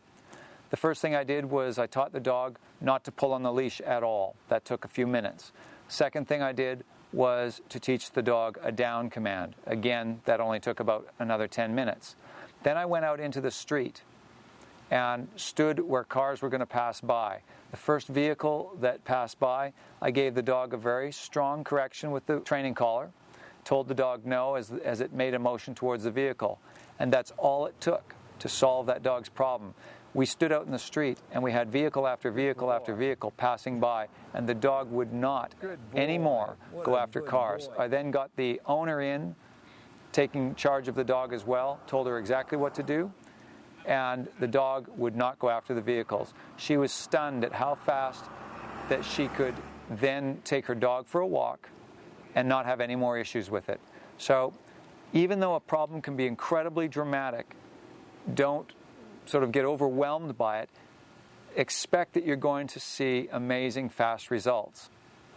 When you are dealing with a situation where there's children involved, or people riding bicycles, kids especially, skateboards and scooters, if your dog is going after them, you want to have your dog muzzled before you attempt to try this, because you do not want to have any mistakes made where someone gets nipped by your dog. Having a muzzle on the dog will also humble the dog before you go into those situations, so they're not feeling as cocky and arrogant as they were before when you used to go in with the dog unmuzzled. Don't be discouraged if it doesn't work the first correction or the second correction. It may take you 1 or 2 days to go out there consistently and test your dog, but you will see the change in behavior as long as your corrections are at the appropriate level for your dog's strength of will. You may also have a dog that, as you walk through your home, is at your feet, kind of barking at you, pestering you, biting at your slippers or biting at your house coat or at the edge of your skirt or your pant leg. It can be very annoying, and people try to shoo them off, and the dog just gets more and more agitated and comes back and bounces around and makes a game out of this. It may seem like a game, but it is a dominant behavior, and again, it's something we want to correct, and again, it's something that doesn't take a lot to correct. You have your training line on and your training collar on the dog in the house. If they start to do this behavior, you tell them no in a firm voice, you turn around, you step on your training line, you pick it up, you give a very firm snap on the line, and you tell them no again. You drop the line, you continue to move on walking. It's so important to have the training line on in the dog in the house so that you can immediately catch them. And it's much faster to quickly step on that line than try to bend down and pick it up, because as you bend down, they're going to scoot off and avoid you because they know what's coming. So step on the line quickly, then bend down, pick it up, make your correction, carry on. If that's not working, you need to increase the firmness of your correction. If you're still having a problem, muzzle the dog. Walk through the house, walk past the dog. He's got the muzzle on, he's got the training line and the training collar. Walk past the dog just as you would normally. That would normally set him off, and to see if now he's learning with the restrained muzzle that he's not getting the chance to do that. He's feeling a little more subdued. So leave that on him. When you get up and you're going to go walking past him, use it for 20 minutes or half an hour as you walk around him. Get him used to this kind of stuff. And if it's still a real big problem, you may need to get something like a bit of a switch or like a riding crop, just to have alongside your leg as you walk, just to give him a tap in the nose as he gets in there. So in a sense that your clothing almost is biting the dog back. It becomes a little bit of a sting. If you've got a dog who's a real problem with that, you may want to use your electronic collar, if you have one of those, to just be able to hit your button and give the dog a stimulation that's going to make it uncomfortable to do that aggressive behavior. Most dogs aren't going to take to that point. You're going to be able to correct this with your training line, your training collar, and maybe the use of a muzzle. So no matter whether it's you as an adult or the kids running around, a lot of times when the kids whip around the house, the dog likes to react to that quick movement, and they'll start grabbing at the kids. Same process. Have your training line on and allow the kids to make the corrections as long as the dog is not showing a severe aggression towards the kids. Allow the kids the opportunity to make the correction so that the dog learns that the kids are dominant in the family over the dog. We don't want to just simply say to the kids that, hey, look, we don't want you correcting the dog at all. We do want to encourage the kids to correct the dog so the dog learns to respect them equally as it does the adults in the house. The children just, again, need to know that the dog is not a toy, something to have power over where they want to just correct the dog all the time, because then that's not going to be a positive, happy relationship for the dog. The children, if they're mature enough to understand that correction is simply a part of building a positive relationship with the dog, then it's okay to let them have a hand in the training. If you have a dog who is chewing on your hands when you touch them, you pet them, nips at you, a lot of times it's little puppies that do that. What you want to do, there's a couple ways to deal with it, is if it's a chewing issue, you can open the dog's mouth after they've done it, stick your hand in the mouth, hold the back of their head, and force your hand back into their mouth like this until they are gagging to get it out of there. And that you do that firmly enough and you hold it there for 10 or 15 seconds so the dog is very uncomfortable with that. And then you put your hands right back in, you start to pet the dog again the way you were doing it before. You're showing the dog that there's nothing wrong with the praise that you were giving them. The problem was when they attempted to chew on you. So if they chew again, open the mouth up, shove the hand in there. And you may want to do this, if you're doing this with a puppy, you might want to have gloves on at the time because puppies' teeth can be razor sharp. Another way to deal with this is with your puppy or your dog that you've just got, have your training collar on and your line on so you can always get a hold of them so they cannot walk away. If the dog nips or grabs at your hand, you can immediately just give them a quick cuff in the snout right as soon as they do it. So I might be petting, the dog grabs me, just give a bit of a cuff, and then I go back to praising the dog and show them that my hands are not a problem.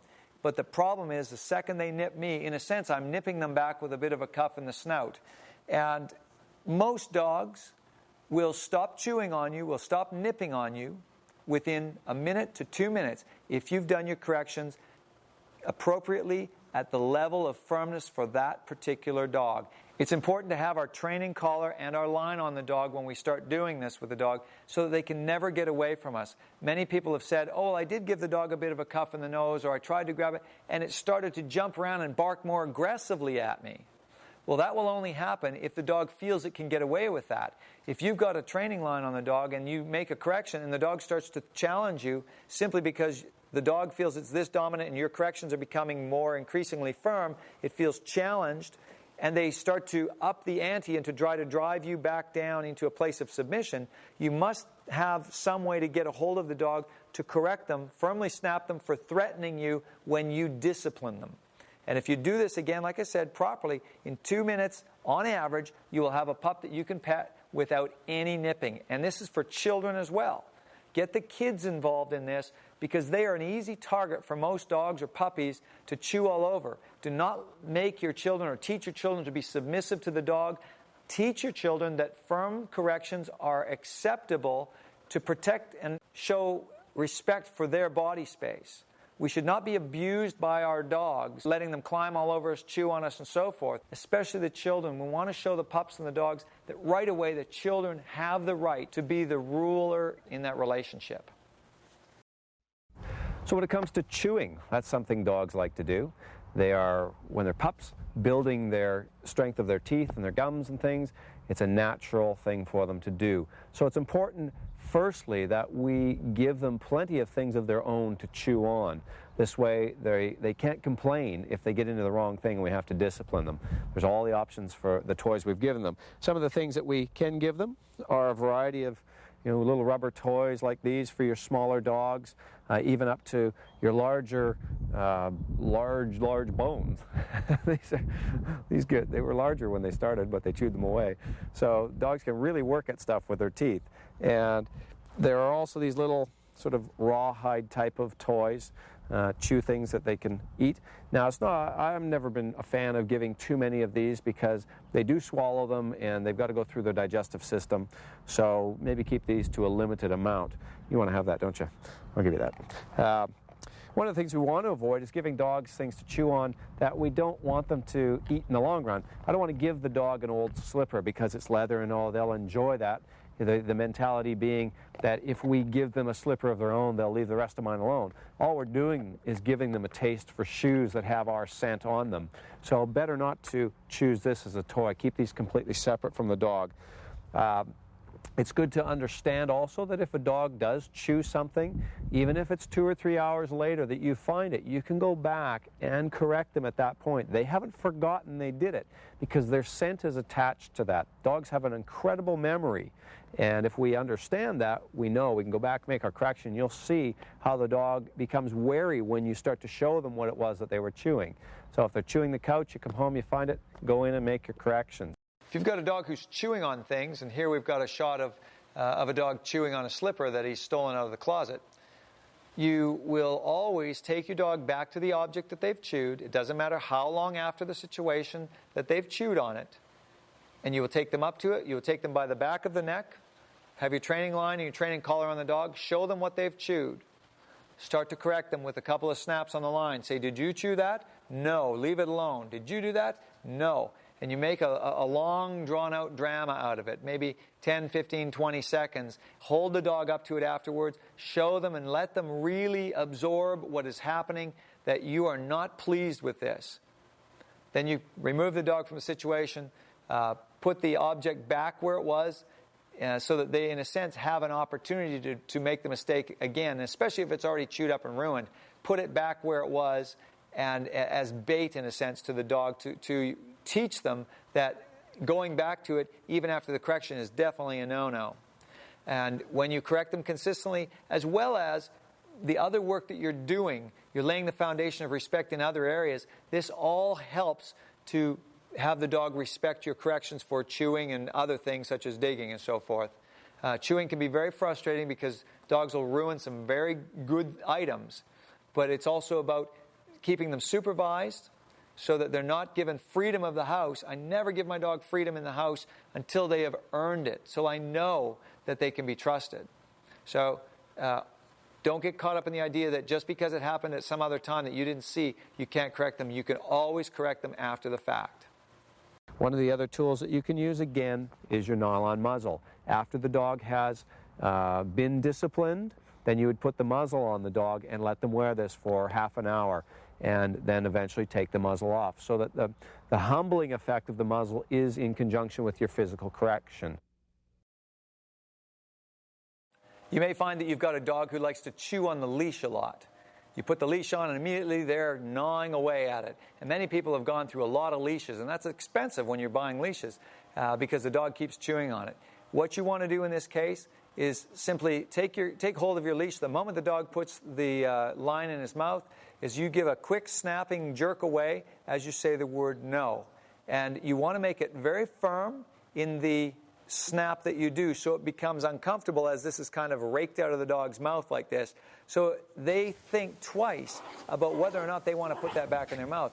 For the average dog, if you make 2 or 3 good corrections where you are snapping that line out of their mouth every time they attempt to chew it, that should be the end of your problem. If you see the dog lying on the ground chewing on the line when you're not around, if they've got their training line on when they're around the house, same thing. You walk up quietly, pick it up gently, and then do a very firm snap out of the dog's mouth as you say no. And again, that should solve your problem. Clipping your dog's nails can be a real nightmare. It's a common problem for a lot of people, regardless of the size of the dog. Even small dogs can really put up a fuss with this. Daisy's a big dog, but she just panicked every time she saw the clippers come out. Much of this is because the dogs have rule over their owners. So what we did with Daisy first was we took her outside, we put on, in this case I used my command collar, and we took her for a walk and taught her not to pull on the leash, which gained respect instantly, and even under distraction she wasn't pulling on the leash. Then I took her over and taught her the down stay command, which again asserted my authority over the dog. So now she comes in the house and she's got a very different view of our relationship, of who's in control. So when I go to do the nails, I'm able to put her in a down command, tell her to stay. She's believing that I expect her to respond in the way that I would like her to. So then I just sort of pet her up, get her calm. I might show her the clippers at first. Then I'll just pick up her paw and I'll start moving it around. Now, if there's any squirming that goes on at this stage of the game, then I'm just going to be firm with my elbow on her like this, holding her down.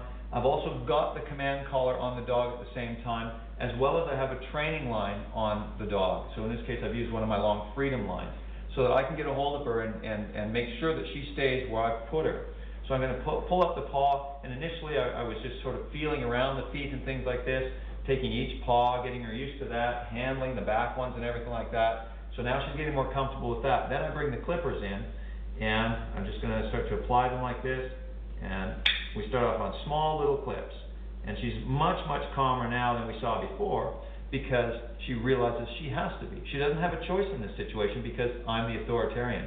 And this same thing can go with any type of grooming we need to do with the dog, whether it's simply brushing the dog, checking their teeth and gums, applying medication, Bathing them, dogs freak out in the bathtub, same thing. You can have your command collar on or your training collar, your line, and basically you're going to say to the dog, I will not take no for an answer. Another thing that you can do if you have a dog who's getting very aggressive when you're doing the grooming of any sort is use your small black nylon muzzle. It just goes over the dog's nose, you clip that on behind the head like that. It takes away their ability to be an authoritarian in that case. It makes it easier to have control over the dog.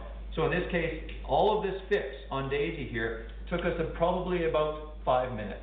From the walking to the downstay command to coming in the house and doing the nails, and Daisy's a different dog.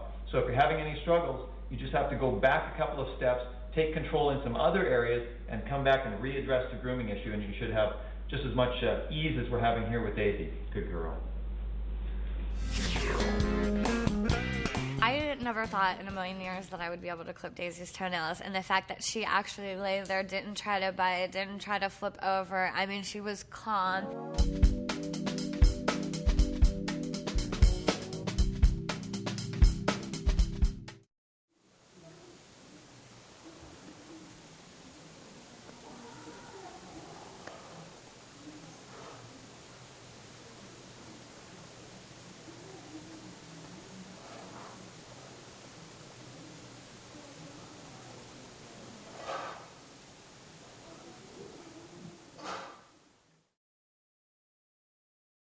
If you have a dog that does what we call counter surfs, that's standing up and grabbing food off the counter while your back is turned, or sometimes when your back is not turned, then the way you're going to correct this is by recreating the situation. In most cases, if you bark at the dog and you say no, they're going to take off running. If you've got a dog who's doing this, again, this is why it's important during the training process to have the training collar on and the short line on in the house. You go and get the dog. You don't call them to you. It's your job to get the dog. You take them back to the scene of the crime, and you recreate the problem, which is to lift the dog up at the counter, show them what they had done wrong, then snap away and tell them no. Lift them up again a second time, show them what they've done wrong, and snap away. By recreating this situation, you are showing them exactly what the problem was, that you're very aware of it, and that they will be disciplined even after the fact. Many people believe, because of what the books and trainers have said, that you cannot correct the dog after the fact. That is not the truth. You can come home 2 hours later, 3 hours later, if something has been taken off of the counter and you know it's gone because of the dog, that you can take them back in and you can correct them, and you will see that their behavior will change, that you can bait the dog, putting little pieces of sandwich out on the edge of the counter, and count the pieces before you leave. Go out of the room, go out of the house, wait for 15 minutes, come back in and see if they're there, and correct the dog. And you will watch how your dog's behavior changes, because they are not getting away with it just because you have left the premises, left the room, or had your back turned. They must know that you will always correct them even after the fact. If you have a dog who acts crazy in the vehicle for whatever reason, they know they're going to the park, or they're going to some place that is exciting to them, or just driving down the road, you get dogs who will bark incessantly. You always want to correct for this behavior. It's not something we have to live with or tolerate. I think the funniest, but sadly the funniest thing that I had ever seen was an old man driving down the road in a little station wagon, and his dog was barking at the top of its lungs. It was a piercing bark, and you could hear this a block away with the windows up. And as the little old man came closer and closer, I could see he had industrial ear protectors on to deal with the noise in his vehicle, because obviously he knew no other method how to get his dog to stop barking. And I always thought that would be pretty funny if he had passengers get in, give them a ride, that he'd have to hand them a pair of these things so that they could actually cope with the noise inside the vehicle. If the dog's jumping around, barking, whatever it's doing, have your training collar on, your training line, and pull over if the dog's getting crazy so that you're safe. Pull over, take your line, give it a firm correction, a firm snap, and tell the dog to relax. Relax is a good command. I typically will not use a down command in a car with a dog that is moving about, because you cannot correct a down command while you're moving. Relax is simply a good term that says you better calm your energy, or I will be coming to correct you. If you have the dog who's bouncing around in the back of your pickup truck with a cap on there, pull the vehicle over. Tell the dog right away, so I'm going to bark out to them, say, relax. And then go around to the back of the vehicle, which I've done numerous times with new dogs I've gotten. Climb into the back of the vehicle, grab the training line, give it a snap. Tell the dog to relax. And you're just snapping sideways. You're not snapping to the ground. Snap it sideways, firmly enough that they realize that they've done wrong. Get back out of the vehicle, climb in, and on you go on the highway again, or the road. And you may have to pull over 5 or 6 times during the first 1 or 2 runs with the dog, but when they realize consistently that you will correct them, they will settle down. Relax will become a very powerful word in their life later on once you've established this with a few corrections. You may be in some social situation and the dog starts to get a little fidgety or antsy, and you can just calmly and quietly just give a relax. And the dog will just melt down back into position because they understand that that word means power, and they will respect it, and you will have that nice calm and quiet control that you're looking for with your dog. If you have a new puppy that you've brought home, or even if you have an older dog that you are trying to put into a travel cage or a training crate and they're reacting wildly, there's a few things you can do to solve this problem. It's very important with a new puppy that when you put them in the crate for the first time, if they start to scream and freak out, that you don't cave in emotionally and let them out, because all you will do is create more of a demanding monster. One of my clients told me about their dog. When they brought it home the first night, they put it into the travel cage, and the pup started screaming. So she went and laid down beside the pup to try and get it to calm down. Still, even that wasn't working. She let the dog out of the cage, and it was then quiet. Now, they were never able to crate that dog again, and actually that dog became more and more demanding of them to the point where they had to hire a babysitter if they wanted to go out for a movie or to dinner, because they could not leave the dog alone without the dog just ripping their home apart. We must be willing to make corrections and not feel sorry for the cries of the dog. We can use a squirt bottle to try and correct them by squirting at them and telling them that they must be quiet at that stage. We can take the pup, open the cage, hold the scruff of the neck, hold the nose, pin the dog down and hold them down there. And they're going to resist and they're going to squawk, but you hold them until they give up, until they realize that you will not back off. And you're just simply holding the nose lightly, enough so they can't shake your grip loose, and you're holding the neck firmly enough that they can't get up. And when you do this, what you're doing is you're sort of purging their dominant drive there, and they'll relax, and then you let go of them slowly. Then you can pet them and say, okay, good. Now you close the cage again. If they react again, you go in and you do it longer. That's also one way to do it. You can also put a little training collar on your dog and your line on. So you would open the cage, go in, grab your line, make your corrective snap, tell the dog to be quiet, shut your cage again, stand behind the wall and wait and hide. Another thing you can do if you have a really demanding dog is using your small black nylon muzzle. Put that on the dog, stick them back in the cage, make a corrective snap as well, combined with the muzzle, shut the door, go and hide again and wait for them. And again, they may get incredibly upset during this time and just be furious at the fact that you're forcing them to do something they don't want to do. But every dog has the point where they stop being demanding. They settle in and they accept the fact that these are your rules and you will not back down no matter how much they resist or squawk or scream. And typically, in the first hour to 2 hours, even with a demanding dog, you've got calm, peaceful behavior in that training cage. Also, as well, by going out and working with your dog on the walking exercise, by not letting your pup or dog pull on the leash at all, no matter what they see or who they want to go and visit with, by teaching them that pulling is an absolute no-no, it says that you have control over what they desire, over their will. You're controlling their ultimate decision-making process, which humbles the dog to what you want. It calms them down, it matures them. Typically, after I start working with a dog, in 2 days, most people can't believe it's the same dog because it's so much calmer, so much more respectful and mature in its overall behavior.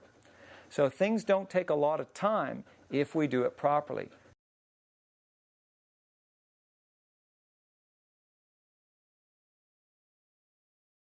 There was a dog I trained a number of years ago that was deathly afraid of parked cars.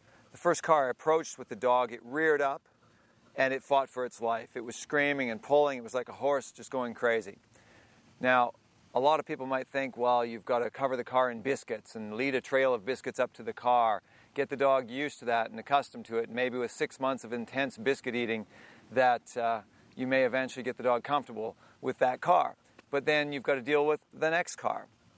Now, what I did was I had my training collar on the dog, which at that time was a pinch collar, and I put a muzzle on the dog so that the dog now had no ability to use its teeth to resist the situation. And I held the dog tightly in beside me, and I marched it up to the car, and I held it between me and the car for about 20 minutes as I went around until the dog relaxed, and then it would walk calmly around that car. Now, I went to the second car, and the dog's initial reaction was exactly the same as the first, where it would rear up and try to fight. Now, its fight was restricted because of the muzzle, and it was now being corrected for pulling on the line. We'd also done a couple days of work with the dog as far as down commands and so forth first. I went to the second car. I again took the dog in tightly behind the neck here, held it up as between me and the car when I went around the car, and this time it was 10 minutes, so it was half the amount of time of the first car, and the dog was calm again. Now, at this point, I went to the third car, and there was no negative reaction from the dog whatsoever. So it took me a half an hour, forcing the dog to walk around 2 cars, and the dog was completely cured. And the owner called me later that evening when she went for a walk with her husband, and she was ecstatic. The fact that without a muzzle on, the dog walked by every single parked car without any negative response to it whatsoever. The dog was cured. So we took the dog right into the deep end, into its most intense fear, and we said, we rule over your mind. And if you have any issues, it lays on our shoulders as the leaders. So the dog was able to relax.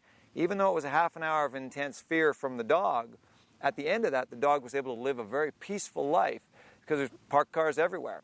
And it was wonderful to see the dog freed from that strange mental behavior. We don't know why it happened, and it doesn't really matter why it happened. The fact was that we looked at what was the response of the dog to its general surroundings, and we showed the dog that those fears are not warranted. So most fears that dogs have about the common noises, vacuums, shopping carts, bicycles, skateboards, all those types of things can be solved very quickly once you've laid your foundation of respect for you.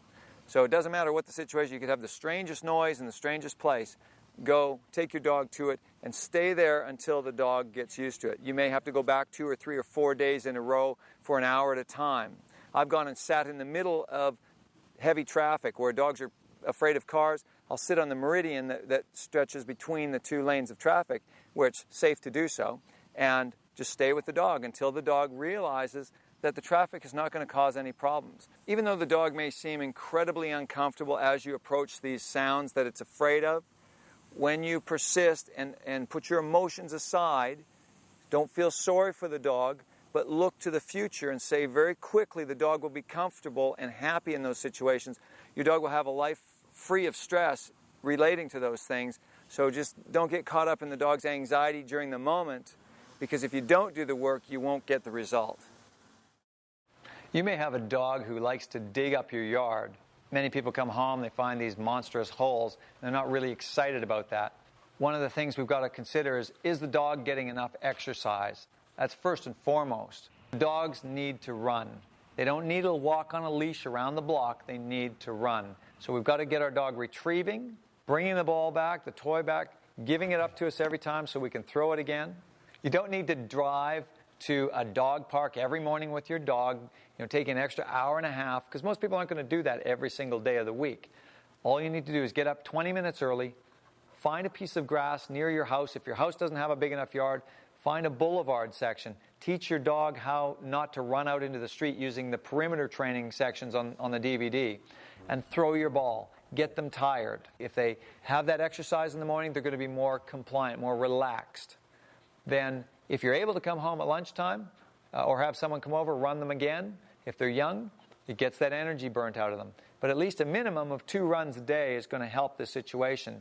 If the dog is still digging at that point, then you're going to take your dog up to the hole that they've dug, show them, take them by the back of the neck, take them up to it, show them what it is, stick their face up to it, kind of, start to get a little agitated with it, saying, "Did you do this? I don't want you digging. No digging." and you can snap the line as you're telling the dog, no digging, no, don't do this, no. And increase the firmness of the correction a little bit each time until the dog starts to realize it's not an acceptable behavior, not happy with it. Doesn't matter if you caught them in the act. After the fact is just as appropriate and just as effective.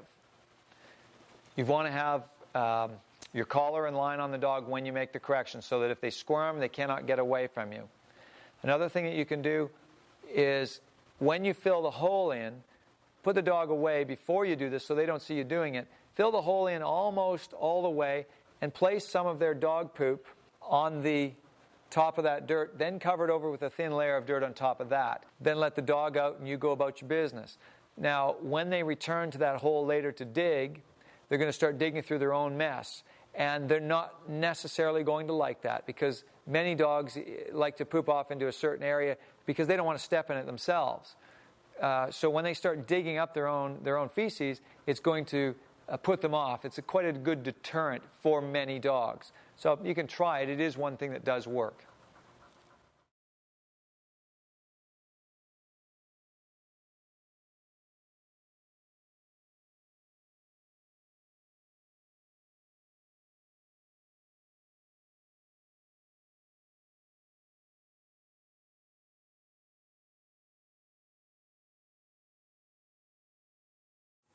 If you have a dog who's getting into garbage, it's a very similar case to counter surfing. The idea is to recreate the situation again, show the dog what it is that they got into, have them by the scruff of the neck, take your corrective line, give a snap, tell the dog that you're unhappy, like no, stay out of the garbage, and let them go away at that point. Again, increasing your correction as the dog returns to these things. And remember, you can correct even after the fact. Sometimes dogs don't get into the garbage until you've left the house because they're scheming. They're looking at their watch going, well, I think he'll be gone in about half an hour. I should be able to get in the garbage now. They have this ability to discern all things throughout the day. So don't be surprised that they only do it when you're not around. But always correcting for the issue, your problem should go away, again, in conjunction with the other work that you're doing. Don't just try to address that one problem without getting the foundation laid down of the fact that you are now in charge of all things. You have to lay that foundation first so that the other side issues that you're going to correct will actually have an effect on the dog.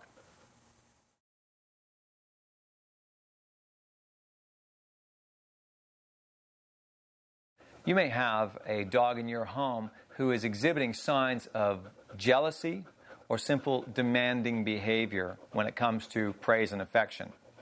If you have two dogs and they come over to you and you start to pet the one, you may see that one of them shoves his way in and pushes the other dog away. Now, this is not something that we should allow to go on because that first dog, even if there's no growling or snapping going on, there is a dominance issue going on here. Now, what I typically will do in that case is the dog who is pushing his way in, I will push him out of the picture and continue to pet the dog that I choose. So the dog who's coming in and demanding is not ruling my decision as to which dog I will praise and at what time. You can go to a lot of people's homes and see a dog where they will walk up and put their head under the owner's arm and they kind of flip the arm up and the owner immediately pets the dog. The dog is saying, hey, pet me now, I want to be praised, I'm your leader. And the people just mindlessly go along with that, not recognizing that the dog is truly controlling them. If we have a dog who's doing that, we want to discipline for this so that the dog is learning that we make the decisions about everything in life. It's not that we don't love our dog and we don't want to praise them. It's simply that it should be at our calling if we are seeing a dog who's being demanding in this way. It's no big deal if your dog walks up to you once in a while and is wanting to be affectionate and you pet them. But it's the idea of recognizing when it becomes the dog teaching the human. That's an issue. Okay. So you also may find that you've got a situation where you're trying to hug a relative, whether it's a husband and wife sit down on the couch and try to cuddle, whether it's you're trying to be affectionate towards your children, and the dog steps in the middle of that and starts to, push its way in there. Recognize it is not a cute behavior. Do not laugh it off. Do not consider it something that is, endearing, but correct it so that it does not become something else that you regret later on. Many times couples have dogs that they allow to do this, then they have children. Then when the new baby comes along, they start to get nervous and concerned because of the way the dog is now behaving towards this little infant who is now taking so much attention away from the dog. So everything we deal with our dog today is going to have an effect on the way they become tomorrow. So we must look at what's important and correct those things today so the ultimate end result of our dog is one who is calm, cool, and collected.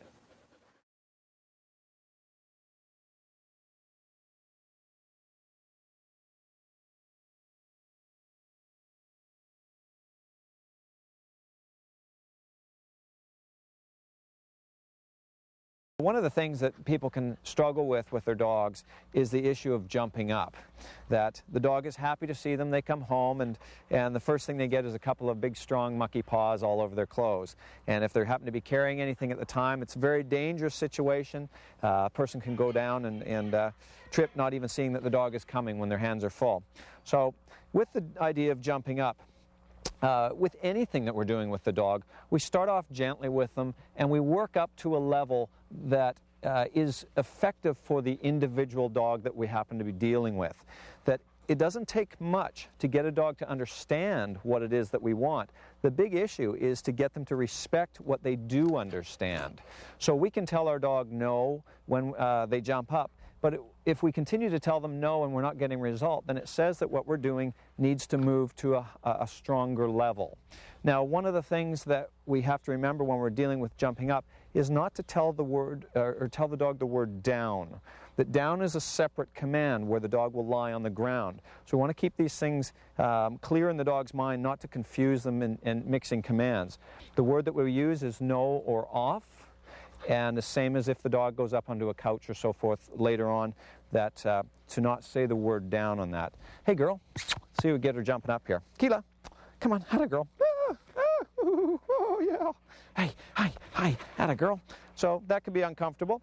Now, the thing that we want to look at here is that when the dog jumps up, is to just simply bring the knee forward and bump the dog back. Now, it's not necessary that we actually even say anything at that point. We can continue to talk to the dog and keep them happy, show them that we're not upset with them, that we're just as happy to see them as they are to see us. But if they jump, the jumping action becomes uncomfortable for them because we bump them back with our knee. Hey, Keela. Hey, hi, Keela. You watching the dog? Come here. Atta girl. Ooh, what are you doing? What are you doing? Oh, what are you doing? No. Hey, what are you doing? No. What are you doing?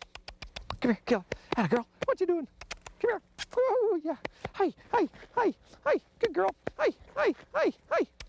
Come on. Hi, hi, hi. Come on. Atta girl. Come on. Here, Keela. Come on. Atta girl. Hey, hey, hey. Come here. Come on, Keela.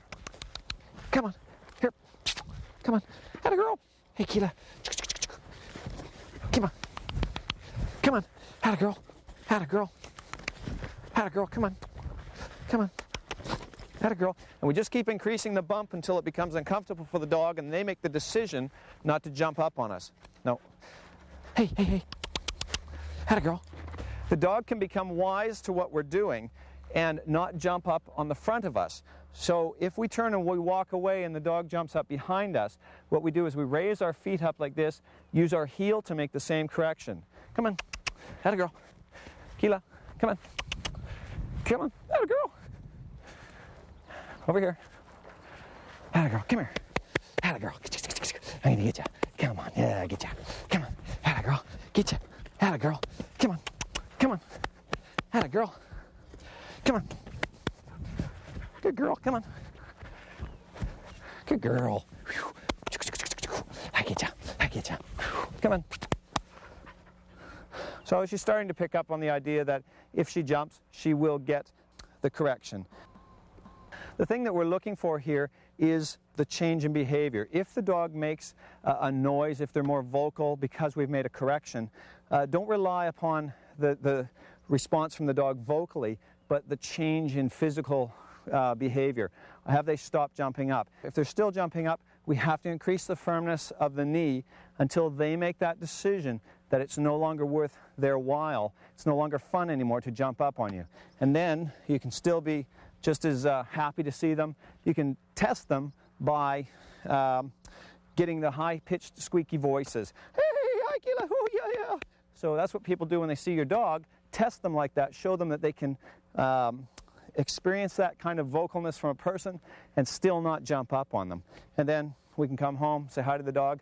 Don't get all mucky. We're happier, they're happier. Hey, girl. Atta girl. Yeah. So after we've shown our dog not to jump on us, one of the other factors that we have to deal with is what about the rest of the family? If I've taught the dog not to jump on me, but my son comes home and the dog jumps all over him. It's important that everyone in the family does the same technique with the dog. Everyone has to understand that the corrections have to be firm enough to make the dog no longer want to jump on them. One of the other problems that we can come across is when we come up against a stranger. Dog doesn't jump on me, but it jumps on everyone else that it sees. And we can't expect strangers to correct our dogs in the same way that we are. So then we have to step in and make the correction ourselves. We'll try that again. Keela, come here. Come on. Atta girl.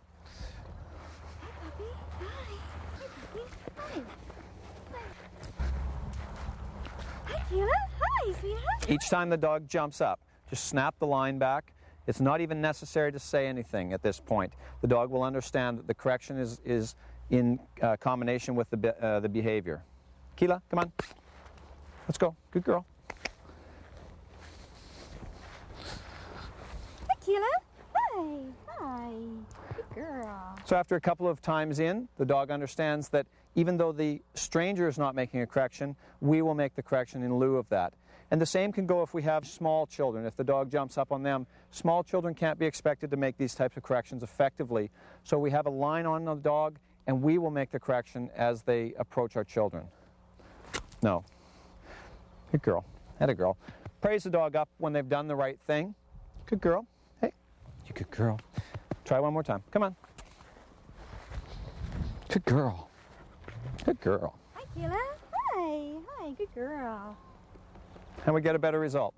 Makes strangers a lot happier with us. Here's a problem. When someone comes to the door, how do you stop your dogs from jumping all over them? Have your dogs wearing the choke chain and the light training line. When the dog jumps up, take hold of the line, snap it, and say no.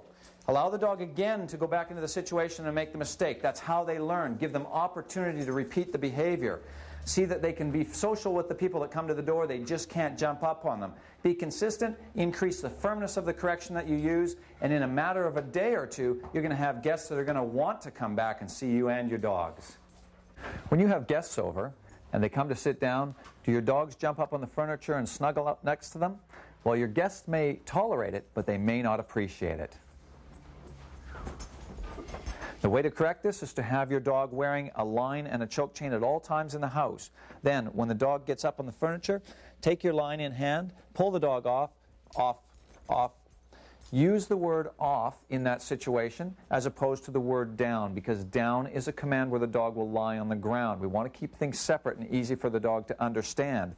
Go through this correction a few times, and your dog will start to understand as you increase the firmness of the correction that the dog can socialize with the people but does not get up on the furniture. If you want to keep your dog happy, give them a bed of their own that they can appreciate and enjoy the softness of it, not your furniture.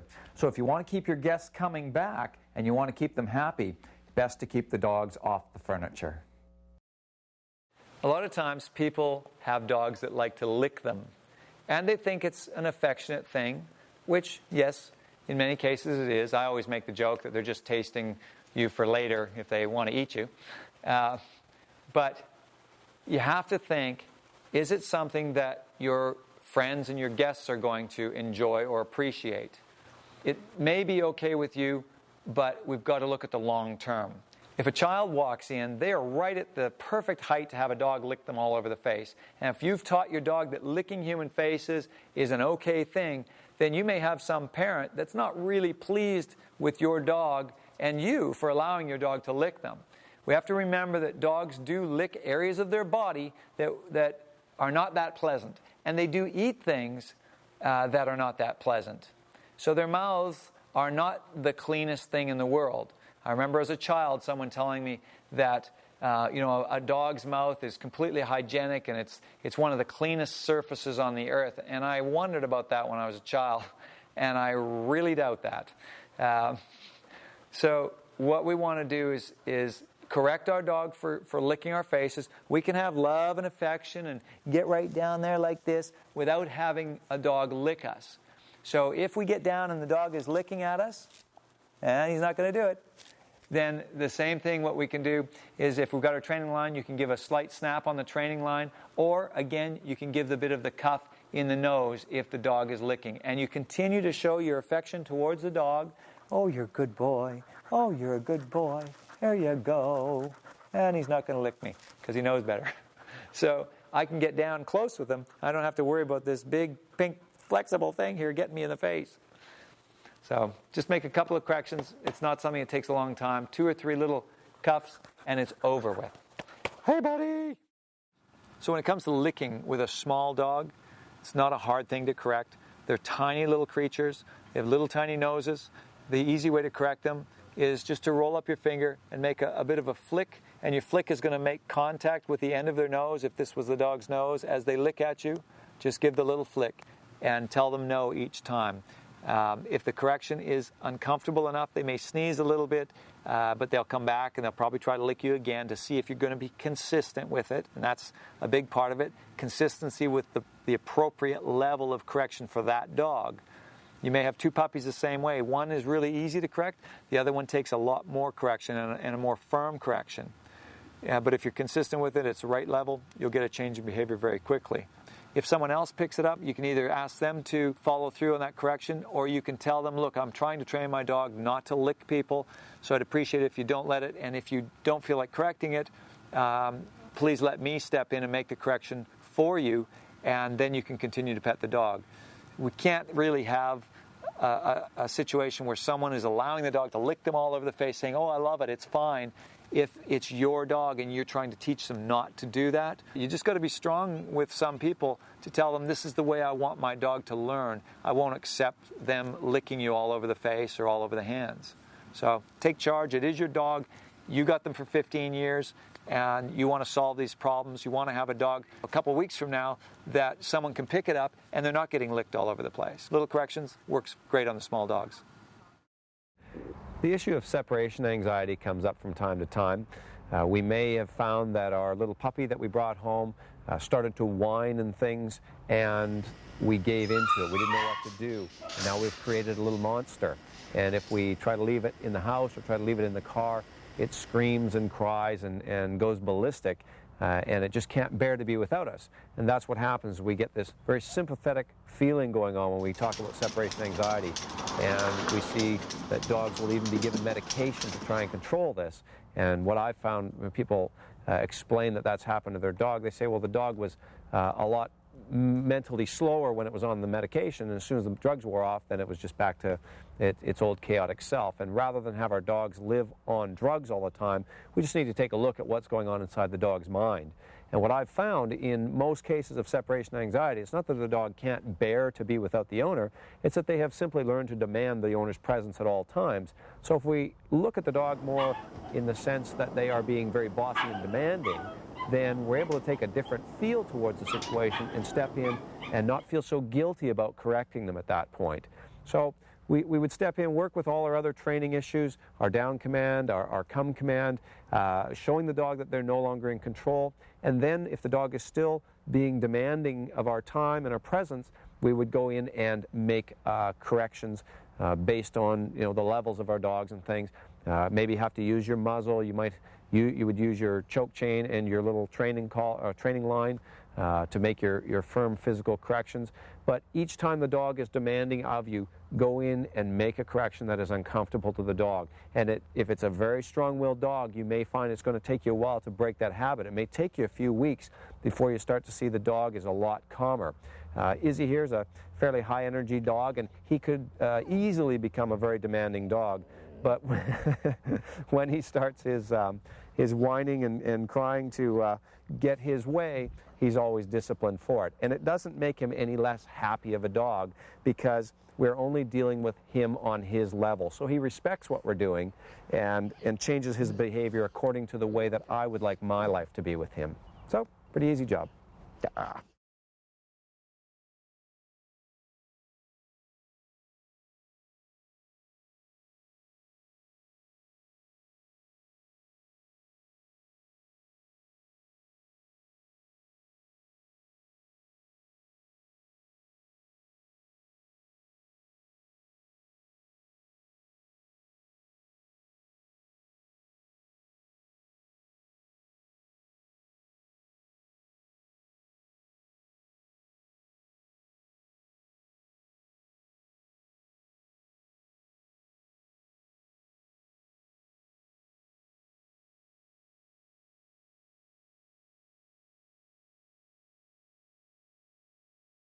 Unfortunately, a lot of common aggressive dog behavior is excused by people because they don't see it as aggressive.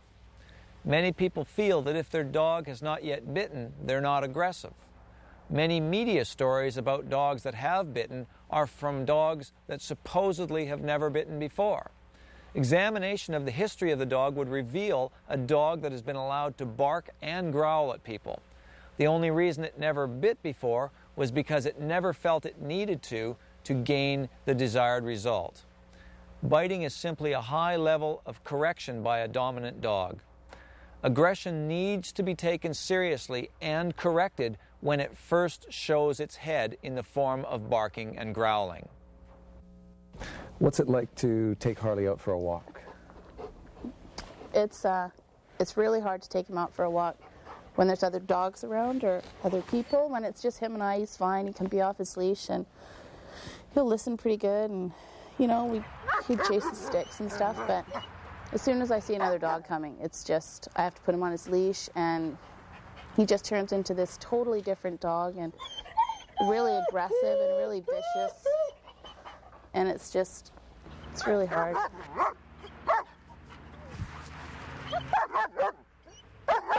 Alrighty. Okay, so I'll take Harley from you here, Carol. Okay. And we'll start to do some things with you. Come on, Harley. Let's go, buddy. To remove aggression, we must first gain the dog's respect. Attaboy. Teaching the dog never to pull on the leash shows them that we set the pace and the boundaries for the walk. Attaboy. Using a metal training collar, snap the line each time the dog pulls. Here, Harley. Begin softly and increase the boy. firmness until the dog decides it is no longer to their benefit to pull. Let's try down. The down command is the most important in our effort to change the dog's behavior. Down. Dogs fight to prove dominance. When one lies down, they are expressing submission and respect for the other. Dogs use an increasing scale of correction, not treats, to gain respect. Show the dog the down by pulling them to the ground after the command is issued. Repeat this a number of times gradually, increasing the snapping action of the leash. The object is to get to the level where we no longer need to make corrections. Be patient and praise the dog often while working.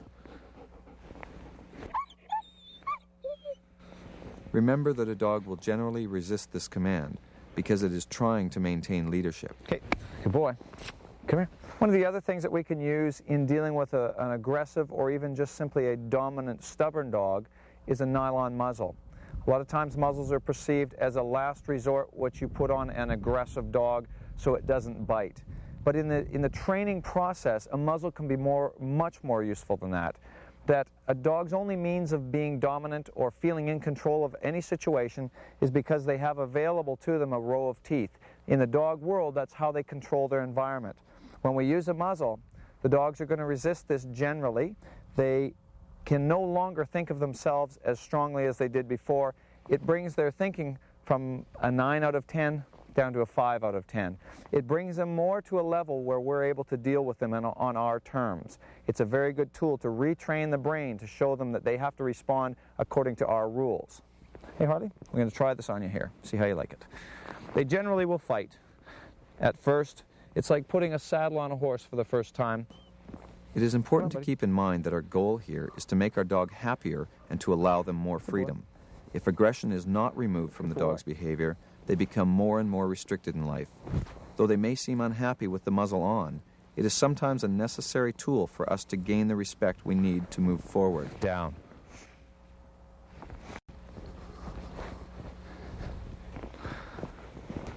Dogs do not grow out of aggression, they grow into it. We want to harness their will and direct it in a manner that is peaceful. That's a good boy. Done properly, controlling the will enhances the spirit of the dog, allowing them to be more at peace. Down. Good boy. Continue with the down command until the dog is consistently responding without the need for correction. So with a few minutes of work here, we're at the point now where we're ready to introduce him to another dog. Let's give it a go, see how it goes. Come on, Harley. To be safe, have the dog wear the muzzle when you make your first attempts to approach other dogs. Come on, over here. If the dog pulls as you move closer, snap your leash and move away again. Repeat this until the dog walks in at your speed. Good boy, Harley. Good boy. When the dogs are in close, be ready to snap the dog back firmly at the slightest sign of any aggression. say no sternly as you make a correction. And Harley, remember, come on, let's use go. plenty of praise Good boy. when the Come here, dog buddy. is behaving Attaboy. properly. Attaboy, that's better. So there we go. In a matter of a few minutes, we've got a changed dog. He's happier, he's more at peace, he's able to start socializing properly. The owners will be much more happy to take him out and to have him be a part of their life. Good boy, Harley. Good boy, Harley. Your hands ready to pull him back?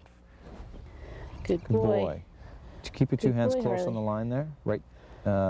Move that hand closer to this hand on the line so that you're ready to snap him back. Good boy, Harley. Good boy, Harley. That's You're boy. doing good. Good boy. Snap it if he Good pulls. boy. Good boy. Good boy. Had a guy. Good boy, Excellent. Harley. Very good, Harley. Come here, buddy. Good. Come here, buddy. Good boy. Had a guy. boy. That's a guy. Good boy. Had a guy. So how does that feel compared to the way he was before?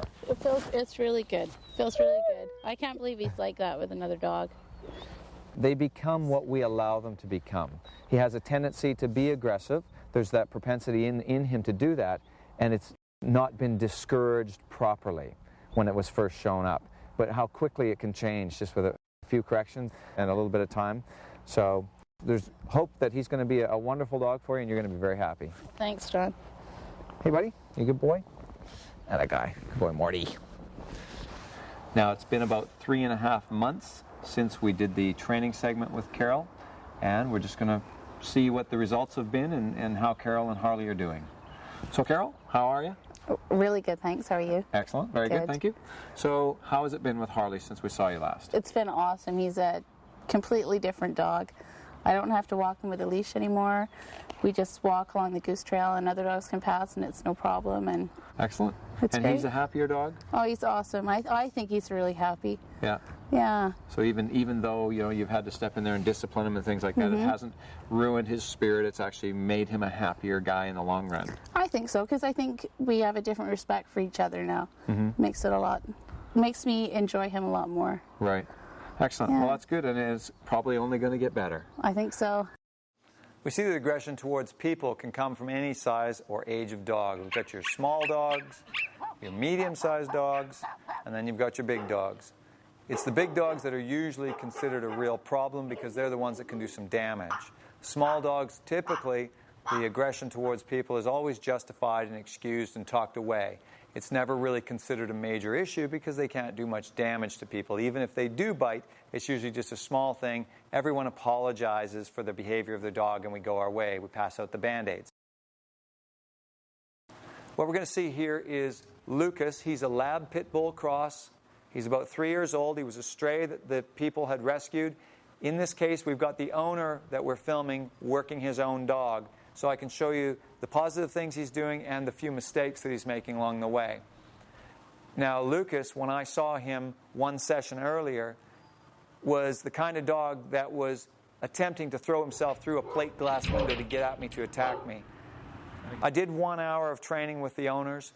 Now we're going out and we're attempting to have people pet the dog. What we want to do in this case is have the dog muzzled for everyone's safety and because it also humbles the dog. He realizes he does not have the power to control without the teeth available with the use of the muzzle. It's very important when we have people walking up to us about a few points here. I usually go to a store where there's a ton of people coming and going, and I will explain to them, I will say, excuse me, we're doing some training with this dog. We're trying to socialize it with people. It's had a bit of a problem in the past. We're asking strangers if they might pet him on the head. He has a muzzle on. He cannot hurt you. Now, those few words right there are very important to your statement when you're talking to strangers. He has a muzzle on. He cannot hurt you. Because we want people to be comfortable with what they're doing and realizing this is going to be safe for them. If we do not tell them that, many people will walk away. Many times when I've asked clients to do this on their own, and I stand back and watch them, even though they've seen me do it, their first response is, "Can you pet my dog?" And they're very stiff. And they blurt this thing out, this statement, and I watch the people walking past that don't know them, and they're very standoffish, and most of them will just, "No, thank you," and they walk away. Get into a conversation because this is important that we get people to stop. You need as many people as possible stopping to pet your dog to get them over this. It's like juggling. many people have thrown the 3 balls in the air, dropped them, and said, well, I guess I'm not a juggler. But if you spend 2 hours tossing them in the air, your brain eventually puts all the pieces together, and it learns that behavior. The dog has a path of behavior that is easy and learned for it, which is dominate human beings. What we're doing with the muzzle on and laying the foundation of respect is we are saying to the dog, we are now going to have you open up a new channel in your brain. It's not there yet, but we're going to force you to take a new path of thought here, which is when humans come up, you do not attempt to dominate them, threaten them in any way. You allow them to pet you. I will also explain to people that the hand must come straight in on top of the head like this. And the reason we want to do that is because we want the dog to understand that we have the right to reach in confidently and dominantly with them. Many people will say, or other trainers might say things like, oh, well, that's a dominant thing. You don't want to do that to the dog because they'll get aggressive. Well, that's exactly what we want to do, is we want to show them that we can do whatever we want and that they have no right to say anything about it. One thing that's very important when we talk to the strangers that might pet the dog is that we want to ask them not to hang out the hand, or what I call the limp fish, and waiting for the dog to sniff for approval. We do not want to give the dog the impression that humans have to beg for approval before we can touch them. And the reason why this is so important is because if some child walks up that doesn't understand that and reaches out and wants to pet the nice doggy on the head, that a dog who is trained that humans will beg for approval first will snap at that hand, because he'll be saying, look, you haven't done it the way I expect it done. We want to show the dog that all humans have the right to reach in right away and pat the dog. If we're training our children, that's a different thing. You want to teach your children, yes, go up and let the dog sniff you first if it's a strange dog, because we don't know that dog, we don't know what it's going to do. Yes, we're acting submissively at that point. This is how you can stay safe as an adult, as a child. But when we're training our dogs, we want to always, whether it's a puppy or an adult dog, we always want to have people walk in and pat like this right away, reach for the head. If you see someone clearly coming in and begging the dog, just ask them to stop and to back away, not to have a number of people doing that. We want the dogs getting used to this. It's important we've got the muzzle on so the dog cannot do anything. What you'll see here is the owner is holding the dog in close on the line. Unfortunately, in many of the cases, holding the dog too tightly. We want to keep that idea of a loose leash, and at one point here you'll see that I'll be explaining to him to loosen off his line, which he does. He gets a bit of dip in the line, and he's still holding closely. He needs to be bent over the dog, listening to even the slightest growl from the dog. By his body presence, he is showing that he is ready and prepared to make a correction on the dog if anything goes wrong, if the dog shows any type of dominance there. And what he's ready to do is give that line a good firm snap to make the correction. Once the dog understands that this consequence is hovering over him, they will start to restrain themselves from doing the wrong thing. What we're looking for in this whole process is hopefully a minimum of 50 people, maybe 100 people that you could have pet the dog over the course of an hour or an hour and a half. And usually by that point, even with the one session out there within an hour and a half, you will see a major humbling and a difference in the dog's attitude in 90% of the dogs that you work with. So when you feel that the dog is more comfortable with that, you'll start to see things where, like in Lucas, his tail starts to wag. He starts to move forward towards the people with the tail going. There's a relaxed look in his eyes. And that's this gentleness that comes over a dog that is now under human control. When you have control over their will, they soften. It leaves more time for them to emit good and positive feelings, to enjoy the life that they've been given. A dog that is aggressive towards either people or dogs is a dog that is stressed out and feeling negative and not enjoying its time on the planet. We want to remove all forms of aggression so that the dog can comfortably exist with us. When you are at home, if you have guests come over, again, muzzle the dog. Have the dog train it with its training collar on and its short training line on. So if there's any issues at all, even if the dog is moving about the house, the muzzle is on so that you can make corrections if you need to. As your guests come in the home, any barking, any doorbell work, anything like that instigates aggression in the dog, you want to correct immediately. So we teach our dog to stand back as the door is being opened and not rushing in. Show them that they have no right to dominate that situation at all. If you want a dog who's going to bark at the doorbell as sort of an alert type of thing, that's fine as long as the dog understands the second that you speak and you say quiet, there cannot be any more barking. It has to absolutely stop at that point. And it will if the dog understands that once you have spoken quiet, that you will then reinforce with physical correction on the training collar if the dog continues to bark. So by following the processes on the DVD, if you're patient and you're consistent with it, you're not rushing the process, you will see a change in behavior. You want your dog to go from aggressive to pleasant. Don't skip any parts of the process. Be firm enough that your dog is going to respect the corrections. And that's a key element. You must be firm enough to make the dog want to choose to do the right thing. And if you do it properly, you'll end up with a loving, happy dog, just like Judah. Hi, you're a good boy.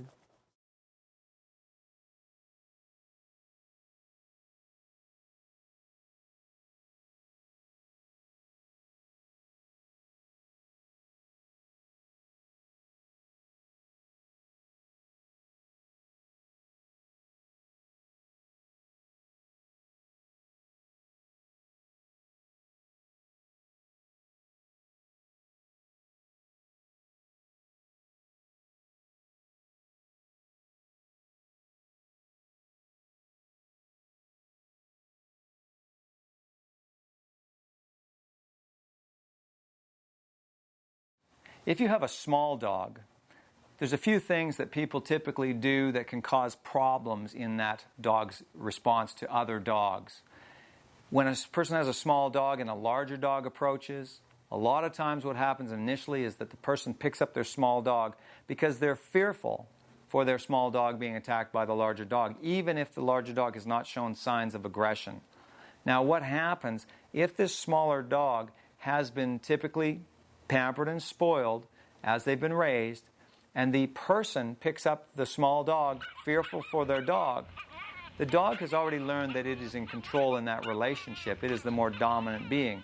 Now it feels that its submissive follower, the human, has picked the dog up in fear of the approaching dog.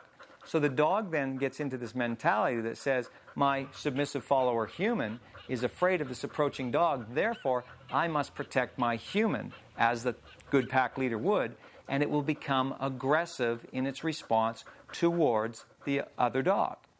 So if a large dog approaches a smaller dog and the smaller dog has an aggressive attitude, that large dog may attack simply because he's sensing the dominant mentality of the small dog. And many small dogs are incredibly tough mentally, stronger than they are physically. So that can put them in a very dangerous situation. So we want to teach our dogs never to be aggressive. It's not acceptable to hold our little dog up while it snarls back at the other dog. We need to discipline our small dog for showing any signs of aggression so that if a more dominant dog did approach it, that our small dog would submit mentally and physically to the larger dog, thereby alleviating any potential for aggression from the larger dog. As long as that larger dog gets what it wants, which is submission, in most cases, there will never be a problem. If we examine most of those cases, those little dogs aren't afraid. They are absolutely dominant-minded, and they are threatening that large dog with everything they've got. So the little monster in our arms needs to be disciplined for showing that aggression. Judah is a non-aggressive dog now after I've worked with him, so that he will roll over and submit to a dog that wants to dominate him, because at the end of the day, I would rather having my dog submit than stand there and say, well, look, you threw the first punch, so therefore I'm justified in fighting back. That's just going to get my dog in a lot of fights over the time. So whether it be a small dog or a large dog, we need to correct for all forms of aggression. If you see the owner around, it's always best just yell ahead, is your dog friendly? If they say yes, great, let our dog socialize. You will make a confident, bold little dog, a friendly little dog, if you leave your small dog on the ground for the large dog. We may have found that the dog that we have brought home is rather timid, and it turns into a dog that is kind of fear-aggressive, where a new dog approaches or a new person, a new situation arises, and they start to bark. They don't like what's going on, and they're always moving away, looking a bit skittish. This is a behavior that we want to correct definitely, because it will only get worse. The dog is learning to control its environment by the use of aggression. They start barking to drive things away. And if they get pushed into a situation where they're not getting the response they want from barking, that thing is not moving away, their next response is to bite. Now, a lot of times people are taking an approach to this type of dog that is very comforting and soothing, and they're trying to pamper the dog and say, it's okay, don't worry, it's all right, and they're being very affectionate to the dog to show them that it's okay. It's okay. Nobody's going to hurt you. Now, I've always taken the complete opposite approach to this, because again, the dog feels that it's in control of that situation. It is using aggression, where we're trying to tell the dogs that aggression will not be tolerated under any situation, even if you're afraid of something. So we need to, in conjunction with all the other training that we're doing with the dog, and we're showing them that they're not in control, if they still insist on using aggression in a tense situations, it tells us that they have not fully respected us as the dominant one in their situation. So when a situation comes in, they feel that they're the leader still and they have to deal with this, so they drive it away with the aggression. We need to discipline them and show them that it's on our shoulders. If there's anything wrong, we deal with the problems, and that they just have to relax and look to us. So when something comes in, if we're not concerned, they shouldn't be. But what they should be concerned about is the fact that if they use aggression, we will discipline them firmly. And again, using your muzzle is a very good tool for helping the fear-aggressive dog. As well, when we take firm, consistent control of a fear-aggressive dog, a nervous, timid dog, we will find that over time, their confidence will come up. If we take the soft, comforting approach, it's okay, don't worry, it's all right, all we're doing is reinforcing that dog's nervousness and their fear, because we are not taking a leadership upper hand in that situation, that they still feel that they're in control and they're afraid. We take the firm, consistent approach, always disciplining the dog, disciplining on an increasing level until the dog decides aggression is no longer accepted. If it's afraid, well, too bad. It has to learn to cope with that fear without being aggressive.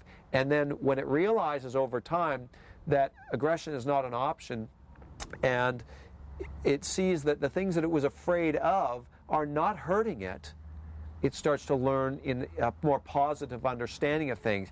Whereas before it used to drive it away with aggression right away, now it's had 20 or 30 times of seeing a dog approach or seeing a person in a big white hat approach, and nothing happened. What it was fearing did not come to pass.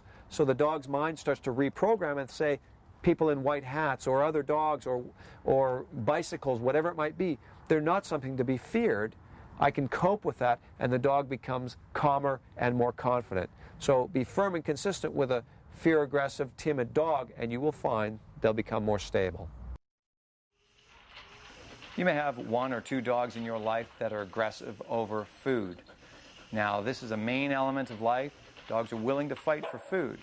And this is why I'm so against the issue of giving treats to dogs in training, because it ultimately is teaching dogs that humans are submissive to dogs when it comes to food. They believe that human hands become dispensers for dogs' food. They look at children and they think that if a child has food in his hand, they've always been able to take food from humans whenever they approach them. So then a child is standing around with his sandwich, and the dogs start to badger and pester and poke and become aggressive and dominant with the child until they win the piece of food over. And in some cases, children get hurt because of this, because children have a more submissive personality. They are more victimized by dogs' bossy, demanding, aggressive behavior. So whether it is a dog in our pack, our family, that is becoming aggressive with another dog over their eating bowls, or simply any type of aggression towards humans, it is all correctable. But we have to start again with laying the foundation of who's running the show. We teach our dog not to pull on our leash. We teach them our down stay commands, even under distraction, not in a simple little routine that we do at 5:30 at night after work every day. But we take the dog and we start to include our training lessons into our normal life. If you're going to go for a coffee at Starbucks, take your dog. Once you've learned you're down in a non-distracting environment, then you've added more distraction to it, put it down beside your chair, make it stay there. Again, if it breaks its command, you make the correction without saying anything. You're simply making your corrective snap to the ground, increasing your correction until the dog realizes that under any amount of distraction, they do not have the right to control what's going on. Now, when you work your dog this way, the dog believes ultimately that you rule everything in life. And so then if you see dominance between two dogs over whether it be eating a bone or simply their food bowls, that you are then able to get in and make corrections on the dog who is being aggressive at that stage of the game. You can have a training collar on the one who is being the dominant dog and just walk over, short line, grab, snap, and tell the dog, no, relax. And the dog will understand that this is all part and parcel of your new program of control that you have in their life. I remember when I was a child, we had a German Shepherd, and I used to lay around and watch TV with the dog, and I thought he was my best friend. But when I crawled near his dog dish one day while he was eating, he growled at me with a tone that was enough to scare me. And I was probably 10 years old at the time, and my dad was standing nearby. And I looked up at my dad, and he said, and when I sort of said, well, gee, he just growled at me, his response was, well, don't go near his food, because that's natural for a dog to growl or to protect his food. Now, unfortunately, my dad didn't understand that he was only doing that because we had allowed him to take a dominant place in our life. Even though he had gone to training at the Safeway parking lot once a week for a number of weeks and had passed with flying colors, we had a dog that became dominant, bossy, possessive, aggressive to people in many ways. And that growling over the food at me, even though I thought he loved me, was simply an indication that the dog was more dominant than me. And that he was willing, with his growl, he said he was willing to cause me personal physical harm if I was not willing to back off. I was aware enough of what he said to me in his growl that I did back away because it scared me. So he got the submission that he was looking for from me at that stage of the game. Now, if I'd have known better at the time, I would have taken him aside, worked with him, and shown him, by correcting him with other work, that he did not rule over me. And I would have been able to go back and go near his food, and he would not have challenged me. You can make a change in your dog's behavior over the food issue by working them in other ways first, going back and then attempting to retest the food situation. If you have a dog who's severely aggressive around food, you would want to muzzle your dog first. Put your food bowl down in front of the dog when the dog is muzzled. Let them start eating. Then go in and tell them to back away so that you have more confidence in the situation that the dog's not going to harm you if it does take a jump at you. Because they'll still threaten you with the muzzle on. But at least in that way, they're losing a little faster because they know they don't have the ability to fully bite if they wanted to. And you're protected that way, so you're a little more confident. You can get a large enough muzzle for your dog that they can actually eat their food through it. And when you start to do this with the muzzle on, and you start to get a proper response after a few days of testing like this, then you can try it with the muzzle off. So just be careful in what you do, because it is something that dogs will truly fight for. If you've got a dog who's showing aggression, be cautious rather than careless, because you don't want to get hurt. It will only undermine your confidence in dealing with your own dog. The fact is, crime exists. And a lot of people get a dog for protection. They want that dog to bark to keep the burglars away, keep the bad guys away.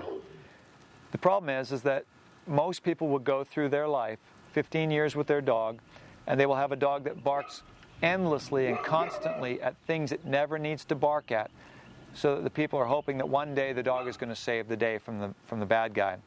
Well, there's a better chance in most people's lives that the dog who is allowed to be dominant, aggressive, protective, there's a better chance that dog is going to nip some poor, unsuspecting, non-threatening person rather than it's ever going to truly save the day.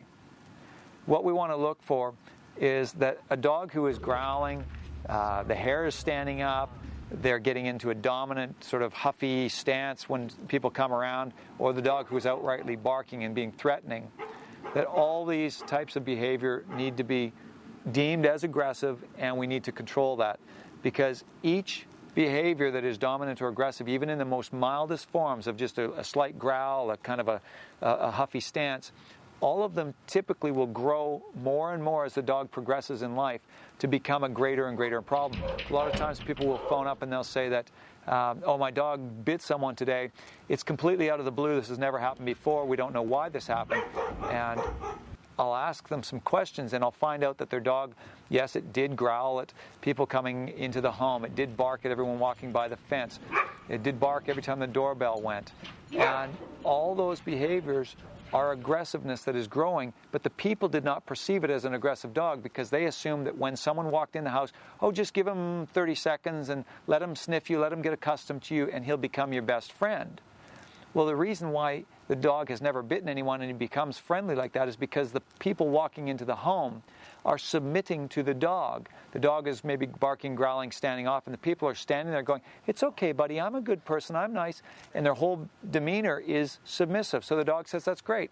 I threatened you, you walked into my home, you submitted, you showed me that you're not a threat to me, to my authority, and you're not challenging me. Therefore, I'll let you move about my house and I'll actually be friendly towards you. But if the person did not submit to the dog at that point, that's when you would see the dog escalate his threat. Because he's protecting his property, he would escalate that threat into further aggression.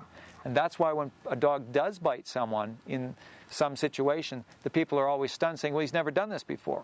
What they didn't realize is that all the signs were there waiting to happen. It was just a ticking time bomb. It just had to be the right situation where the dog did not feel he was getting the submissiveness that he was looking for. Then the bite happens. We need to also understand that if we discipline our dog for all the useless forms of barking and dominance and growling and possessiveness, that ultimately, in the end, they will still understand if someone is trying to break into our home at 3 in the morning, they've got a pipe wrench in their hand and they're going to cause harm, dogs will pick up on that. They have the ability to discern between good and evil. And I have seen this in my own dogs because I do not enjoy a dog who barks at everything. I've walked down through neighborhoods and every second house has a dog who's barking at me walking past. Now, I'm no threat to anyone, but still, everyone in the neighborhood, even the people without the dogs, have to listen to all this constant barking. And I look at it just like a car alarm. Who these days really takes notice when a car alarm goes off in a mall parking lot anymore? We all just assume that it's the owner of the car has locked himself out or he's, messed around with the thing the wrong way. It's the same thing with a dog that barks all the time. That we're not really assuming that there's that many burglars coming through the neighborhood. We just know the dog just barks at everything. I've seen it with my dogs where, having corrected them for every form of aggression and barking, and I have quiet dogs, that once or twice a year there may be a growl, there may be a bark, and then I'll get up and then I'll take notice. I'll have a look around, see what's going on. And I've actually seen it one time where I was sitting by the water. I was looking out over the sunset. It was darkish, and my dogs were in the back of my truck. Now, they could care less if anybody looked in through the canopy there that I had on the truck. They never cared about that. One evening, as I'm sitting by the water, I hear them growling in the back of the truck. I look in the side mirror of my vehicle, and I saw someone peering into the vehicle. They were looking to break into vehicles to see what was there. And the fella didn't realize I was sitting in the truck. I was just relaxed and laying back a little bit. And it was the growl of my dogs that made me aware of this fellow's presence. I was able to sort of stir in the truck and scare him off there. But I found it very interesting that my dogs could tell that he was up to no good, whereas many other people had walked up to my truck and looked in and all that, and all they did was stand there and look at them or wag their tails. So dogs do have the ability to understand. So you want to discourage because, as I said before, there's a better chance your dog's going to do the wrong thing to the wrong person than it truly is ever going to save the day.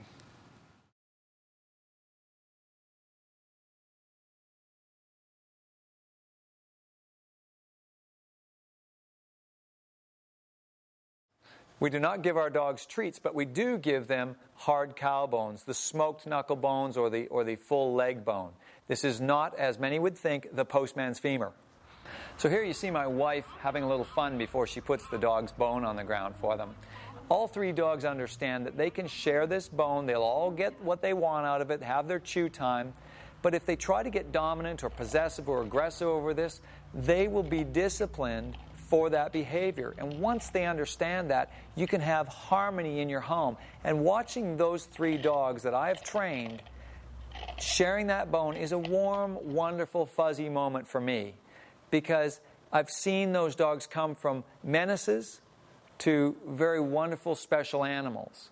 So if we do our work properly, we shouldn't have any issues left where there's aggression. And when we can see that our dogs are able to share the bones like that, we don't have to worry about a baby or a small child crawling up near the dogs when they're eating, because they're not possessive in any way.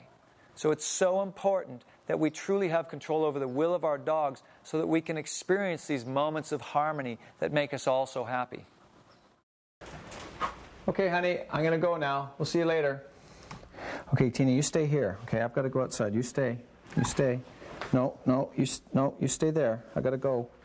You stay. Okay, careful.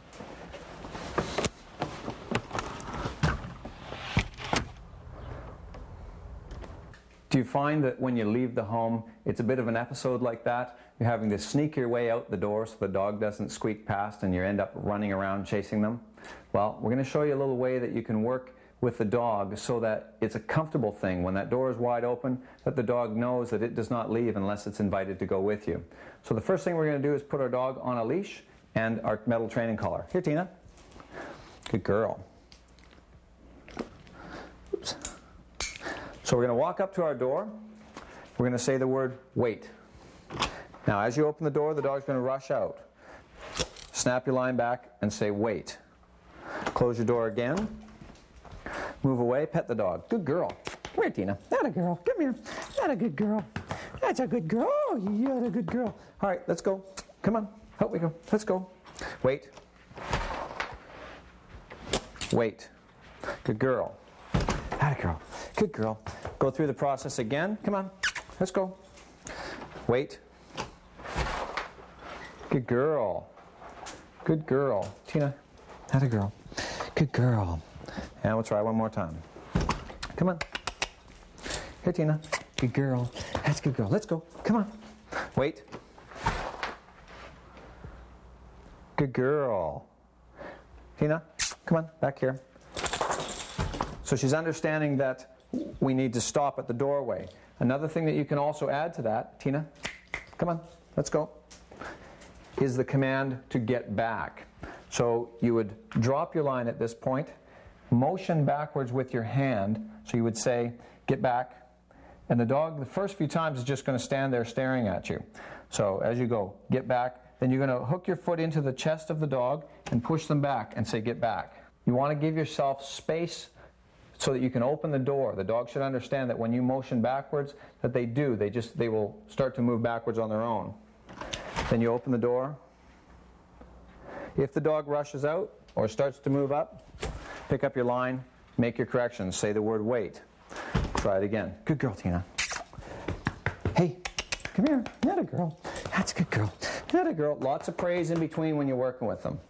Come on. Let's go. Here we go. Back. Back. Good girl. And you want to do this until the dog is actually stepping back on their own. Good girl. Had a girl. Come on. Back. And you'll have to push them a bit more firmly each time, increasing the bump that they're receiving in the chest here with your foot until, again, they step back. Good girl. Now, another part that you can add to this, once the dog has mastered these steps, is to leave the door open. Then you cross the boundary of the doorway, giving a stay command as you walk out the door. Now, the dog must stay inside the home, not even putting their toenails outside, or you will come back and correct them. So we'll try this. Good girl. Had a girl. Come on. Stay.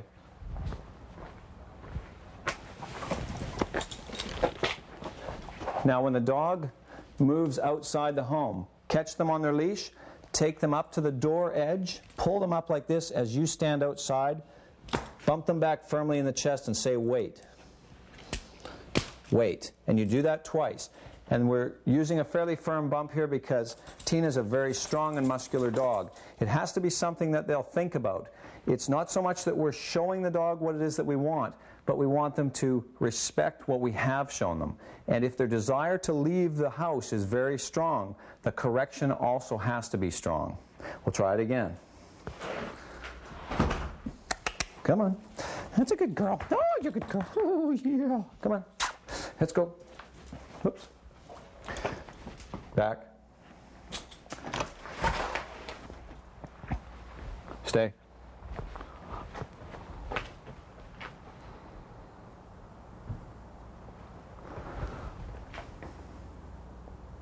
Good girl. Good girl. That a girl. That's better. Good girl. Good girl. And one more time. Okay. That's a good girl, Tina. Oh, you're a good dog. Oh, yeah, you're a good dog. Oh, you're a good dog. Let's go. Come on. Stay. So after working this process with the leash on the dog for a while, say 2 or 3 days, and you feel that the dog is responding well, then try with the leash off. If you find that you have any problems, put your leash on again and go through it a few more times. Good girl. Good girl. Now, as you practice this behavior, do it each day for 5 minutes. Try it at different times throughout the day.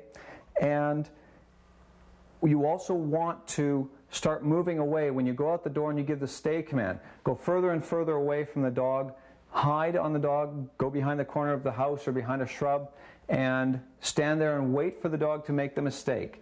They can walk away. They don't have to stand right at the door. They can go and lay down and do whatever, as long as they do not cross that doorway. So if the kids come along and they happen to run out the door to go and ride their bike, and they've left the door wide open, that the dog understands, unless it is asked to go out with you, that it does not run out the door. And so that when you go to leave and you want to take the dog with you, Tina, come here. Had a good girl.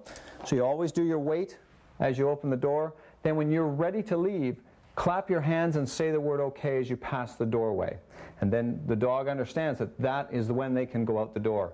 So if they walk past and they see it wide open, it's not a free-for-all. Let's go down the street and chase the neighbor's cat. Come on.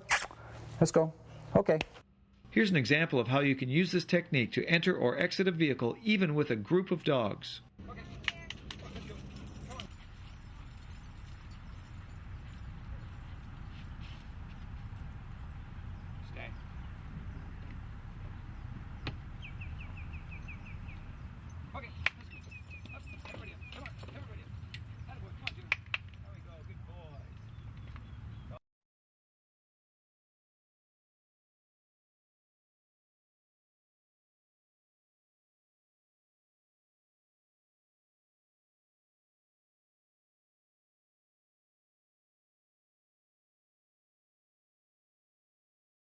When it comes to answering the door of your house, a lot of times people have a dog who's like right in there. He's got his nose in there. They're trying to open the door, and the dog's first one out the door to see who's there and acting in a semi-threatening way.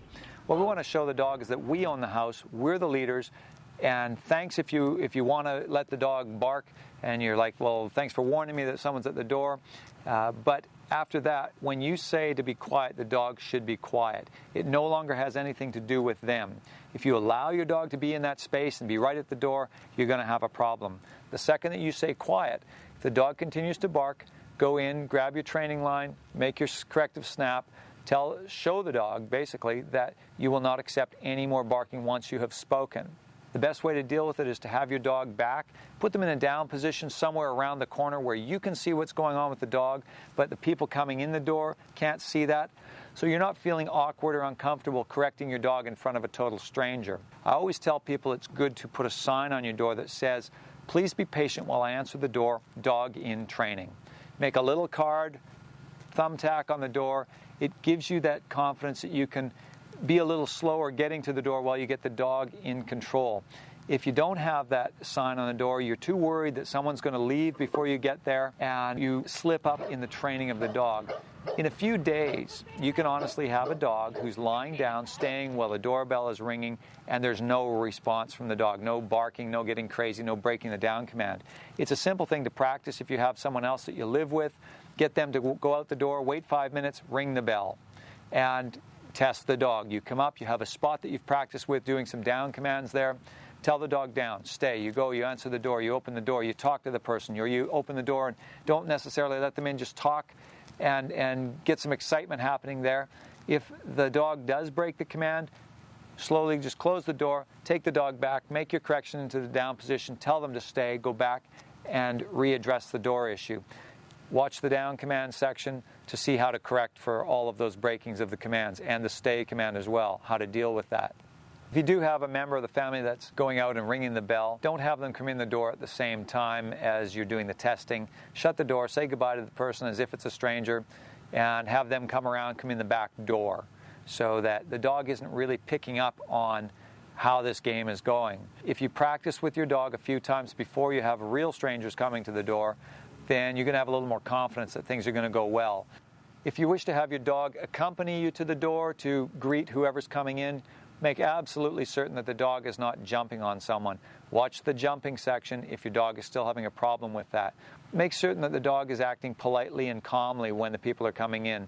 They can be a part of what's going on if you want them to be, but they just should not be overbearing. It should not be about the dog when you have guests over. It's about your guest. It's another way, again, a dog can become dominant and possessive over the whole family situation if you're allowing your dog a bunch of control when it comes to new people coming into the pack environment. Everything we correct has an effect on the rest of the dog's behavior.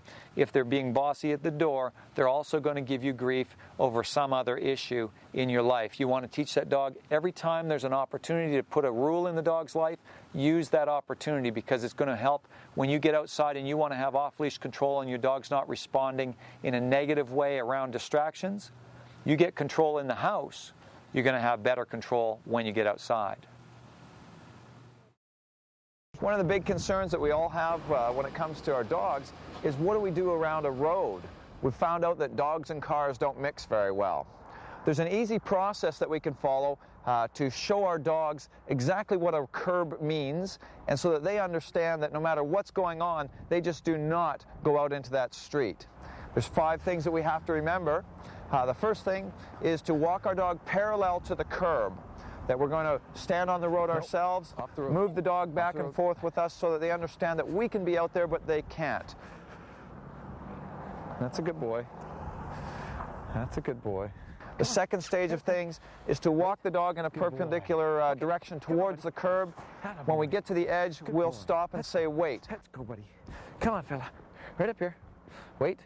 Good boy. The third part is that we walk up to the curb in the same manner, and we're going to cross over onto the road ourselves and tell the dog to stay. It's important that we've worked with a stay command prior to this so the dog understands what we're talking about. Let's go. Right up here. Come on, Izzy. Wait. Good boy. Good boy. The fourth section is that where we're going to take our toy and we're going to play with the dog parallel to the road that we've just worked on. And so that the dog understands that he can play and have a good time near the road, but just not be going out onto it. The fifth and last step that we'll do is to throw the toy actually out into the road to see if the dog has understood exactly what we've shown him. We want to be very careful that there is no car coming at the time when we do this, and if we've done our work properly, the dog should run right up to the edge and without being told anything, stop on his own accord. The correction that we'll be using is when we throw the toy out into the road, the moment that the dog steps onto the street itself, we will use a verbal command such as no or hey, just to let the dog know that's the moment of error. Then we will go get the dog, take him up to the edge. We ourselves stand on the road as we pull him towards us. Right at the curb edge, we will bump him back firmly in the chest with the palm of our hand. We will repeat this behavior twice, bumping him back, and at that point we step back out into the grass, pet the dog, praise him, show him that we're still his buddy, but we want to make him understand that the road itself, right at that edge, is where the correction will come. Then we will play with the dog a few more times in between, then attempt to throw the toy out into the road again. It's important that we play with the dog in between each error. Play with him 3 or 4 or 5 times parallel to the road with the toy so that he doesn't become afraid to play. We don't want him to become wise to the situation that we're working on here, so that we play with him a number of times, get him all excited so that he's not thinking about what's coming, then we throw the toy out into the road again and test him that way. Be careful not to say anything until the dog actually steps onto the road, because there's times when the dog will run right up to the edge and then realize what they're supposed to do, dig their toes in, and stop on a dime. Good boy. It's good to start in an area where the curbs are very clearly defined. It makes it much easier for the dog to understand at that point. Once you've done a bit of work, you can move to areas where the grass runs straight into the road without a curb. It should only take you about an hour to start seeing very good results in this, and in about a week you will have a lot of confidence that your dog is never going to run out into a road for any situation, and that's going to make you very happy, as well as knowing that your dog is very safe. Right, Izzy? Atta guy. Good boy. Here Roxy shows us exactly how it's supposed to be done. Without a word from us, she automatically moves away from the curb each time her toy goes into the road.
You may be using baby gates at this point with your dog, whether it's a puppy or an older dog, to keep them out of various rooms. You may have tried different things and found that you're struggling to keep the dog out of a room, that they may only go into that room when you're not looking, which again tells you that they know more about what's going on than you think they do. Using baby gates can be a thing of the past if you follow some of the principles involved in the other boundary sections and perimeter sections. They all sort of tie together all the different types of boundary and perimeter methods, that when it comes to a boundary within a house, a doorway, a threshold, it's the same as it would be to keep your dog from running outside the house, running out of a door. Instead of having the outdoor environment, it just simply might be the living room or the carpeted area that you don't want the dog on. So take your baby gate down, walk your dog up to the area they're not supposed to go with your training line and your training collar on. Have them stop as you say wait. If they step into the next room, snap them back firmly, tell them to wait. Walk away again, say, okay, let's go. Walk away, approach that area again a few times. Do this 2 or 3 times. Then the next time you go up there, you're going to drop your training line, you're going to walk up to that edge, and you're going to tell them stay as you walk into the room they're not supposed to go in. If they continue to follow you and walk in there because they want to, and this is the issue, not because they're confused, but because they just simply want to go in there and they want to try and test your system to see if they can get away with it, you would use the same method to correct the dog in this case as you would at any of the boundaries, where you take them up to the edge, you bump them back in the chest, and the dog will very quickly, you will find out that it'll happen quite quickly, that they will not go walking in that room. And it's important, again, to have that training line, the training collar on in the house while you're working with your dog on these processes. Then just leave your gate down. Go and hide on the dog and see what happens. And if you find them in there, if they sneak in later on, you simply walk up to them. You take them back to the edge where they should have stopped at. You correct them. You drag them up to the edge. You're inside the room where they shouldn't be. You pull them to the edge. You bump them back. And then you can say, okay, and you walk off, get them out in the other area. And then you just go and hide again and see what they do. It doesn't take a lot, honestly, to keep a dog from not going in or out of a certain boundary. I know with our dog, when we go to visit other people, if we are outside and we walk in and the door is left wide open, the dog will stop automatically at that threshold, even if it's a place we've never been to before. He will stop automatically, waiting to be told whether or not he can come in that doorway. So they pick up on it pretty quickly once they understand that you're going to be strict about it. One of the great things about using boundary training within the house is that there are going to be rooms, possibly in your house, that the threshold walking into that room is way too big to have a baby gate up. And I've seen some people, I've gone into their houses where they've had this whole line of fencing strung up in their house, and it just looks really ugly. Use the methods that we've laid out here, and even in a wide threshold, your dog is going to understand it's not worth it to go wandering into that room even when there's no one around.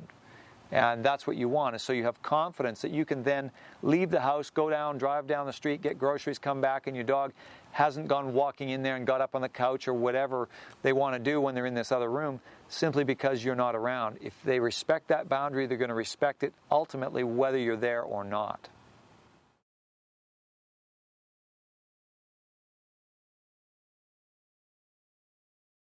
When I get a dog, the first thing I do is I train my dog to stay on a little bed, depending on the size of the dog. We'll start maybe crate training them to get them just comfortable in the home. Then I'll train them on a bed. And this can happen in day 1, day 2. You put them on the bed, you say, this is your space, say on your bed, and stay, and you walk away. And if they get off, you take them back, you snap the line, you say stay. And usually within a couple minutes, the dog's got the idea that you don't want them off there. Now, we do this, and we carry this on longer in the dog's life a bit here, because it's an easy way to work your dog. If I'm out and I've got my new dog and I've got him on a bed and I come back, I may have been out for a couple of hours. They're not getting full roam of our house yet because we can't necessarily trust them at this point, but we can trust them on their bed. I'll go see my kids, I'll go put my paperwork down, I'll go up and check my computer, and my dog has seen me a number of times in that first 15 or 20 minutes. And then I will go past the dog, take it outside, and go and do my howdy-doos and throw the ball and all those things. So the dog is learning a few things. It's learning patience. It's not allowed to bark at me. It's not allowed to whine at me. It's not allowed to get off its bed and run over to me. I'll take my dog Judah into the store with me. I'll go into major big box retailers and office supplies, electronic stores, and I'll do my shopping. And he goes in with me off leash, no collar. He walks in calmly beside me. He's not reacting to all the people or to the noises. I tell him down, stay. I walk the aisle. I'll come back, and people walk by. They pet him, and he lays there calmly. That's because he's learned to override his emotions. And that simple little exercise of not attending to him immediately when I come home. Most people come home, and they're so emotionally wrapped up in their dog that the first thing in the door is like, oh, baby, I love you, I miss you. How did you miss me too? And they're so emotionally needy of the dog's attention that they're creating an emotional, demanding dog. And when they get out into a place where there's other people and distractions, as soon as someone says to the dog, oh, look at the pretty little dog, all of a sudden the dog's up, he can't control himself. I teach my dog, and again, it's not because I don't want to see my dog, or I don't love my dog, or I don't enjoy the time I spend with them. I do love my dog immensely. But I have learned that by teaching him to control himself when I come in the home, it helps his behavior so I can then take him and include him in my life in places where most people would never dream it's possible to ever take their dog. And I hear that statement so often from people. They say that, oh, I wish my dog would do that. And they joke and laugh about how their dog would never be able to do this kind of thing. And unfortunately, when I approach a lot of people that say those things, they just don't believe it's possible that we could change their dog to do that. And in a very short period of time in most cases. So put the dog last on the list. When you come home and you've had a busy day or you've been at work and you see your dog, yes, if they've got to go to the bathroom, definitely let them out. But wait to give them the praise type of hello, how you doing? After 15 minutes, when you've come home, when the dog is settled down a bit, if they're barking at you, if they're jumping at you, correct all that behavior. I can guarantee you that by making your dog wait for the praise that you're dying to give it, the dog will not need therapy later on in life. They will love you more when they respect you. Most dogs in most family homes are selfish. Phone call it. It's my other dog calling. Stop calling me. Hi, Don Sullivan here. By making your dog wait for the praise that you're dying to give it, the dog will not hate you, it will love you more. A dog who respects the owner will give the love in a serving manner as opposed to most family dogs who are selfish takers. So restrain yourself. Make the dog wait for the praise. Correct them for any demanding behavior they have in between if they're not getting what they want out of you. And the relationship will only improve.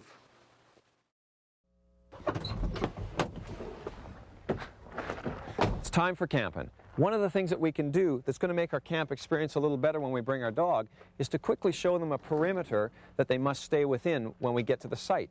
There's so much to do when we get here that the last thing you want to be worrying about is where's the dog and is he wandering off.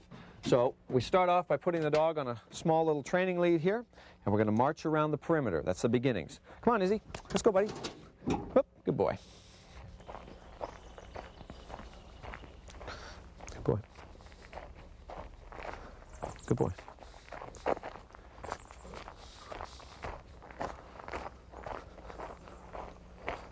Once we've walked around the campsite perimeter 2 or 3 times, then take the dog on the leash, walk up to the edge of that boundary you've drawn out, and say the word wait.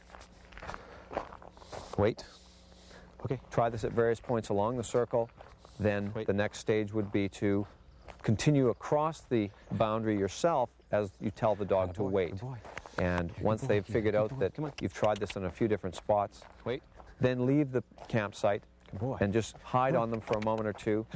See whether or not they've understood that they need to stay inside. Now this is advanced training work for a dog that has already been tested under various amounts of distractions. So you need to know they're not going to run off after a deer or a bear or a bunny or a bird. Atta boy, good boy. Good boy, is he?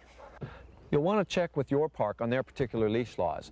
Now, though these are advanced training techniques and your dog may differ, Izzy has actually only had an hour's worth of previous border training, and he's picked up on this very quickly. There's lots of other advantages that you can use this for. If you travel and stay with someone that doesn't have a fenced yard, you can run through this and know that your dog's going to stay within their yard. All these techniques that we're showing you, they're all set up so that when you do travel with your dog, it can be a lot more relaxed experience for both of you. So run through it and have a good time.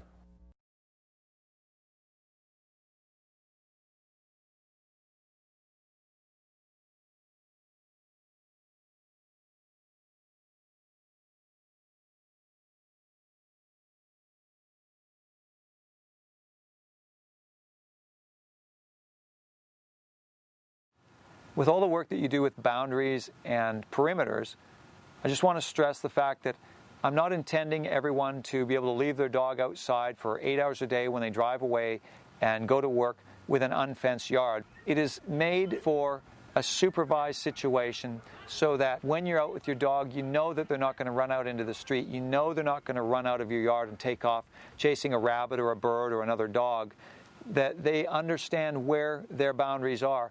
And those boundaries can be clearly defined even on a solid grassy field. We live on a golf course, and with our dog, all we have are a few palm trees that sort of outline the area where our dog is allowed to roam between that and the golf course where he's not supposed to be out running around during the daytime. The way that we did our training with Judah on our property is the same way that you would do it if you watched the section on campground boundaries. It's just find a few points, in which our case would be the palm trees that are available to us and maybe the corner of a hedge or a shrub. We would walk the dog between those points a few times to lay out the boundary. Then again, just follow the process in the campground boundaries, and you'll see how quickly your dog picks up on these things. The dog understands that those invisible lines on a piece of grass, those visual points between the trees, that's where he's not supposed to go beyond. So even if our kids are out running around with them and they throw the ball and the ball goes too far beyond the trees, even if the kids run out there, the dog knows that he's supposed to stop at that point where the trees are. And they get to the point where they don't even go up to the edge. They stand well back because they know it's not even worth it to bother attempt to go out there because they know right away they're not supposed to. We've already seen our dog where we've tested by watching him, hiding on him while we're in the house and he thinks we're not around.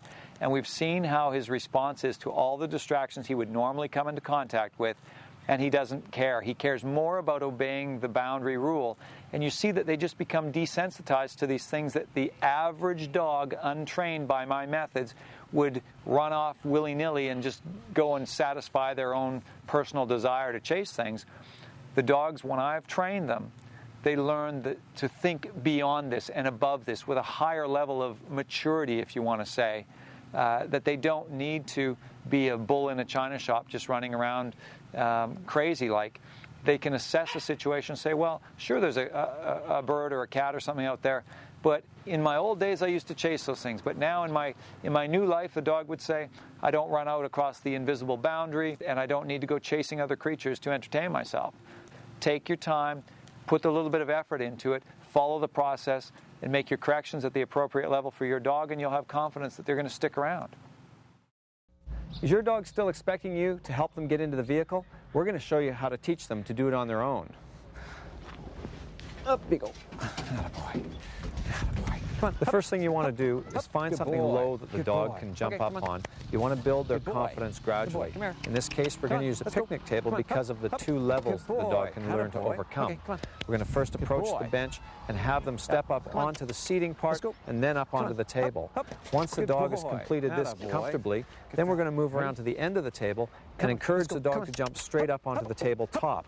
So they're having to do this without the aid of the bench. Now, you want to use a very encouraging voice as you do this. Lots of voice. Hey, let's go. Hop, hop, hop. And drive the dog forward with the energy in your voice as you run up to the tabletop with them. If you're finding that you're struggling with any particular height, move back to a lower height for a while until the dog gains confidence. Once you've reached the height of your vehicle with the object that you're practicing on, then move to the car and give it a try. Come here. Okay, ready is? Let's go. Come on. Let's go. Come on. Hop, hop, hop. Good boy. Come here, buddy. Atta good boy. Good boy. Hey, excellent. Way to go. Good job. Yeah, good job. Have you ever seen people driving along with their dog looking out the driver's window? It's not the safest thing to do. I've seen a lot of people do this, and it is a very dangerous thing to do, not only for the dog's sake, but for all the other people on the road. It's a hindrance to our ability to drive properly. Dogs like to try and demand that they be on our lap. What we need to do is correct them for that. If they're going to be loose in the front of the vehicle with us, that if we have a training line on them like this and their choke chain, if they try to climb onto our lap, grab the line, snap it away firmly and tell them no. If that's not firm enough, you may have to use your elbow, bump them firmly in the chest, make it uncomfortable, and in one or two corrections, the dog will understand that they have to stay on their side of the seat. Now, you can also pick up the vehicle restraints for the dogs. There are seat belts, harnesses that go on the dog so that they're held into position. Try not to use the seat belt as a restraint for a wild dog. Train the dog to be calm and mature in the vehicle first. Use the seat belt as a safety device. We can also use our travel kennels, whether they're in the back of a pickup truck or smaller ones for in the car. Consideration for pickup trucks as well. It's best not to have a dog loose in a pickup truck in the back if there's no canopy cover on the back. There are systems that we can get to tie the dog into the center of the box so that they cannot throw themselves over the edge. Also in the car, we do not want to have the dog running back and forth in the back seat, exercising, basically looking at everything that goes by, barking at things. All that behavior can be controlled. We don't have to live with that. Have your dog again with a line on in the choke chain. If you're in traffic, you're driving along, the dog becomes out of control, give a sharp verbal no command, then immediately pull over as soon as it's safe to do so. Go into the back seat or to wherever the dog is in the car and reinforce that word by a firm snap with your line and your choke chain. Tell the dog no, and then resume your trip. If the dog continues to do the bad behavior in the back of the car, again, repeat the same thing. Firm no, increase the firmness of the correction, and resume your trip. Very quickly, again, if the dog is being worked with in other areas with our training, that they will learn to be very calm in a vehicle. So it's not necessary that they're totally protective of everything they see. You know, they don't want people coming up or dogs up to the car. They can be very calm and mature, and with a little bit of work, a driving experience with the dog is not going to be a nightmare. It can be fun for both of us. You sleepy? When it comes to entering and exiting the vehicle, it is best if we only ever allow the dog out of the passenger side of the car. This way, they will never accidentally jump out into traffic.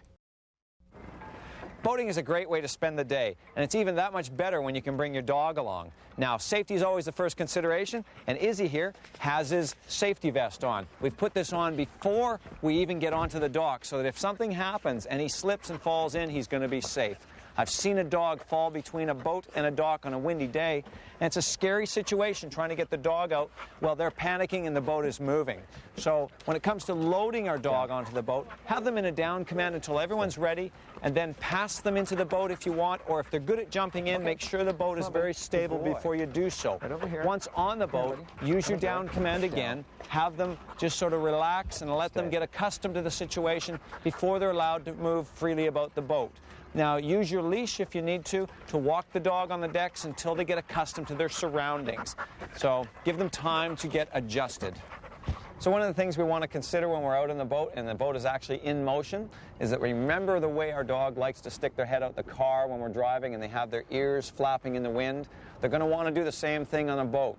But the unfortunate thing is that the edge of the boat is rather slippery. It's made of fiberglass. Their paws and their nails aren't going to dig in there. They're not going to be very stable. If you see that the dog is putting their feet up on the edge of the boat while it's in motion, make sure you give them a firm no, correct them, use your leash and your training collar. Make sure they understand that's a definite no-no. They can have their head hanging over the edge, but let's keep all paws inside the boat. And always, while the boat is in motion, make sure that they've got a proper life vest on. Yes, dogs can swim, but if something unfortunate happens, dog falls overboard, the boat may capsize, something that happens, we want to make sure that they're able to stay afloat for long enough until they can be rescued. So have some fun, but be safe first, because you want to go home at the end of the day and have all these great memories to recount.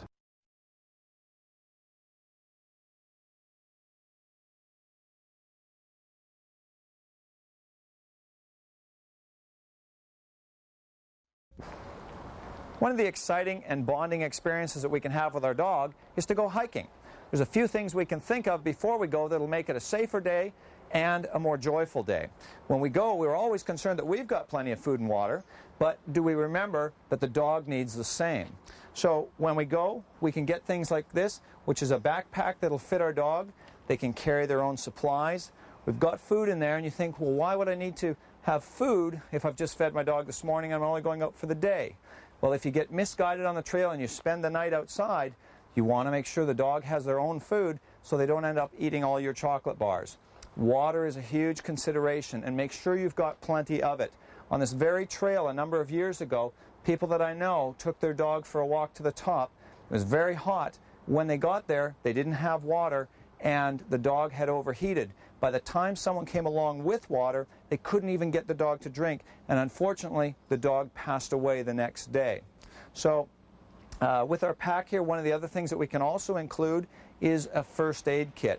There are kits out on the market that are designated for dogs so that you have the things necessary for them, because taking human medications and things, giving them to our dogs, it's not always good for them. So you get a kit that's specific for your dog.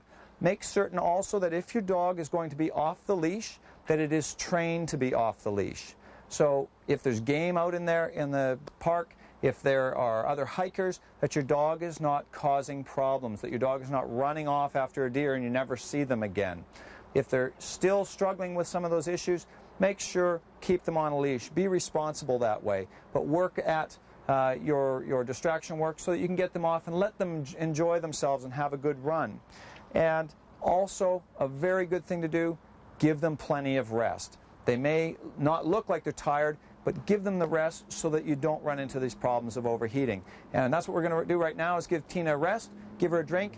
I've forgotten my collapsible water dish, so what I'm going to use is my ball cap and a plastic bag.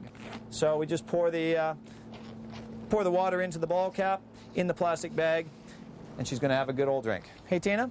So have some fun, be safe, and we'll see you out on the trail. Atta girl, you thirsty? Aren't you thirsty? Yeah. Atta girl. There you go. You have a drink. There you go. A sensitive topic sometimes when I'm talking to men is the issue of neutering their male dogs. It is something that I have done with all the male dogs that I have had, because I'm not going to be breeding those dogs. many men feel sensitive about the issue because they, in some way, subconsciously feel that it's going to affect them. That they look at it and they say, well, gee, if I was the dog, I wouldn't want to have that happen to me because I know I'm a man and I wouldn't want to feel any less of a man. What we've got to do, guys in particular, is get over this issue that what it's really going to do is not make your dog less of a man. It's simply going to remove some of the potential for your dog to be dominant, aggressive, and just an overall challenge in many ways. One of the false statements out there about neutering is that they say, oh, you neuter your dog or you spay your dog if it's a female and it's going to make them fat. With all the male dogs that I've had and neutered over the years, I've never once had a fat dog.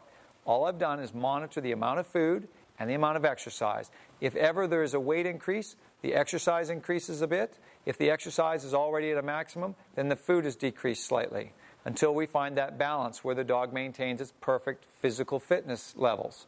If you do your training properly, you will have a great dog.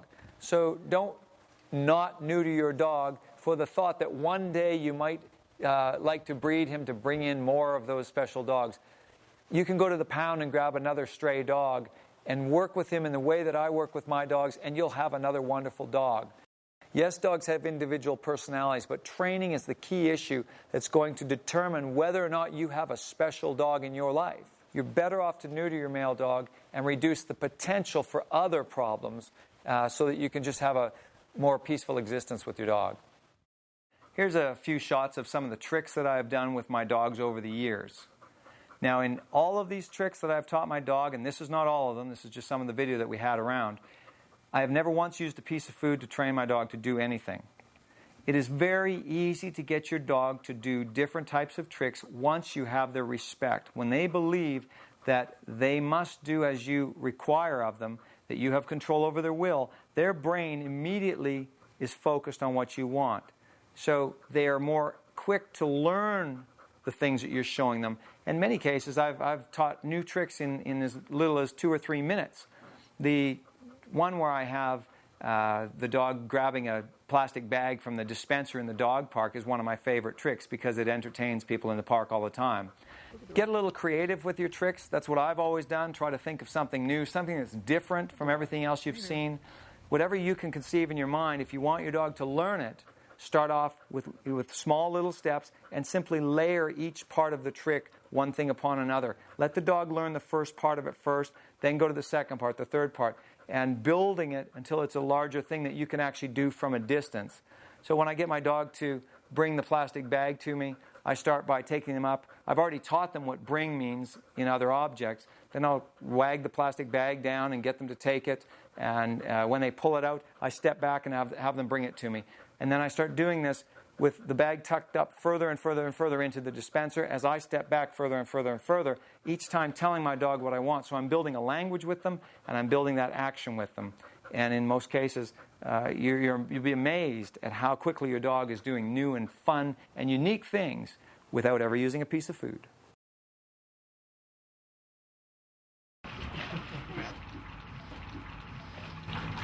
Yeah, good help, Judah.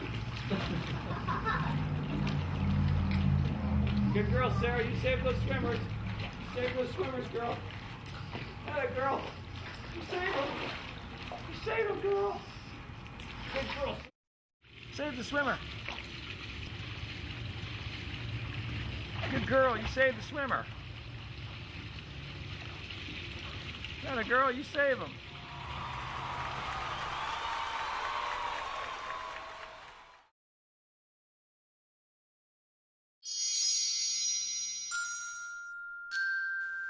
Yoo-hoo! Down here, down here.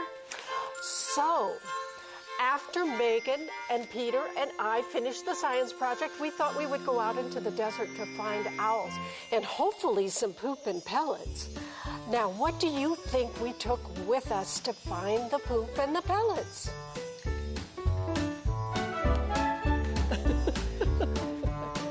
Oh, what a good boy. That's exactly what we found. It's exactly what we took out into the desert with us. I think this is a pup, not a poop. And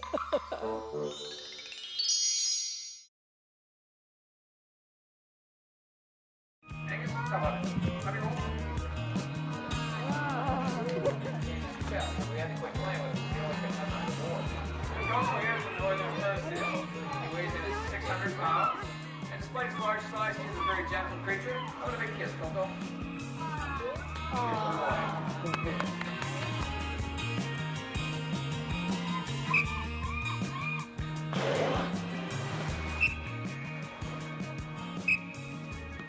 Good afternoon, ladies and gentlemen. Our California Key Show is now starting on the main desk. Our California